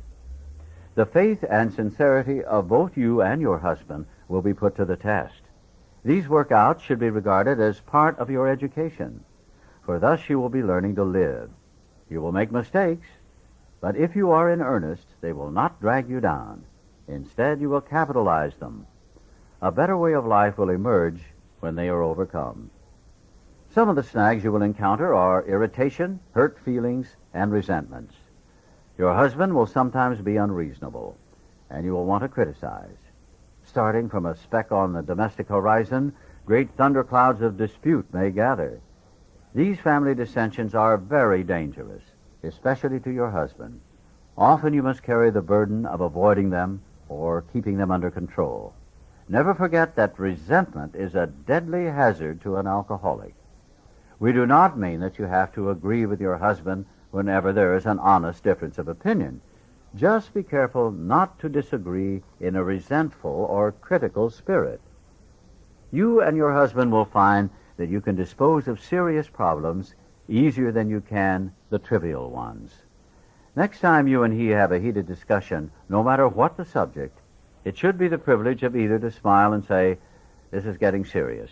I'm sorry I got disturbed. Let's talk about it later." If your husband is trying to live on a spiritual basis, he will also be doing everything in his power to avoid disagreement or contention. Your husband knows he owes you more than sobriety. He wants to make good. Yet you must not expect too much. His ways of thinking and doing are the habits of years. Patience, tolerance, understanding, and love are the watchwords. Show him these things in yourself, and they will be reflected back to you from him. Live and let live is the rule. If you both show a willingness to remedy your own defects, there will be little need to criticize each other. We women carry with us a picture of the ideal man, the sort of chap we would like our husbands to be. It is the most natural thing in the world, once his liquor problem is solved, to feel that he will now measure up to that cherished vision. The chances are he will not, for, like yourself, he is just beginning his development. Be patient. Another feeling we are very likely to entertain is one of resentment that love and loyalty could not cure our husbands of alcoholism. We do not like the thought that the contents of a book or the work of another alcoholic has accomplished in a few weeks that for which we struggle for years. At such moments, we forget that alcoholism is an illness over which we could not possibly have had any power. Your husband will be the first to say it was your devotion and care which brought him to the point where he could have a spiritual experience. Without you, he would have gone to pieces long ago. When resentful thoughts come, try to pause and count your blessings. After all, your family is reunited, alcohol is no longer a problem, and you and your husband are working together toward an undreamed-of future. Still, another difficulty is that you may become jealous of the attention he bestows on other people, especially alcoholics. You have been starving for his companionship, yet he spends long hours helping other men and their families. You feel he should now be yours. The fact is that he should work with other people to maintain his own sobriety. Sometimes he will be so interested that he becomes really neglectful. Your house is filled with strangers. You may not like some of them. He gets stirred up about their troubles, but not at all about yours. It will do little good if you point that out and urge more attention for yourself. We find it a real mistake to dampen his enthusiasm for alcoholic work. You should join in his efforts as much as you possibly can. We suggest that you direct some of your thought to the wives of his new alcoholic friends. They need the counsel and love of a woman who has gone through what you have. It is probably true that you and your husband have been living too much alone, for drinking many times isolates the wife of an alcoholic. Therefore, you probably need fresh interests and a great cause to live for as much as your husband. If you cooperate rather than complain, you will find that his excess enthusiasm will tone down. Both of you will awaken to a new sense of responsibility for others. You, as well as your husband, ought to think of what you can put into life instead of how much you can take out. Inevitably, your lives will be fuller for doing so. You will lose the old life to find one much better. Perhaps your husband will make a fair start on the new basis, but just as things are going beautifully, he dismays you by coming home drunk. If you are satisfied he really wants to get over drinking, you need not be alarmed, though it is infinitely better that he have no relapse at all. As has been true with many of our men, it is by no means a bad thing in some cases.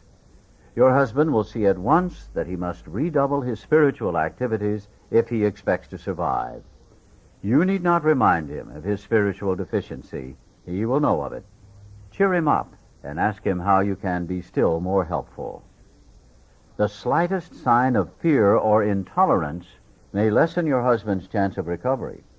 In a weak moment, he may take your dislike of his high-stepping friends as one of those insanely trivial excuses to drink.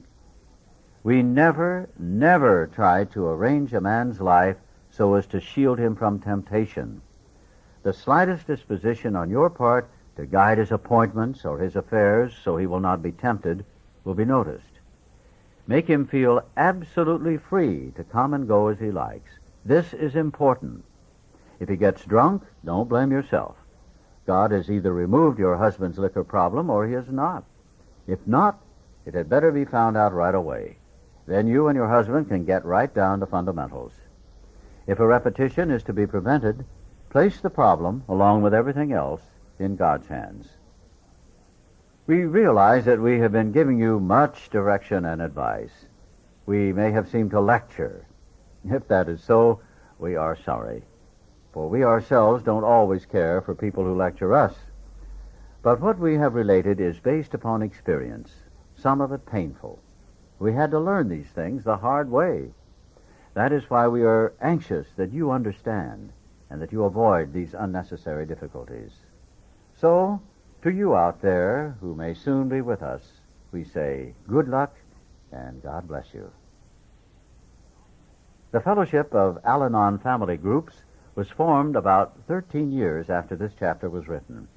Though it is entirely separate from Alcoholics Anonymous, it uses the general principles of the AA program as a guide for husbands, wives, relatives, friends, and others close to alcoholics.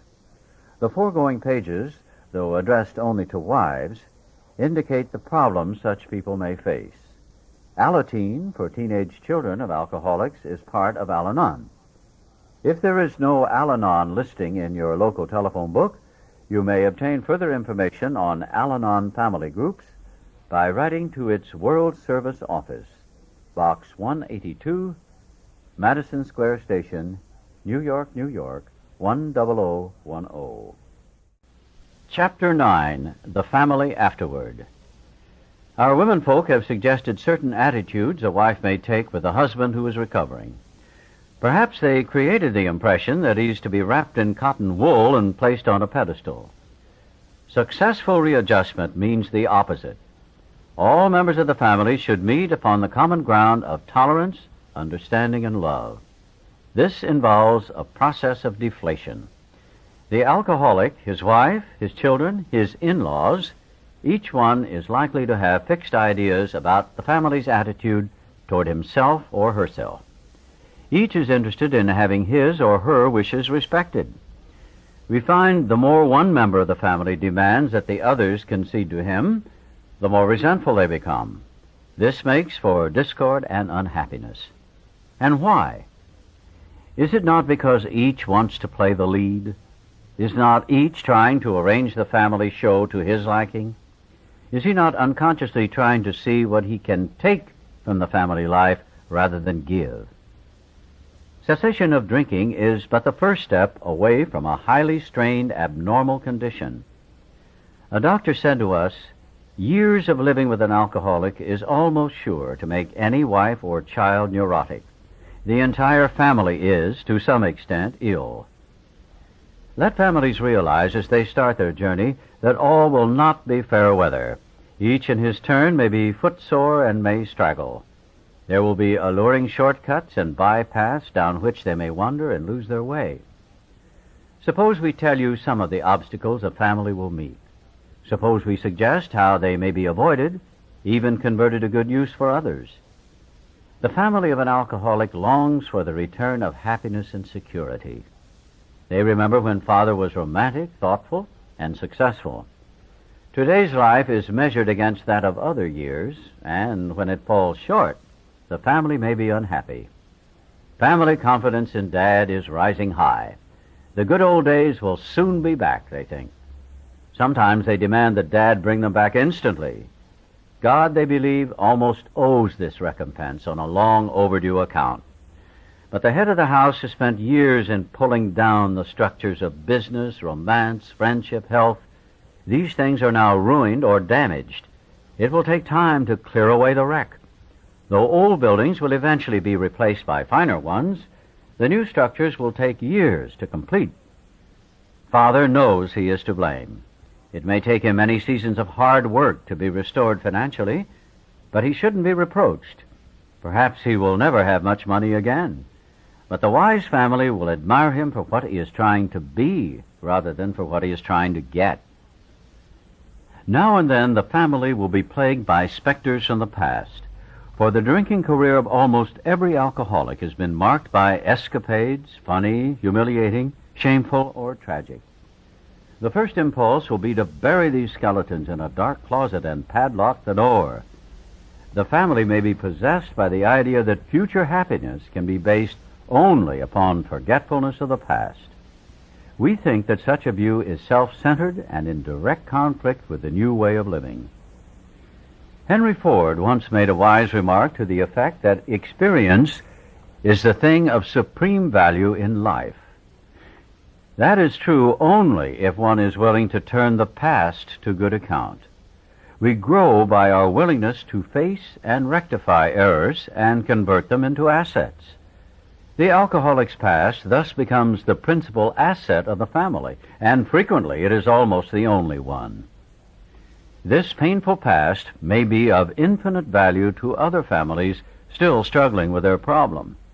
We think each family which has been relieved owes something to those who have not, and when the occasion requires, each member of it should be only too willing to bring former mistakes, no matter how grievous, out of their hiding places. Showing others who suffer how we were given help is the very thing which makes life seem so worthwhile to us now. Cling to the thought that in God's hands, the dark past is the greatest possession you have, the key to life and happiness for others. With it, you can avert death and misery for them.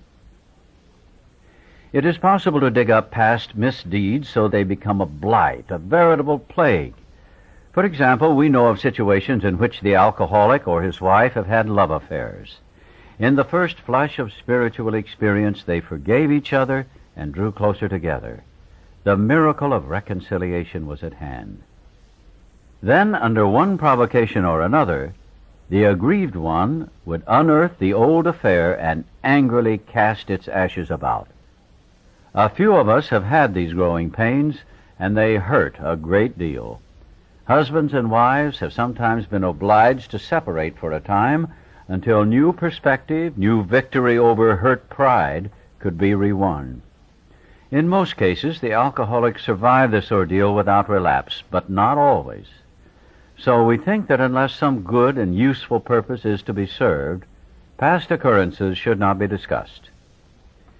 We families of Alcoholics Anonymous keep few skeletons in the closet. Everyone knows about the other's alcoholic troubles. This is a condition which in ordinary life would produce untold grief. There might be scandalous gossip, laughter at the expense of other people, and a tendency to take advantage of intimate information. Among us, these are rare occurrences. We do talk about each other a great deal, but we almost invariably temper such talk by a spirit of love and tolerance. Another principle we observe carefully is that we do not relate intimate experiences of another person unless we are sure he would approve. We find it better, when possible, to stick to our own stories. A man may criticize or laugh at himself, and it will affect others favorably, but criticism or ridicule coming from another often produces the contrary effect. Members of a family should watch such matters carefully, for one careless, inconsiderate remark has been known to raise the very devil. We alcoholics are sensitive people. It takes some of us a long time to outgrow that serious handicap. Many alcoholics are enthusiasts. They run to extremes. At the beginning of recovery, a man will take, as a rule, one of two directions. He may either plunge into a frantic attempt to get on his feet in business, or he may be so enthralled by his new life that he talks or thinks of little else. In either case, certain family problems will arise. With these, we have had experience galore. We think it dangerous if he rushes headlong at his economic problem.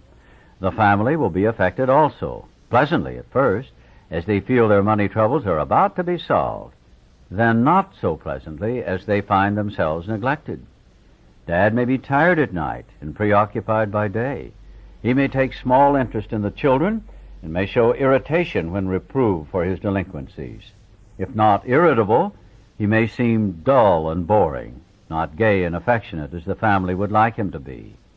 Mother may complain of inattention. They are all disappointed and often let him feel it.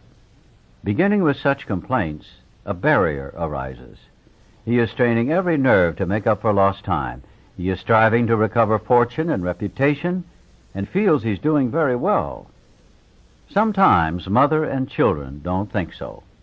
Having been neglected and misused in the past, they think father owes them more than they're getting. They want him to make a fuss over them. They expect him to give them the nice times they used to have before he drank so much, and to show his contrition for what they suffered. But Dad doesn't give freely of himself. Resentment grows. He becomes still less communicative. Sometimes he explodes over a trifle. The family is mystified. They criticize, pointing out how he is falling down on his spiritual program. This sort of thing can be avoided.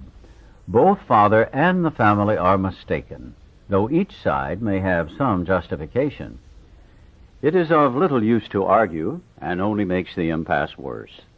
The family must realize that Dad, though marvelously improved, is still convalescing. They should be thankful he is sober and able to be of this world once more. Let them praise his progress. Let them remember that his drinking wrought all kinds of damage that may take long to repair. If they sense these things, they will not take so seriously his periods of crankiness, depression, or apathy, which will disappear when there is tolerance, love, and spiritual understanding. The head of the house ought to remember that he is mainly to blame for what befell his home. He can scarcely square the account in his lifetime, but he must see the danger of over-concentration on financial success. Although financial recovery is on the way for many of us, we found we could not place money first. For us, material well-being always followed spiritual progress. It never preceded. Since the home has suffered more than anything else, it is well that a man exert himself there. He is not likely to get far in any direction if he fails to show unselfishness and love under his own roof. We know there are difficult wives and families, but the man who is getting over alcoholism must remember he did much to make them so. As each member of a resentful family begins to see his shortcomings and admits them to the others, he lays a basis for helpful discussion. These family talks will be constructive if they can be carried on without heated argument, self-pity, self-justification, or resentful criticism. Little by little, mother and children will see they ask too much, and father will see he gives too little. Giving, rather than getting, will become the guiding principle. Assume, on the other hand, that father has, at the outset, a stirring spiritual experience. Overnight, as it were, he is a different man. He becomes a religious enthusiast. He is unable to focus on anything else.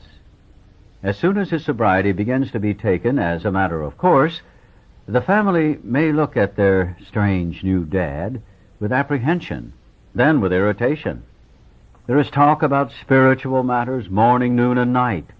He may demand that the family find God in a hurry, or exhibit amazing indifference to them, and say he is above worldly considerations. He may tell Mother, who's been religious all her life, that she doesn't know what it's all about, and that she better get his brand of spirituality while there is yet time. When Father takes this tack, the family may react unfavorably.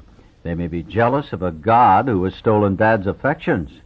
While grateful that he drinks no more, they may not like the idea that God has accomplished the miracle where they failed. They often forget Father was beyond human aid. They may not see why their love and devotion did not straighten him out.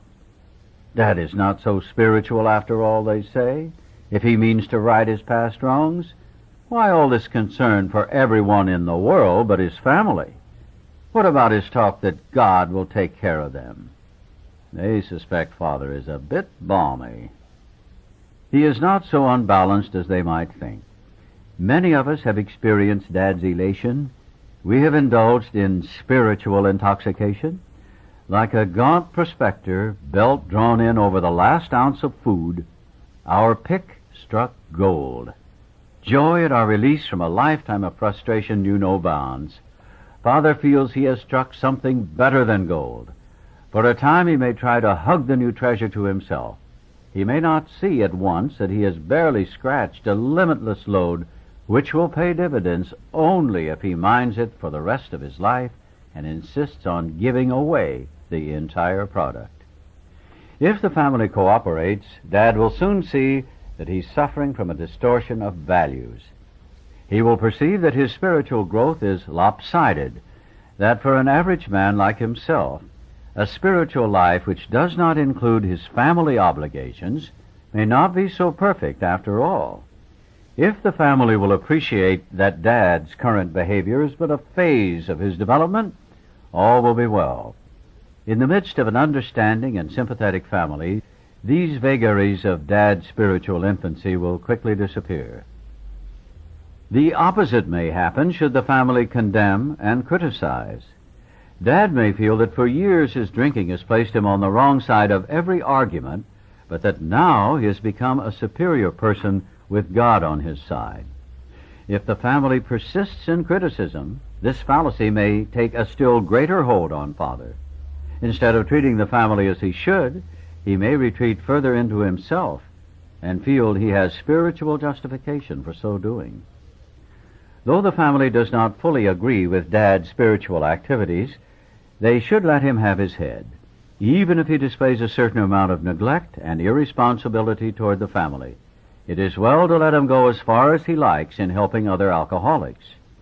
During those first days of convalescence, this will do more to ensure his sobriety than anything else.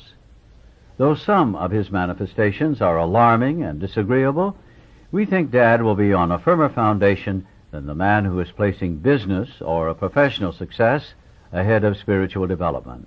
He will be less likely to drink again, and anything is preferable to that.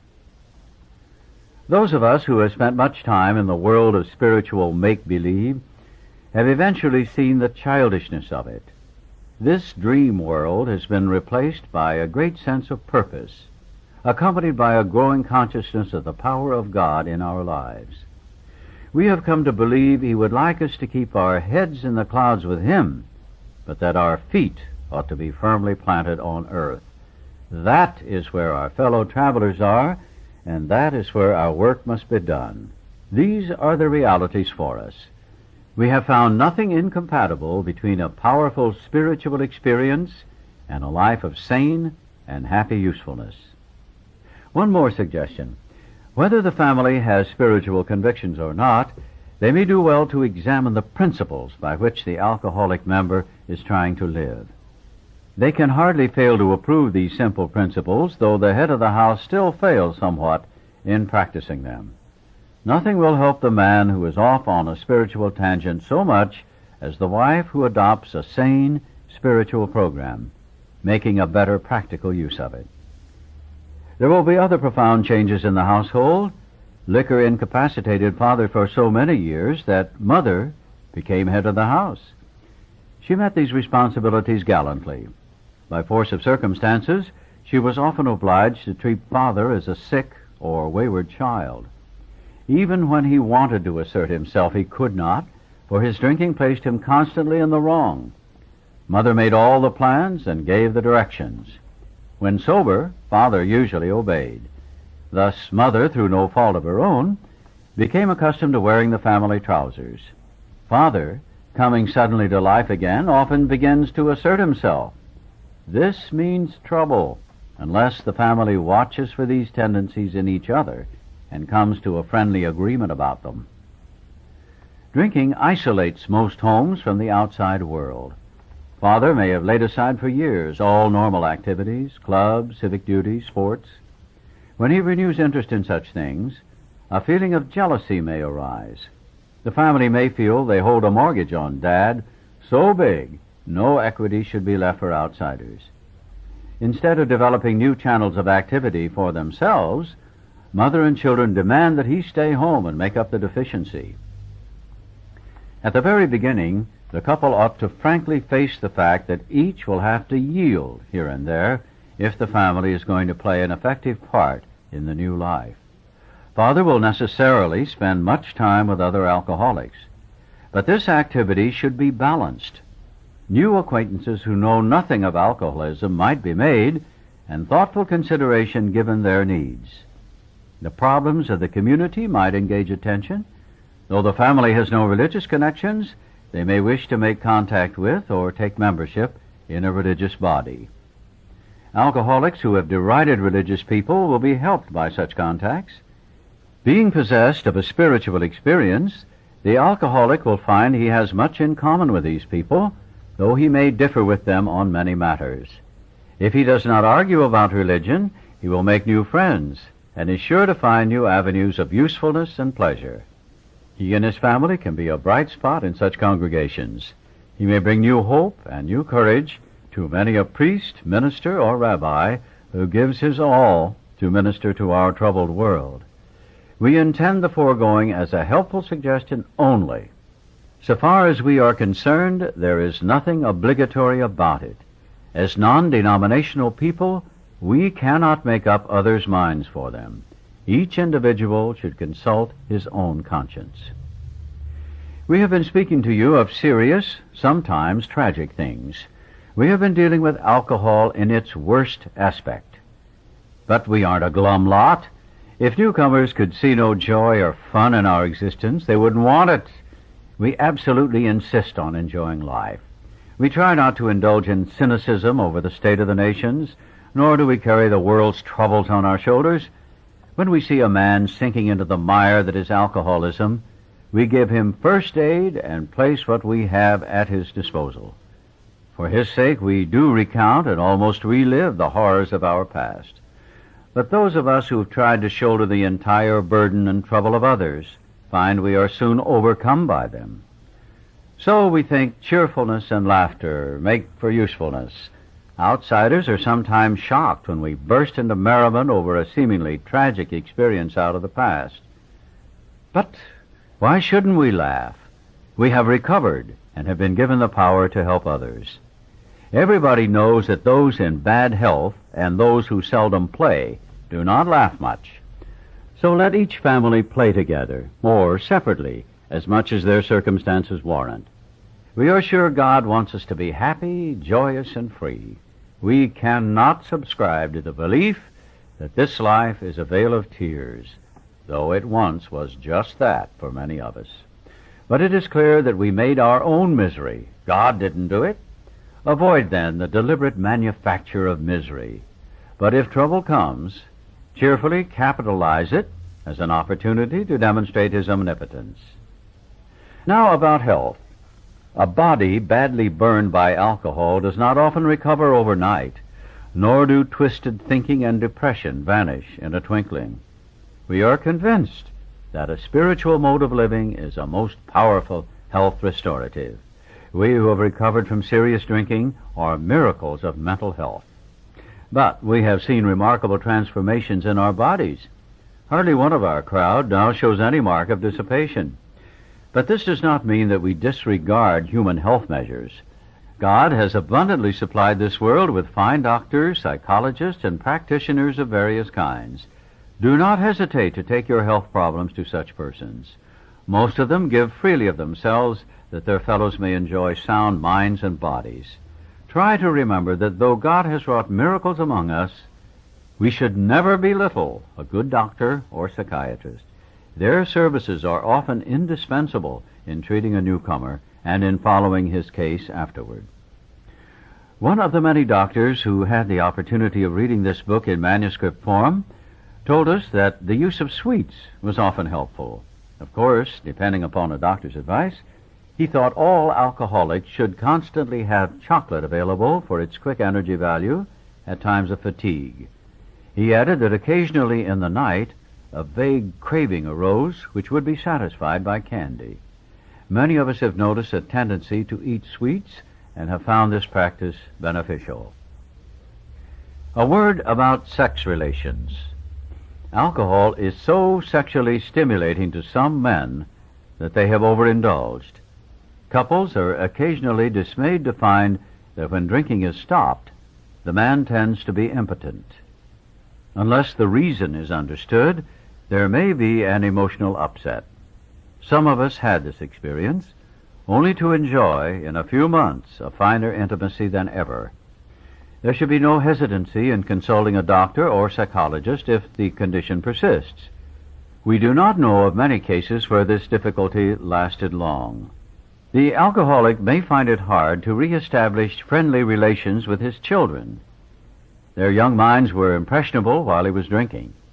Without saying so, they may cordially hate him for what he's done to them and to their mother. The children are sometimes dominated by a pathetic hardness and cynicism. They cannot seem to forgive and forget.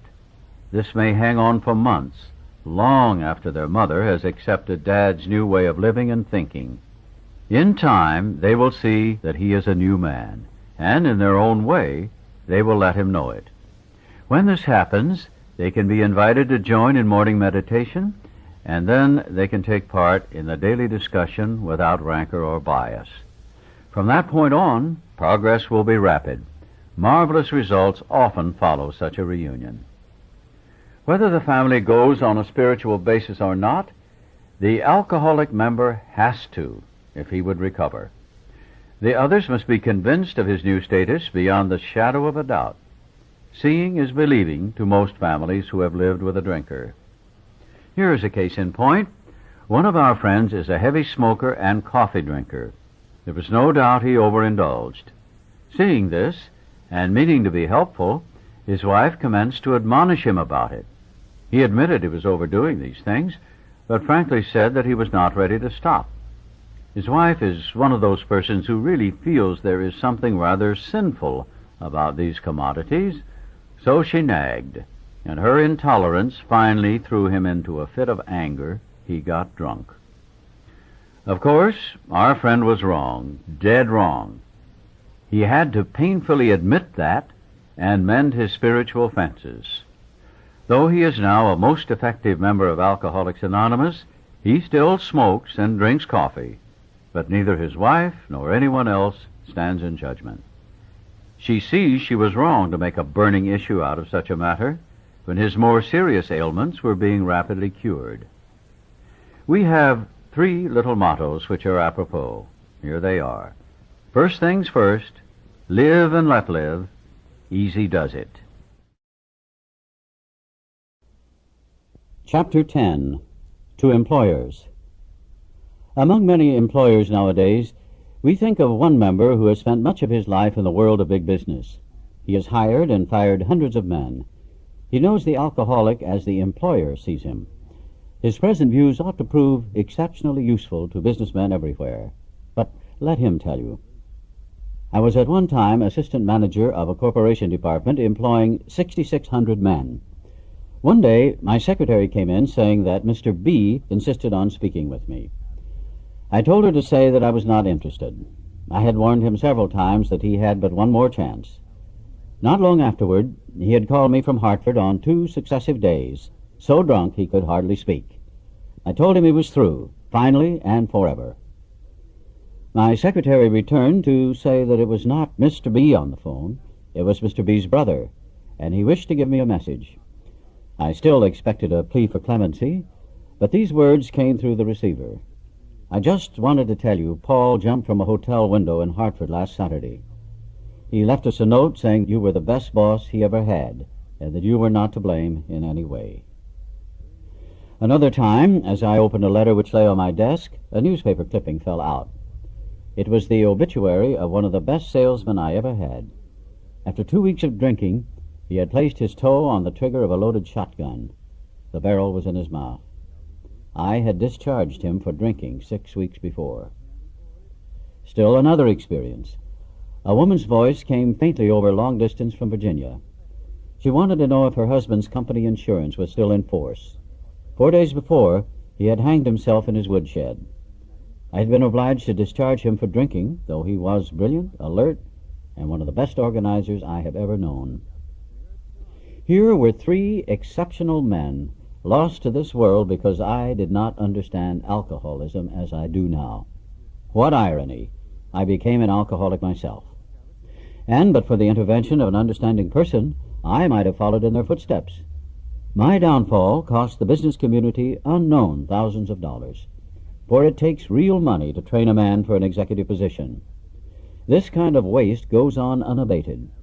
We think the business fabric is shot through with a situation which might be helped by better understanding all around. Nearly every modern employer feels a moral responsibility for the well-being of his health, and he tries to meet these responsibilities. That he has not always done so for the alcoholic is easily understood. To him, the alcoholic has often seemed a fool of the first magnitude. Because of the employee's special ability or of his own strong personal attachment to him, the employer has sometimes kept such a man at work long beyond a reasonable period. Some employers have tried every known remedy. In only a few instances has there been a lack of patience and tolerance. And we, who have imposed on the best of employers, can scarcely blame them if they have been short with us. Here, for instance, is a typical example. An officer of one of the largest banking institutions in America knows I no longer drink. One day he told me about an executive of the same bank who, from his description, was undoubtedly alcoholic. This seemed to me like an opportunity to be helpful, so I spent 2 hours talking about alcoholism, the malady, and described the symptoms and results as well as I could. His comment was, "Very interesting, but I'm sure this man is done drinking. He has just returned from a 3 months' leave of absence, has taken a cure, looks fine, and to clinch the matter, the board of directors told him this was his last chance." The only answer I could make was that if the man followed the usual pattern, he would go on a bigger bust than ever. I felt this was inevitable, and wondered if the bank was doing the man an injustice. Why not bring him into contact with some of our alcoholic crowd? He might have a chance. I pointed out that I had had nothing to drink whatever for 3 years, and this in the face of difficulties that would have made 9 out of 10 men drink their heads off. Why not at least afford him an opportunity to hear my story? "Oh, no," said my friend, "this chap is either through with liquor or he is minus a job. If he has your willpower and guts, he'll make the grade." I wanted to throw up my hands in discouragement, for I saw that I had failed to help my banker friend understand. He simply could not believe that his brother executive suffered from a serious illness. There was nothing to do but wait. Presently the man did slip and was fired. Following his discharge, we contacted him. Without much ado, he accepted the principles and procedure that had helped us. He is undoubtedly on the road to recovery. To me, this incident illustrates lack of understanding as to what really ails the alcoholic, and lack of knowledge as to what part employers might profitably take in salvaging their sick employees. If you desire to help, it might be well to disregard your own drinking or lack of it. Whether you are a hard drinker, a moderate drinker, or a teetotaler, you may have some pretty strong opinions, perhaps prejudices. Those who drink moderately may be more annoyed with an alcoholic than a total abstainer would be. Drinking occasionally and understanding your own reactions, it is possible for you to become quite sure of many things, which, so far as the alcoholic is concerned, are not always so. As a moderate drinker, you can take your liquor or leave it alone. Whenever you want to, you control your drinking. Of an evening, you can go on a mild bender, get up in the morning, shake your head, and go to business. To you, liquor is no real problem. You cannot see why it should be to anyone else, save the spineless and stupid. When dealing with an alcoholic, there may be a natural annoyance that a man could be so weak, stupid, and irresponsible. Even when you understand the malady better, you may feel this feeling rising. A look at the alcoholic in your organization is many times illuminating. Is he not usually brilliant, fast-thinking, imaginative, and likable? When sober, does he not work hard and have a knack of getting things done? If he had these qualities and did not drink, would he be worth retaining? Should he have the same consideration as other ailing employees? Is he worth salvaging? If your decision is yes, whether the reason be humanitarian or business or both, then the following suggestions may be helpful. Can you discard the feeling that you are dealing only with habit, with stubbornness, or a weak will? If this presents difficulty, rereading chapters 2 and 3, where the alcoholic sickness is discussed at length, might be worthwhile. You, as a businessman, want to know the necessities before considering the result. If you can see that your employee is ill, can he be forgiven for what he has done in the past? Can his past absurdities be forgotten? Can it be appreciated that he has been a victim of crooked thinking directly caused by the action of alcohol on his brain? I well remember the shock I received when a prominent doctor in Chicago told me of cases where pressure of the spinal fluid actually ruptured the brain. No wonder an alcoholic is strangely irrational. Who wouldn't be with such a fevered brain? Normal drinkers are not so affected, nor can they understand the aberrations of the alcoholic. Your man has probably been trying to conceal a number of scrapes, perhaps pretty messy ones. They may be disgusting. You may be at a loss to understand how such a seemingly above-board chap could be so involved. But these scrapes can generally be charged, no matter how bad, to the abnormal action of alcohol on his mind. When drinking or getting over a bout, an alcoholic, sometimes the model of honesty when normal, will do incredible things. Afterward, his revulsion will be terrible. Nearly always these antics indicate nothing more than temporary conditions. This is not to say all alcoholics are honest and upright when not drinking. Of course that isn't so, and such people often may impose on you. Seeing your attempt to understand and help, some men will try to take advantage of your kindness. If you are sure your man does not want to stop, he may as well be discharged. The sooner the better. You are not doing him a favor by keeping him on. Firing such an individual may prove a blessing to him. It may be just the jolt he needs. I know in my own particular case that nothing my company could have done would have stopped me. For as long as I was able to hold my position, I could not possibly realize how serious my situation was. Had they fired me first, and had they then taken steps to see that I was presented with the solution contained in this book, I might have returned to them 6 months later, a well man. But there are many men who want to stop, and with them you can go far. Your understanding treatment of their cases will pay dividends. Perhaps you have such a man in mind. He wants to quit drinking, and you want to help him, even if it be only a matter of good business. You now know more about alcoholism. You can see that he is mentally and physically sick. You are willing to overlook his past performances. Suppose an approach is made something like this. State that you know about his drinking and that it must stop. You might say you appreciate his abilities, would like to keep him, but cannot if he continues to drink. A firm attitude at this point has helped many of us. Next, he can be assured that you do not intend to lecture, moralize, or condemn, that if this was done formally, it was because of misunderstanding. If possible, express a lack of hard feeling toward him. At this point, it might be well to explain alcoholism, the illness. Say that you believe he is a gravely ill person. With this qualification, being perhaps fatally ill, does he want to get well? You ask because many alcoholics, being warped and drugged, do not want to quit. But does he? Will he take every necessary step, submit to anything to get well, to stop drinking forever? If he says yes, does he really mean it? Or down inside does he think he is fooling you, and that after rest and treatment he will be able to get away with a few drinks now and then. We believe a man should be thoroughly probed on these points. Be satisfied he is not deceiving himself or you. Whether you mention this book is a matter for your discretion. If he temporizes and still thinks he can ever drink again, even beer, he might as well be discharged after the next bender, which, if an alcoholic, he is almost certain to have. He should understand that emphatically. Either you are dealing with a man who can and will get well, or you are not. If not, why waste time with him? This may seem severe, but it is usually the best course. After satisfying yourself that your man wants to recover and that he will go to any extreme to do so, you may suggest a definite course of action. For most alcoholics who are drinking, or who are just getting over a spree, a certain amount of physical treatment is desirable, even imperative. The matter of physical treatment should, of course, be referred to your own doctor. Whatever the method, its object is to thoroughly clear mind and body of the effects of alcohol. In competent hands, this seldom takes long, nor is it very expensive.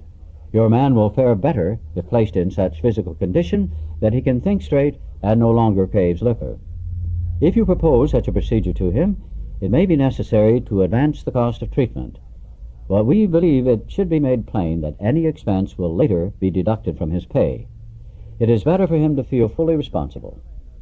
If your man accepts your offer, it should be pointed out that physical treatment is but a small part of the picture. Though you are providing him with the best possible medical attention, he should understand that he must undergo a change of heart. To get over drinking will require a transformation of thought and attitude. We all had to place recovery above everything, for without recovery, we would have lost both home and business. Can you have every confidence in his ability to recover? While on the subject of confidence, can you adopt the attitude that so far as you are concerned, this will be a strictly personal matter, that his alcoholic derelictions, the treatment about to be undertaken, will never be discussed without his consent? It might be well to have a long chat with him on his return. To return to the subject matter of this book, it contains full suggestions by which the employee may solve his problem. To you, some of the ideas which it contains are novel. Perhaps you are not quite in sympathy with the approach we suggest. By no means do we offer it as a last word on this subject, but so far as we are concerned, it has worked with us. After all, are you not looking for results rather than methods? Whether your employee likes it or not, he will learn the grim truth about alcoholism. That won't hurt him a bit, even though he does not go for this remedy. We suggest you draw the book to the attention of the doctor who is to attend your patient during treatment. If the book is read the moment the patient is able, while acutely depressed, realization of his condition may come to him. We hope the doctor will tell the patient the truth about his condition, whatever that happens to be. When the man is presented with this volume, it is best that no one tell him he must abide by its suggestions. The man must decide for himself. You are betting, of course, that your changed attitude, plus the contents of this book, will turn the trick. In some cases it will, and in others it may not. But we think that if you persevere, the percentage of successes will gratify you. As our work spreads and our numbers increase, we hope your employees may be put in personal contact with some of us. Meanwhile, we are sure a great deal can be accomplished by the use of the book alone. On your employee's return, talk with him. Ask him if he thinks he has the answer. If he feels free to discuss his problems with you, if he knows you understand and will not be upset by anything he wishes to say, he will probably be off to a fast start. In this connection, can you remain undisturbed if the man proceeds to tell you shocking things?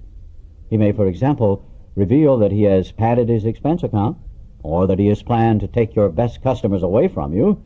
In fact, he may say almost anything if he has accepted our solution, which, as you know, demands rigorous honesty. Can you charge this off as you would a bad account and start fresh with him? If he owes you money, you may wish to make terms. If he speaks of his home situation, you can undoubtedly make helpful suggestions. Can he talk frankly with you, so long as he does not bear business tales or criticize his associates? With this kind of employee, such an attitude will command undying loyalty. The greatest enemies of us alcoholics are resentment, jealousy, envy, frustration, and fear. Wherever men are gathered together in business, there will be rivalries, and arising out of these, a certain amount of office politics. Sometimes we alcoholics have an idea that people are trying to pull us down. Often this is not so at all, but sometimes our drinking will be used politically. One instance comes to mind in which a malicious individual was always making friendly little jokes about an alcoholic's drinking exploits. In this way, he was slyly carrying tales. In another case, an alcoholic was sent to a hospital for treatment. Only a few knew of it at first, but within a short time it was billboarded throughout the entire company. Naturally, this sort of thing decreased the man's chance of recovery. The employer can many times protect the victim from this kind of talk. The employer cannot play favorites, but he can always defend a man from needless provocation and unfair criticism. As a class, alcoholics are energetic people. They work hard and they play hard. Your man should be on his mettle to make good. Being somewhat weakened and faced with physical and mental readjustment to a life which knows no alcohol, he may overdo. You may have to curb his desire to work 16 hours a day. You may need to encourage him to play once in a while. He may wish to do a lot for other alcoholics, and something of the sort may come up during business hours. A reasonable amount of latitude will be helpful. This work is necessary to maintain his sobriety. After your man has gone along without drinking for a few months, you may be able to make use of his services with other employees who are giving you the alcoholic runaround, provided, of course, they are willing to have a third party in the picture. An alcoholic who has recovered but holds a relatively unimportant job can talk to a man with a better position. Being on a radically different basis of life, he will never take advantage of the situation. Your man may be trusted. Long experience with alcoholic excuses naturally arouses suspicion.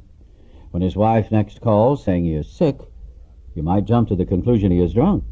If he is, and is still trying to recover, he will tell you about it, even if it means the loss of his job. For he knows he must be honest if he would live at all. He will appreciate knowing you are not bothering your head about him, that you are not suspicious, nor are you trying to run his life so he will be shielded from temptation to drink. If he is conscientiously following the program of recovery, he can go anywhere your business may call him. In case he does stumble even once, you will have to decide whether to let him go. If you are sure he doesn't mean business, there is no doubt you should discharge him. If, on the contrary, you are sure he is doing his utmost, you may wish to give him another chance. But you should feel under no obligation to keep him on, for your obligation has been well discharged already. There is another thing you might wish to do. If your organization is a large one, your junior executives might be provided with this book. You might let them know you have no quarrel with the alcoholics of your organization. These juniors are often in a difficult position. Men under them are frequently their friends. So, for one reason or another, they cover these men, hoping matters will take a turn for the better. They often jeopardize their own positions by trying to help serious drinkers who should have been fired long ago, or else given an opportunity to get well. After reading this book, a junior executive can go to such a man and say approximately this: "Look here, Ed, do you want to stop drinking or not? You put me on the spot every time you get drunk. It isn't fair to me or the firm. I've been learning something about alcoholism. If you are an alcoholic, you're a mighty sick man. You act like one. The firm wants to help you get over it. And if you're interested, there is a way out. If you take it, your past will be forgotten, and the fact that you went away for treatment will not be mentioned. But if you cannot or will not stop drinking, I think you ought to resign." Your junior executive may not agree with the contents of our book. He need not, and often should not, show it to his alcoholic prospect. But at least he will understand the problem and will no longer be misled by ordinary promises. He will be able to take a position with such a man which is eminently fair and square. He will have no further reason for covering up an alcoholic employee. It boils right down to this: no man should be fired just because he is an alcoholic. If he wants to stop, he should be afforded a real chance. If he cannot or does not want to stop, he should be discharged. The exceptions are few. We think this method of approach will accomplish several things. It will permit the rehabilitation of good men. At the same time, you will feel no reluctance to rid yourself of those who cannot or will not stop. Alcoholism may be causing your organization considerable damage in its waste of time, men, and reputation. We hope our suggestions will help you plug up this sometimes serious leak. We think we are sensible when we urge that you stop this waste and give your worthwhile man a chance. The other day, an approach was made to the vice president of a large industrial concern. He remarked, "I'm mighty glad you fellows got over your drinking.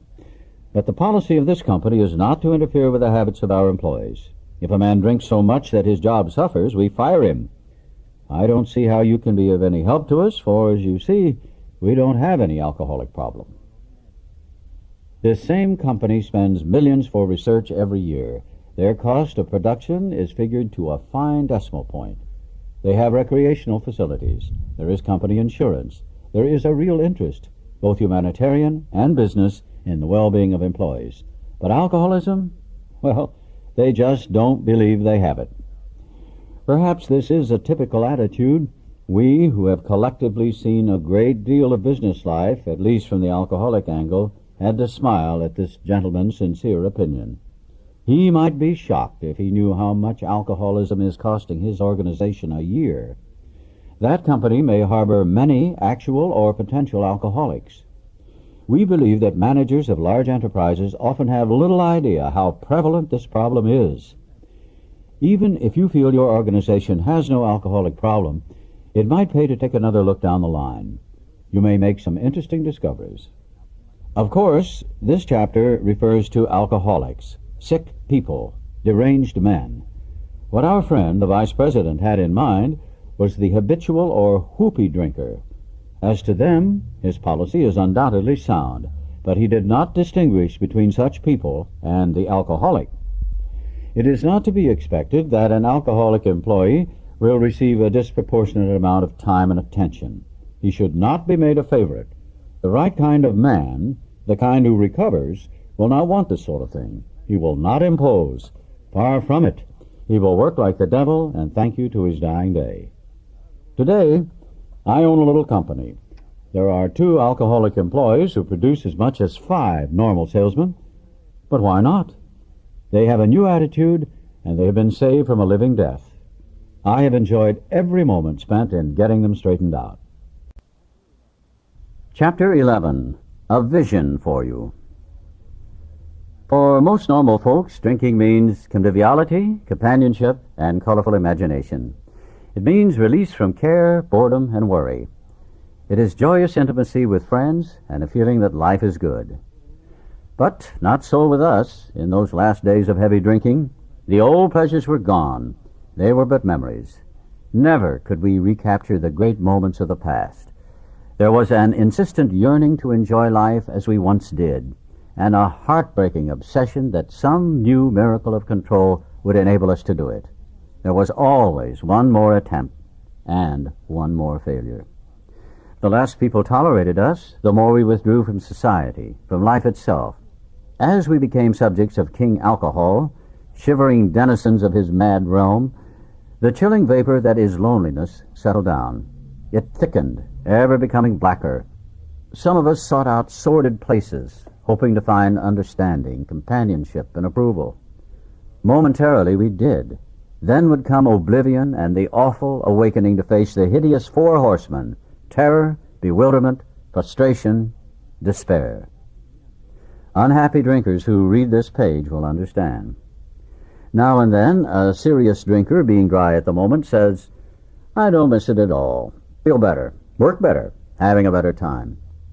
As ex-problem drinkers, we smile at such a sally.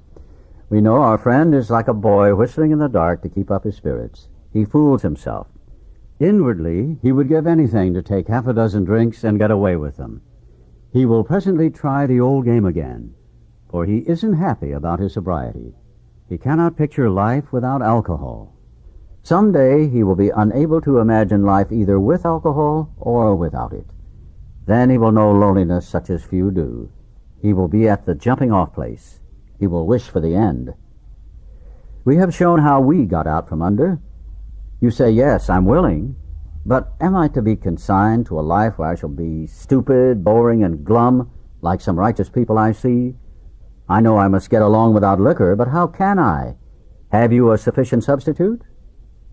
Yes, there is a substitute, and it is vastly more than that. It is a fellowship in Alcoholics Anonymous. There you will find release from care, boredom, and worry. Your imagination will be fired. Life will mean something at last. The most satisfactory years of your existence lie ahead. Thus we find the fellowship, and so will you. How is that to come about, you ask? Where am I to find these people? You are going to meet these new friends in your own community. Near you, alcoholics are dying helplessly like people in a sinking ship. If you live in a large place, there are hundreds. High and low, rich and poor, these are future fellows of Alcoholics Anonymous. Among them, you will make lifelong friends. You will be bound to them with new and wonderful ties, for you will escape disaster together, and you will commence shoulder to shoulder your common journey. Then you will know what it means to give of yourself, that others may survive and rediscover life. You will learn the full meaning of love thy neighbor as thyself. It may seem incredible that these men are to become happy, respected, and useful once more. How can they rise out of such misery, bad repute, and hopelessness? The practical answer is that since these things have happened among us, they can happen with you. Should you wish them above all else, and be willing to make use of our experience, we are sure they will come. The age of miracles is still with us. Our own recovery proves that. Our hope is that when this tip of a book is launched on the world tide of alcoholism, defeated drinkers will seize upon it to follow its suggestions. Many, we are sure, will rise to their feet and march on. They will approach still other sick ones, and fellowships of Alcoholics Anonymous may spring up in each city and hamlet, havens for those who must find a way out. In the chapter Working with Others, you gathered an idea of how we approach and aid others to health. Suppose now that through you, several families have adopted this way of life. You will want to know more of how to proceed from that point. Perhaps the best way of treating you to a glimpse of your future will be to describe the growth of the fellowship among us. Here is a brief account. Years ago, in 1935, one of our number made a journey to a certain western city. From a business standpoint, his trip came off badly. Had he been successful in his enterprise, he would have been set on his feet financially, which at the time seemed vitally important. But his venture wound up in a lawsuit and bogged down completely. The proceeding was shot through with much hard feeling and controversy. Bitterly discouraged, he found himself in a strange place, discredited and almost broke. Still physically weak and sober but a few months, he saw that his predicament was dangerous. He wanted so much to talk with someone, but whom? One dismal afternoon he paced a hotel lobby wondering how his bill was to be paid. At one end of the room stood a glass-covered directory of local churches. Down the lobby, a door opened into an attractive bar. He could see the gay crowd inside. In there he would find companionship and release. Unless he took some drinks, he might not have the courage to scrape an acquaintance and would have a lonely weekend. Of course, he couldn't drink, but why not sit hopefully at a table, a bottle of ginger ale before him? After all, had he not been sober 6 months now? Perhaps he could handle, say, 3 drinks, no more. Fear gripped him. He was on thin ice. Again, it was the old insidious insanity, that first drink. With a shiver, he turned away and walked down the lobby to the church directory. Music and gay chatter still floated to him from the bar. But what about his responsibilities, his family, and the men who would die because they would not know how to get well? Ah, yes, those other alcoholics. There must be many such in this town. He would phone a clergyman. His sanity returned, and he thanked God. Selecting a church at random from the directory, he stepped into a booth and lifted the receiver. His call to the clergyman led him presently to a certain resident of the town, who, though formerly able and respected, was then nearing the nadir of alcoholic despair. It was the usual situation: home in jeopardy, wife ill, children distracted, bills in arrears, and standing damaged. He had a desperate desire to stop, but saw no way out, for he had earnestly tried many avenues of escape. Painfully aware of being somehow abnormal, the man did not fully realize what it meant to be an alcoholic. A footnote here informs that this refers to Bill's first visit with Dr. Bob. These men later became co-founders of AA. Bill's story opens the text of this book. Dr. Bobs heads the story section. When our friend related his experience, the man agreed that no amount of willpower he might muster could stop his drinking for long. A spiritual experience, he conceded, was absolutely necessary, but the price seemed high upon the basis suggested. He told how he lived in constant worry about those who might find out about his alcoholism. He had, of course, the familiar alcoholic obsession that few knew of his drinking. Why, he argued, should he lose the remainder of his business only to bring still more suffering to his family by foolishly admitting his plight to people from whom he made his livelihood? He would do anything, he said, but that. Being intrigued, however, he invited our friend to his home. Some time later, and just as he thought he was getting control of his liquor situation, he went on a roaring bender. For him, this was the spree that ended all sprees. He saw that he would have to face his problems squarely, that God might give him mastery. One morning he took the bull by the horns and set out to tell those he feared what his trouble had been. He found himself surprisingly well received, and learned that many knew of his drinking. Stepping into his car, he made the rounds of people he had hurt.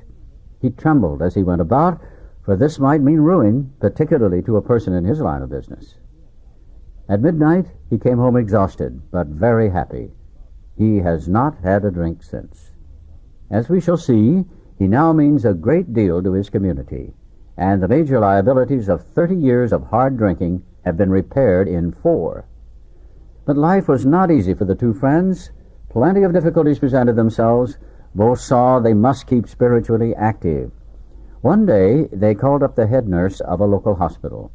They explained their need and inquired if she had a first-class alcoholic prospect. She replied, "Yes, we've got a corker. He's just beaten up a couple of nurses. Goes off his head completely when he's drinking.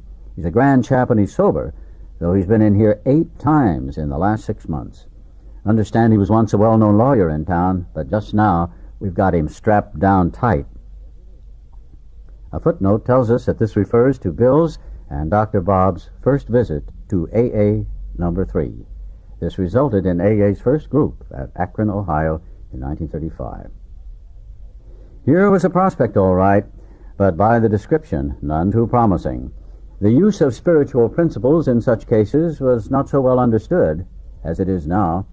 But one of the friends said, "Put him in a private room. We'll be down." 2 days later, a future fellow of Alcoholics Anonymous stared glassily at the strangers beside his bed. "Who are you fellows, and why this private room? I was always in a ward before." Said one of the visitors, "We're giving you a treatment for alcoholism."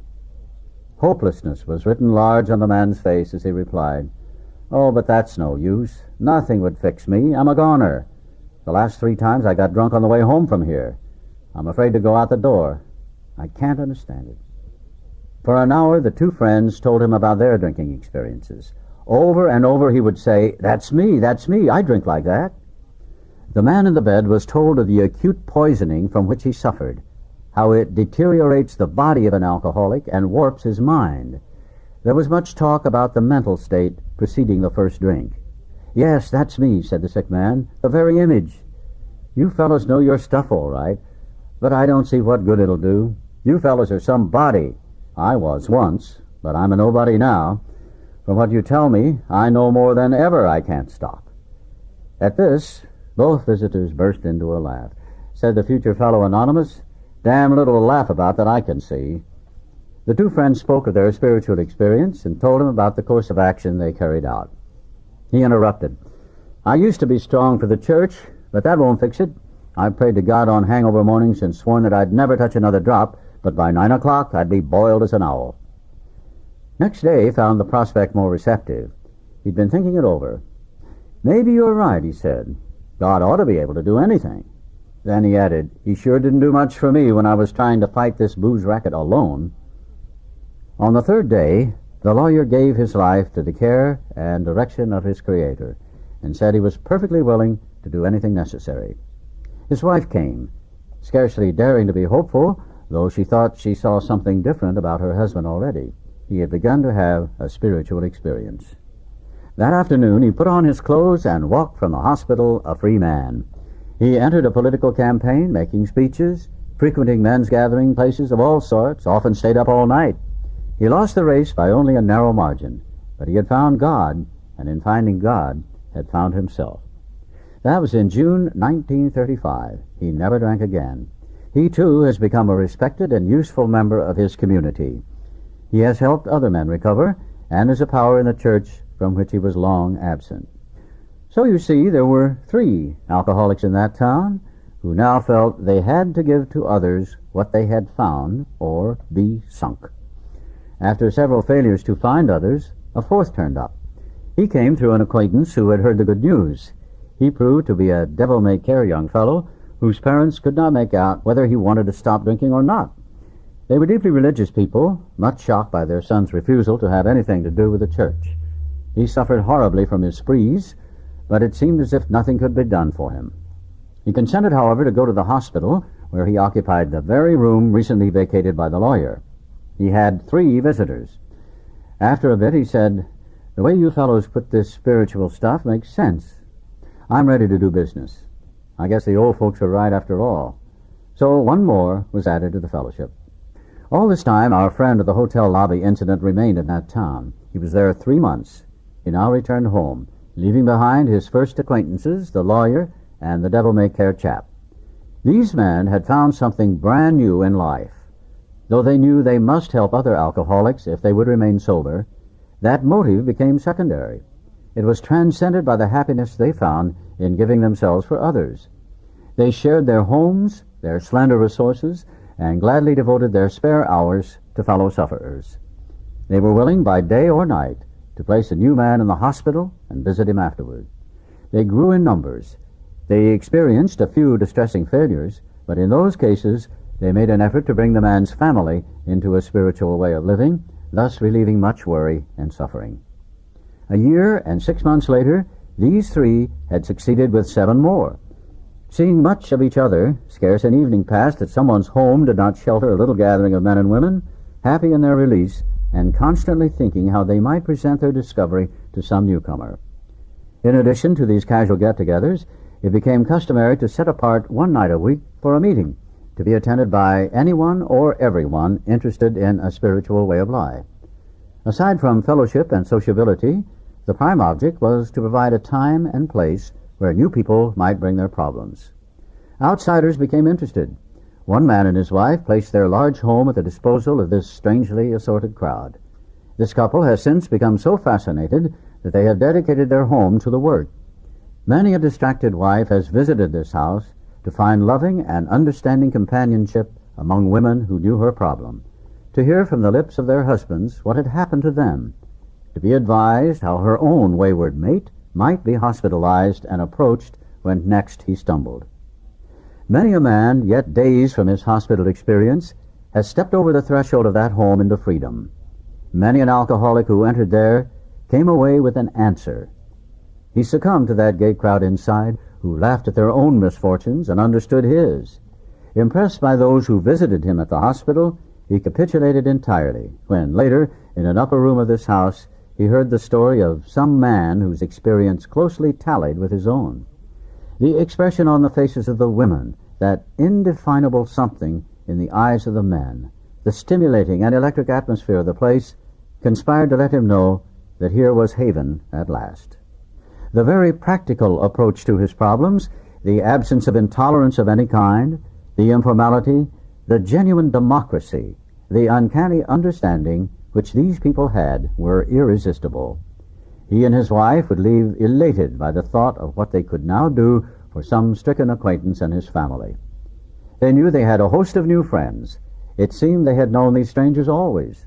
They had seen miracles, and one was to come to them. They had visioned the great reality, their loving and all-powerful Creator. Now this house will hardly accommodate its weekly visitors, for they number 60 or 80 as a rule. Alcoholics are being attracted from far and near. From surrounding towns, families drive long distances to be present. A community 30 miles away has 15 fellows of Alcoholics Anonymous. Being a large place, we think that someday its fellowship will number many hundreds. A footnote reminds us here that this was written in 1939. But life among Alcoholics Anonymous is more than attending gatherings and visiting hospitals. Cleaning up old scrapes, helping to settle family differences, explaining the disinherited son to his irate parents, lending money and securing jobs for each other when justified. These are everyday occurrences.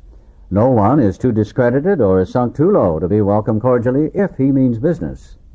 Social distinctions, petty rivalries, and jealousies, these are laughed out of countenance. Being wrecked in the same vessel, being restored and united under one God, with hearts and minds attuned to the welfare of others, the things which matter so much to some people no longer signify much to them. How could they? Under only slightly different conditions, the same thing is taking place in many eastern cities. In one of these, there is a well-known hospital for the treatment of alcoholic and drug addiction. 6 years ago, one of our number was a patient there. Many of us have felt for the first time the presence and power of God within its walls. We are greatly indebted to the doctor in attendance there, for he, although it might prejudice his own work, has told us of his belief in ours. Every few days this doctor suggests our approach to one of his patients. Understanding our work, he can do this with an eye to selecting those who are willing and able to recover on a spiritual basis. Many of us former patients go there to help.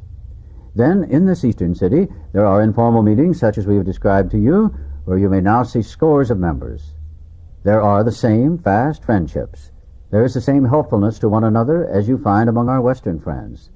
There's a good bit of travel between East and West, and we foresee a great increase in this helpful interchange. Someday, we hope that every alcoholic who journeys will find a fellowship of Alcoholics Anonymous at his destination. To some extent, this is already true.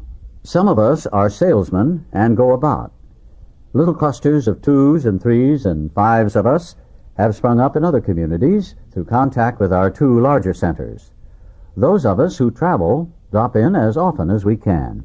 This practice enables us to lend a hand, at the same time avoiding certain alluring distractions of the road, about which any traveling man can inform you. A footnote here reminds us again that this was written in 1939. As of 1978, there are more than 30,000 groups in over 90 countries, with an estimated membership of over 1 million. Thus we grow, and so can you, though you be but one man with this book in your hand. We believe and hope it contains all you need to begin. We know what you're thinking. You're saying to yourself, I'm jittery and alone. I couldn't do that. But you can. You forget that you have just now tapped a source of power much greater than yourself. To duplicate with such backing what we have accomplished is only a matter of willingness, patience, and labor. We know of an AA member who was living in a large community. He had lived there but a few weeks when he found that the place probably contained more alcoholics per square mile than any city in the country. This was only a few days ago at this writing, 1939. The authorities were much concerned. He got in touch with a prominent psychiatrist who had undertaken certain responsibilities for the mental health of the community. The doctor proved to be able and exceedingly anxious to adopt any workable method of handling the situation. So he inquired, what did our friend have on the ball?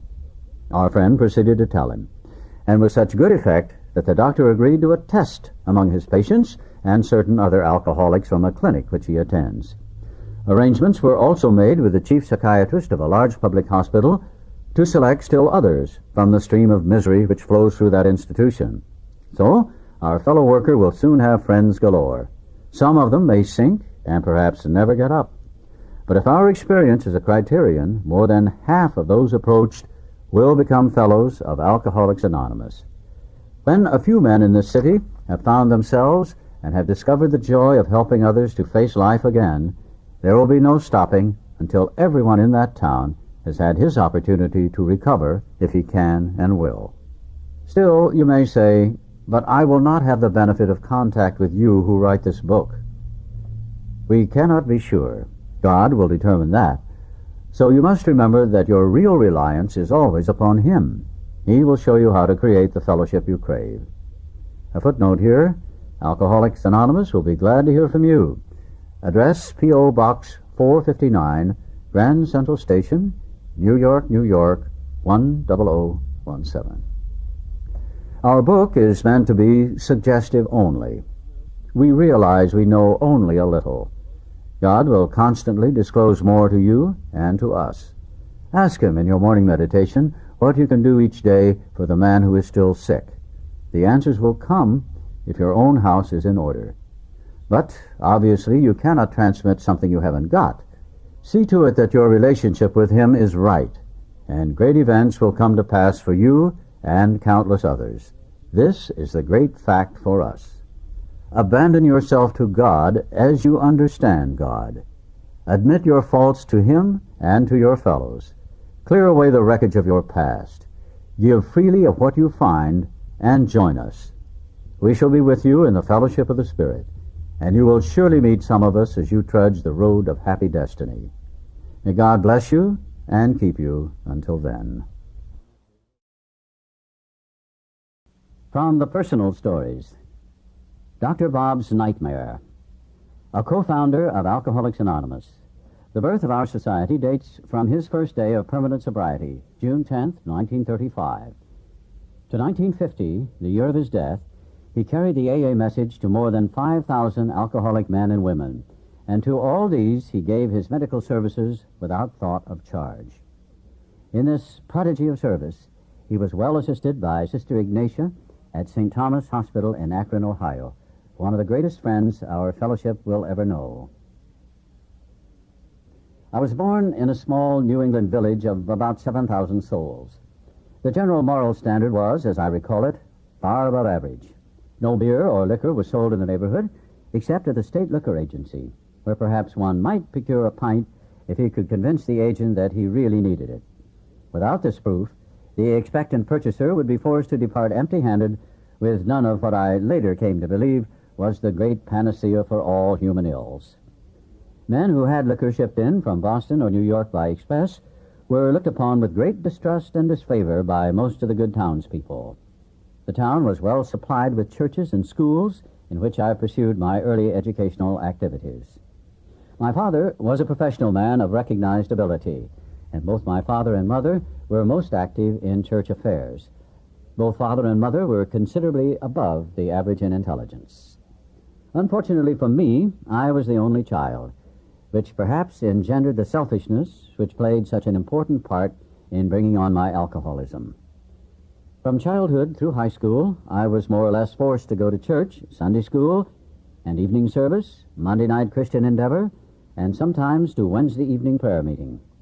This had the effect of making me resolve that when I was free from parental domination, I would never again darken the doors of a church. This resolution I kept steadfastly for the next 40 years, except when circumstances made it seem unwise to absent myself. After high school came 4 years in one of the best colleges in the country, where drinking seemed to be a major extracurricular activity. Almost everyone seemed to do it. I did it more and more, and had lots of fun without much grief, either physical or financial. I seemed to be able to snap back the next morning better than most of my fellow drinkers, who were cursed, or perhaps blessed, with a great deal of morning-after nausea. Never once in my life have I had a headache, which fact leads me to believe that I was an alcoholic almost from the start. My whole life seemed to be centered around doing what I wanted to do, without regard for the rights, wishes, or privileges of anyone else, a state of mind which became more and more predominant as the years passed. I was graduated summa cum laude in the eyes of the drinking fraternity, but not in the eyes of the dean.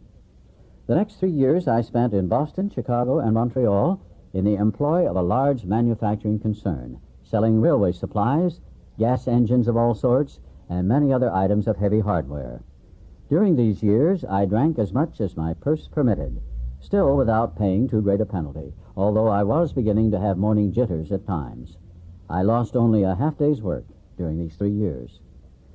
My next move was to take up the study of medicine, entering one of the largest universities in the country. There, I took up the business of drinking with much greater earnestness than I had previously shown. On account of my enormous capacity for beer, I was elected to membership in one of the drinking societies, and soon became one of the leading spirits. Many mornings I have gone to classes, and even though fully prepared, would turn and walk back to the fraternity house because of my jitters, not daring to enter the classroom for fear of making a scene, should I be called on for recitation. This went from bad to worse, until sophomore spring, when, after a prolonged period of drinking, I made up my mind that I could not complete my course. So, I packed my grip and went south to spend a month on a large farm owned by a friend of mine. When I got the fog out of my brain, I decided that quitting school was very foolish and that I had better return and continue my work. When I reached school, I discovered the faculty had other ideas on the subject. After much argument, they allowed me to return and take my exams, all of which I passed creditably.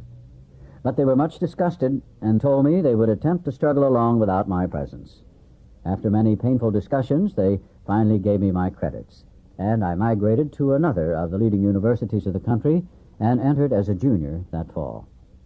There, my drinking became so much worse that the boys in the fraternity house where I lived felt forced to send for my father, who made a long journey in the vain endeavor to get me straightened around. This had little effect, however, for I kept on drinking and used a great deal more hard liquor than in former years. Coming up to final exams, I went on a particularly strenuous spree.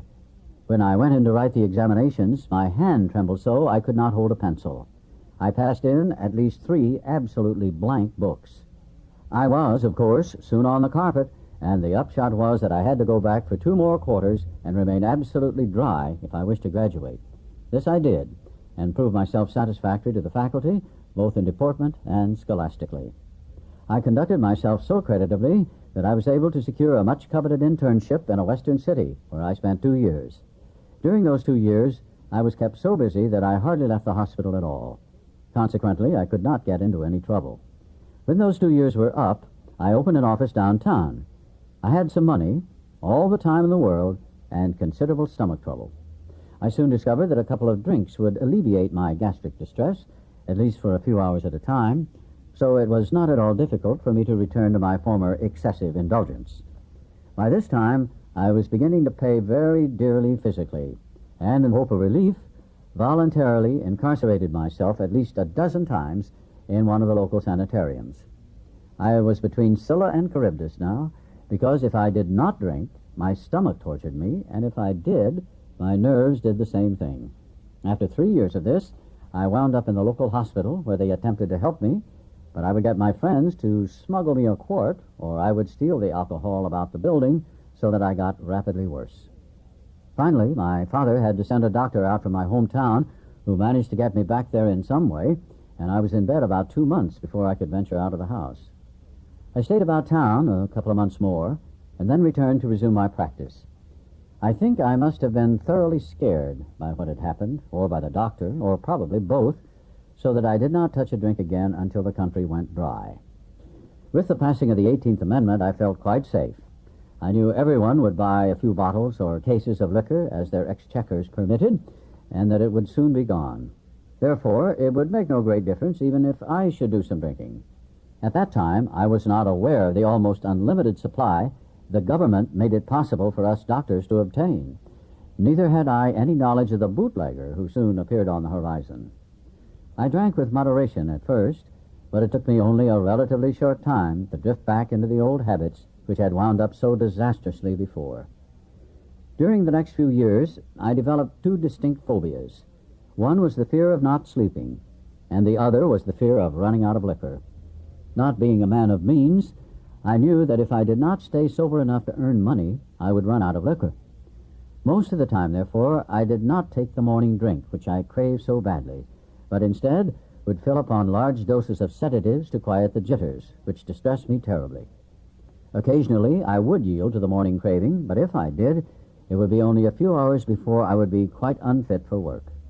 This would lessen my chances of smuggling some home that evening, which in turn would mean a night of futile tossing around in bed, followed by a morning of unbearable jitters. During the subsequent 15 years, I had sense enough never to go to the hospital if I had been drinking, and very seldom did I receive patients. I would sometimes hide out in one of the clubs of which I was a member, and had the habit at times of registering at a hotel under a fictitious name. But my friends usually found me, and I would go home if they promised that I should not be scolded.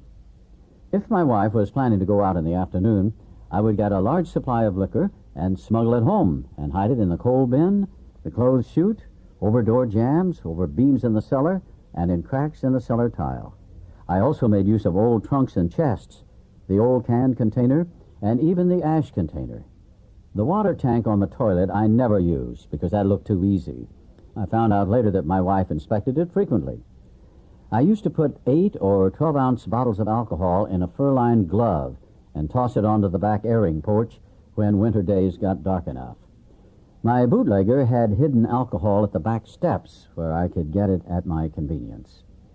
Sometimes I would bring it in my pockets, but they were inspected, and that became too risky. I used also to put it up in 4-ounce bottles and stick several in my stocking tops. This worked nicely until my wife and I went to see Wallace Beery and Tugboat Annie, after which the pant leg and stocking racket were out. I will not take space to relate all my hospitals or sanitarium experiences. During all this time, we became more or less ostracized by our friends. We could not be invited out because I would surely get tight, and my wife dared not invite people in for the same reason. My phobia for sleeplessness demanded that I get drunk every night. But in order to get more liquor for the next night, I had to stay sober during the day, at least up to 4 o'clock. This routine went on with few interruptions for 17 years. It was really a horrible nightmare. This earning money, getting liquor, smuggling at home, getting drunk, morning jitters, taking large doses of sedatives to make it possible for me to earn more money, and so on, ad nauseum. I used to promise my wife, my friends, and my children that I would drink no more. Promises which seldom kept me sober even through the day, though I was very sincere when I made them. For the benefit of those experimentally inclined, I should mention the so-called beer experiment. When beer first came back, I thought that I was safe.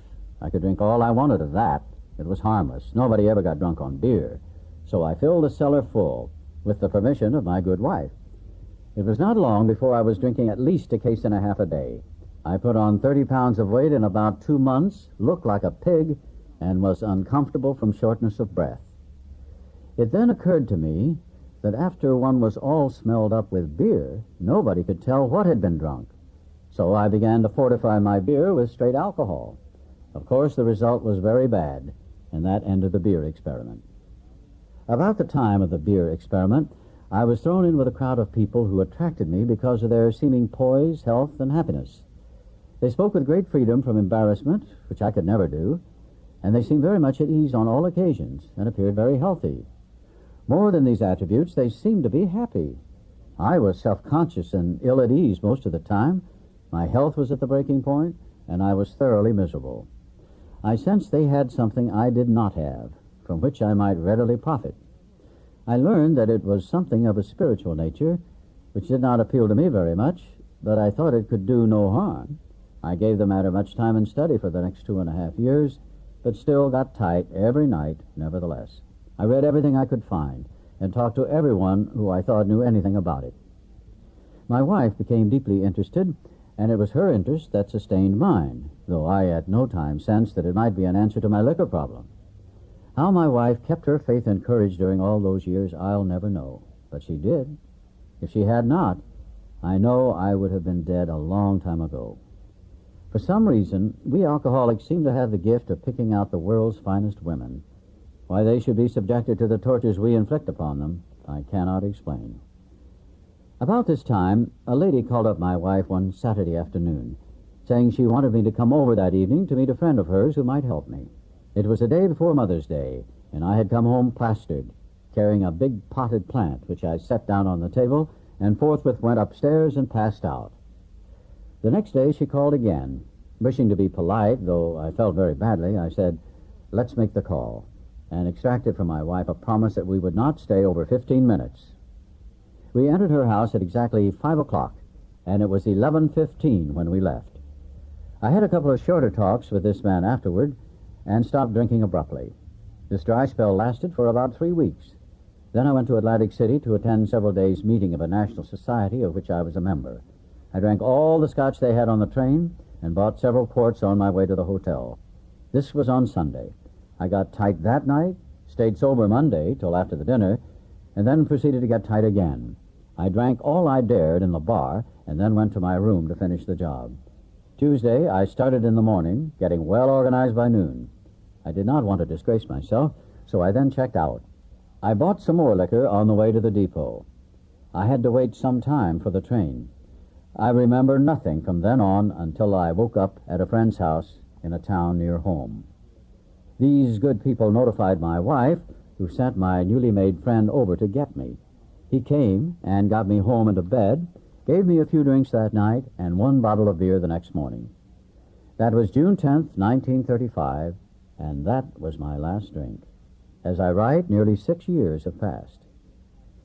The question which might naturally come into your mind would be, what did the man do or say that was different from what others had done or said? It must be remembered that I had read a great deal and talked to everyone who knew or thought they knew anything about the subject of alcoholism. But this was a man who had experienced many years of frightful drinking, who had had most all the drunkard's experiences known to man, but who had been cured by the very means I had been trying to employ, that is to say, the spiritual approach. He gave me information about the subject of alcoholism which was undoubtedly helpful. Of far more importance was the fact that he was the first living human with whom I had ever talked who knew what he was talking about in regard to alcoholism from actual experience. In other words, he talked my language. He knew all the answers, and certainly not because he had picked them up in his reading. It is a most wonderful blessing to be relieved of the terrible curse with which I was afflicted. My health is good, and I have regained my self-respect and the respect of my colleagues. My home life is ideal, and my business is as good as can be expected in these uncertain times. I spend a great deal of time passing on what I learned to others who want and need it badly. I do it for 4 reasons. 1, sense of duty. 2, it is a pleasure. 3, because in so doing I am paying my debt to the man who took time to pass it on to me. 4, because every time I do it, I take out a little more insurance for myself against a possible slip. Unlike most of our crowd, I did not get over my craving for liquor much during the first 2½ years of abstinence. It was almost always with me, but at no time have I been anywhere near yielding. I used to get terribly upset when I saw my friends drink and knew I could not, but I schooled myself to believe that, though I once had the same privilege, I had abused it so frightfully that it was withdrawn. So it doesn't behoove me to squawk about it, for after all, nobody ever had to throw me down and pour liquor down my throat. If you think you are an atheist, an agnostic, a skeptic, or have any form of intellectual pride which keeps you from accepting what is in this book, I feel sorry for you. If you still think you are strong enough to beat the game alone, that is your affair. But if you really and truly want to quit drinking liquor for good and all, and sincerely feel that you must have some help, we know that we have an answer for you. It never fails if you go about it with 1/2 the zeal you've been in the habit of showing when you were getting another drink. Your Heavenly Father will never let you down. 1. Alcoholic Anonymous, number 3. Pioneer member of Akron's Group Number 1, the first AA group in the world. He kept the faith, therefore he and countless others found a new life. One of 5 children, I was born on a Kentucky farm in Carlisle County. My parents were well-to-do people, and their marriage was a happy one. My wife, a Kentucky girl, came with me to Akron, where I completed my course in law at the Akron Law School. My case is rather unusual in one respect. There were no childhood episodes of unhappiness to account for my alcoholism. I had seemingly just a natural affinity for grog. My marriage was happy, and as I have said, I never had any of the reasons, conscious or unconscious, which are often given for drinking. Yet, as my record shows, I did become an extremely serious case. Before my drinking had cut me down completely, I achieved a considerable measure of success, having been a city councilman for 5 years and a financial director of Kenmore, a suburb later taken into the city itself. But, of course, this all went up the spout with my increased drinking. So, at the time Dr. Bob and Bill came along, I had about run out of my strength. The first time that I became intoxicated, I was 8 years old. This was no fault of my father or mother, as they were both very much opposed to drinking. A couple of hired hands were cleaning out the barn on the farm, and I would ride to and fro on the sled, and while they were loading, I would drink hard cider out of a barrel in the barn. On the return trip, after 2 or 3 loads, I passed out and had to be carried to the house. I remember that my father kept whiskey around the house for medical purposes and entertainment, and I would drink from this when no one was about. and then water it to keep my parents from knowing I was drinking. This continued until I enrolled in our state university, and at the end of the 4 years, I realized that I was a drunk. Morning after morning, I would awake sick and with terrible jitters, but there was always a flask of liquor sitting on the table beside my bed.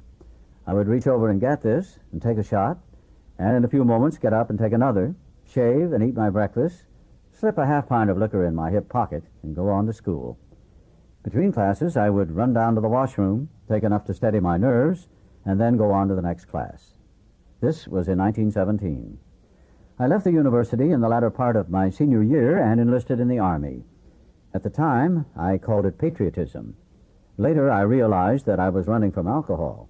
It did help to a certain extent, since I got in places where I could not obtain anything to drink, and so broke the habitual drinking.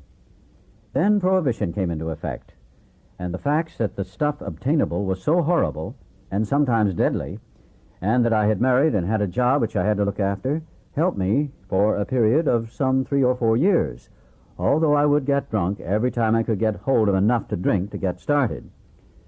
My wife and I belonged to some bridge clubs, and they began to make wine and serve it.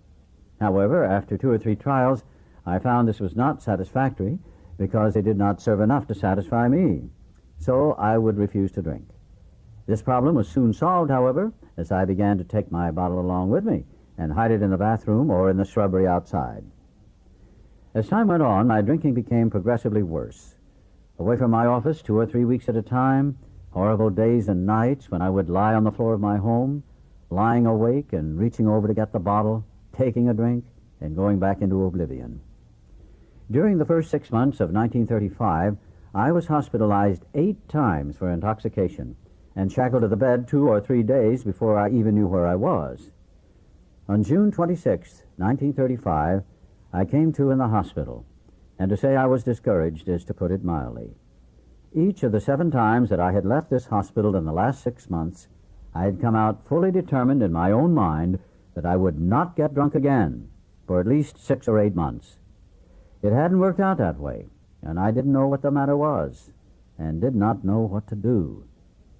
I was moved into another room that morning, and there was my wife. I thought to myself, well, she is going to tell me this is the end, and I certainly couldn't blame her and did not intend to try to justify myself. She told me that she had been talking to a couple of fellows about drinking. I resented this very much until she informed me that they were a couple of drunks just as I was. That wasn't so bad, to tell it to another drunk. She said, "You are going to quit." That was worth a lot, even though I did not believe it. Then she told me that these 2 drunks she had been talking to had a plan whereby they thought they could quit drinking, and part of that plan was that they tell it to another drunk. This was going to help them to stay sober. All the other people that had talked to me wanted to help me, and my pride prevented me from listening to them and caused only resentment on my part. But I felt as if I would be a real stinker if I did not listen to a couple of fellows for a short time, if that would cure them. She also told me that I could not pay them even if I wanted to and had the money, which I did not. They came in and began to give me instructions in the program, which later became known as Alcoholics Anonymous. There was not much of it at that time. I looked up, and there were 2 great big fellows, over 6 feet tall, very likable looking. I knew afterwards that the 2 who came in were Bill W. and Dr. Bob. Before very long, we began to relate some incidents of our drinking, and naturally, pretty soon, I realized both of them knew what they were talking about, because you can see things and smell things when you're drunk that you can't other times, and if I had thought they didn't know what they were talking about, I wouldn't have been willing to talk to them at all. After a while, Bill said, "Well now, you've been talking a good long time. Let me talk for a minute or 2. So, after hearing some more of my story, he turned around and said to Doc, I don't think he knew I heard him, but I did. He said, "Well, I believe he's worth saving and working on." They said to me, "Do you want to quit drinking? It's none of our business about your drinking. We're not here trying to take any of your rights or privileges away from you, but we have a program whereby we think we can stay sober. Part of that program is that we take it to someone else that needs it and wants it. Now, if you don't want it, we'll not take up your time, and we'll be going and looking for someone else." The next thing they wanted to know was if I thought I could quit of my own accord, without any help, if I could just walk out of the hospital and never take another drink. If I could, that was wonderful. That was just fine. And they would very much appreciate a person who had that kind of power. But they were looking for a man that knew he had a problem and knew that he couldn't handle it himself and needed outside help. The next question they wanted to know was if I believed in a higher power. I had no trouble there because I had never actually ceased to believe in God and had tried lots of times to get help but hadn't succeeded. The next thing they wanted to know was, would I be willing to go to this higher power and ask for help calmly and without any reservations? They left this with me to think over, and I lay there on that hospital bed and went back over and reviewed my life. I thought of what liquor had done to me, the opportunities that I had discarded, the abilities that had been given me, and how I had wasted them. And I finally came to the conclusion that if I didn't want to quit, I certainly ought to want to, and that I was willing to do anything in the world to stop drinking. I was willing to admit to myself that I had hit bottom, that I had gotten hold of something that I didn't know how to handle by myself. So, after reviewing these things and realizing what liquor had cost me, I went to this higher power, which to me was God, without any reservation, and admitted that I was completely powerless over alcohol, and that I was willing to do anything in the world to get rid of the problem. In fact, I admitted that from now on, I was willing to let God take over instead of me. Each day, I would try to find out what His will was and try to follow that, rather than trying to get Him to always agree that the things I thought of myself were the things best for me. So, when they came back, I told them. One of the fellows, I think it was Doc, said, "Well, you want to quit?" I said, "Yes, Doc, I would like to quit, at least for 5, 6, or 8 months until I get things straightened up and begin to get the respect of my wife and some other people back and get my finances fixed up and so on." And they both laughed very heartily and said, "That's better than you've been doing, isn't it?" Which, of course, was true. They said, "We've got some bad news for you. It was bad news for us, and it will probably be bad news for you. Whether you quit 6 days, months, or years, if you go out and take a drink or two, you'll end up in this hospital, tied down, just like you have been in these past 6 months. You are an alcoholic." As far as I know, that was the first time I had ever paid any attention to that word. I figured I was just a drunk. And they said, "No, you have a disease, and it doesn't make any difference how long you do without it. After a drink or two, you'll end up just like you are now." That certainly was real disheartening news at the time. The next question they asked was, "You can quit 24 hours, can't you?" I said, "Sure, yes, anybody can do that for 24 hours. They said, "That's what we're talking about, just 24 hours at a time." That sure did take a load off my mind. Every time I'd start thinking about drinking, I would think of the long, dry years ahead without having a drink. But this idea of 24 hours, that it was up to me from then on, was a lot of help. At this point, the editors intrude just long enough to supplement Bill D's account, that of the man on the bed with that of Bill W., the man who sat by the side of the bed. Says Bill W., 19 years ago last summer, Dr. Bob and I saw him, Bill D., for the first time. Bill lay on his hospital bed and looked at us in wonder. 2 days before this, Dr. Bob had said to me, "If you and I are going to stay sober, we had better get busy." Straightway, Bob called Akron City Hospital and asked for the nurse on the receiving ward. He explained that he and a man from New York had a cure for alcoholism. Did she have an alcoholic customer on whom it could be tried? Knowing Bob of old, she jokingly replied, "Well, doctor, I suppose you've already tried it yourself." Yes, she did have a customer, a dandy. He just arrived in DT's, had blacked the eyes of 2 nurses, and now they had him strapped down tight. Would this one do? After prescribing medicines, Dr. Bob ordered, "Put him in a private room. We'll be down as soon as he clears up." Bill didn't seem too impressed. Looking sadder than ever, he wearily ventured, "Well, this is wonderful for you fellows, but it can be for me. My case is so terrible that I'm scared to go out of this hospital at all. You don't have to sell me religion either. I was at one time a deacon in the church, and I still believe in God, but I guess He doesn't believe much in me." Then Dr. Bob said, "Well, Bill, maybe you'll feel better tomorrow. Wouldn't you like to see us again?" "Sure I would," replied Bill. "Maybe it won't do any good, but I'd like to see you both anyhow. You certainly know what you're talking about." Looking in later, we found Bill with his wife Henrietta. Eagerly he pointed to us, saying, "These are the fellows I told you about. They are the ones who understand." Bill then related how he had lain awake nearly all night. Down in the pit of his depression, new hope had somehow been born. The thought flashed through his mind, "If they can do it, I can do it." Over and over he said this to himself. Finally, out of his hope, there burst conviction. Now he was sure. Then came a great joy. At length, peace stole over him, and he slept. Before our visit was over, Bill suddenly turned to his wife and said, "Go fetch my clothes, dear. We're going to get up and get out of here." Bill D. walked out of that hospital a free man, never to drink again. AA's #1 group dates from that very day. Bill D. now continues his story. It was in the next 2 or 3 days after I had first met Doc and Bill that I finally came to a decision to turn my will over to God and to go along with this program the best that I could. Their talk and action had instilled me with a certain amount of confidence, although I was not too absolutely certain. I wasn't afraid that the program wouldn't work, but I still was doubtful whether I would be able to hang on to the program. But I did come to the conclusion that I was willing to put everything I had into it with God's power, and that I wanted to do just that. As soon as I had done that, I did feel a great release. I knew that I had a helper that I could rely upon, who wouldn't fail me. If I could stick to him and listen, I would make it. Then I remember when the boys came back, and I told them, "I have gone to this higher power, and I have told him that I am willing to put his word first above everything. I have already done it, and I am willing to do it again here, in the presence of you, or I am willing to say it any place, anywhere in the world from now on, and not be ashamed of it." And this, as I said, certainly gave me a lot of confidence. Seemed to take a lot of the burden off me.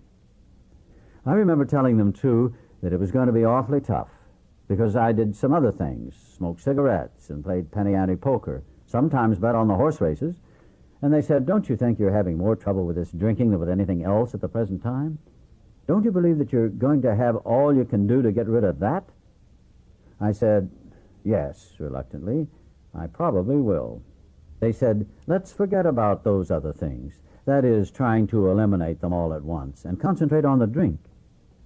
Of course, we had talked over quite a number of the failings that I had and made a sort of an inventory, which wasn't too difficult, because I had an awful lot of things wrong that were very apparent to me, because I knew all about them.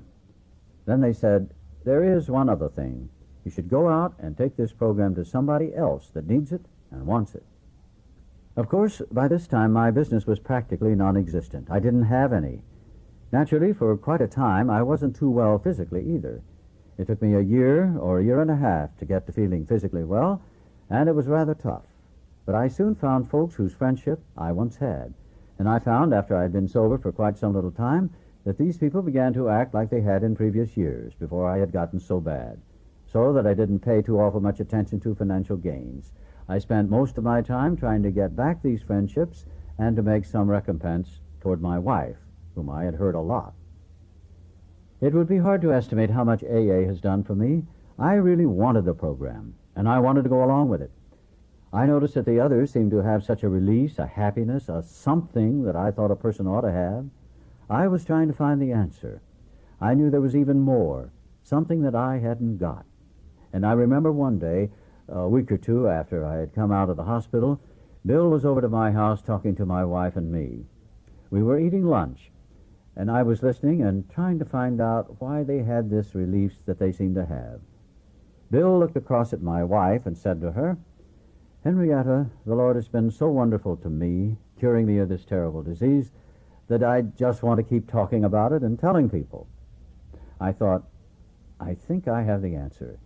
Bill was very, very grateful that he had been released from this terrible thing, and he had given God the credit for having done it.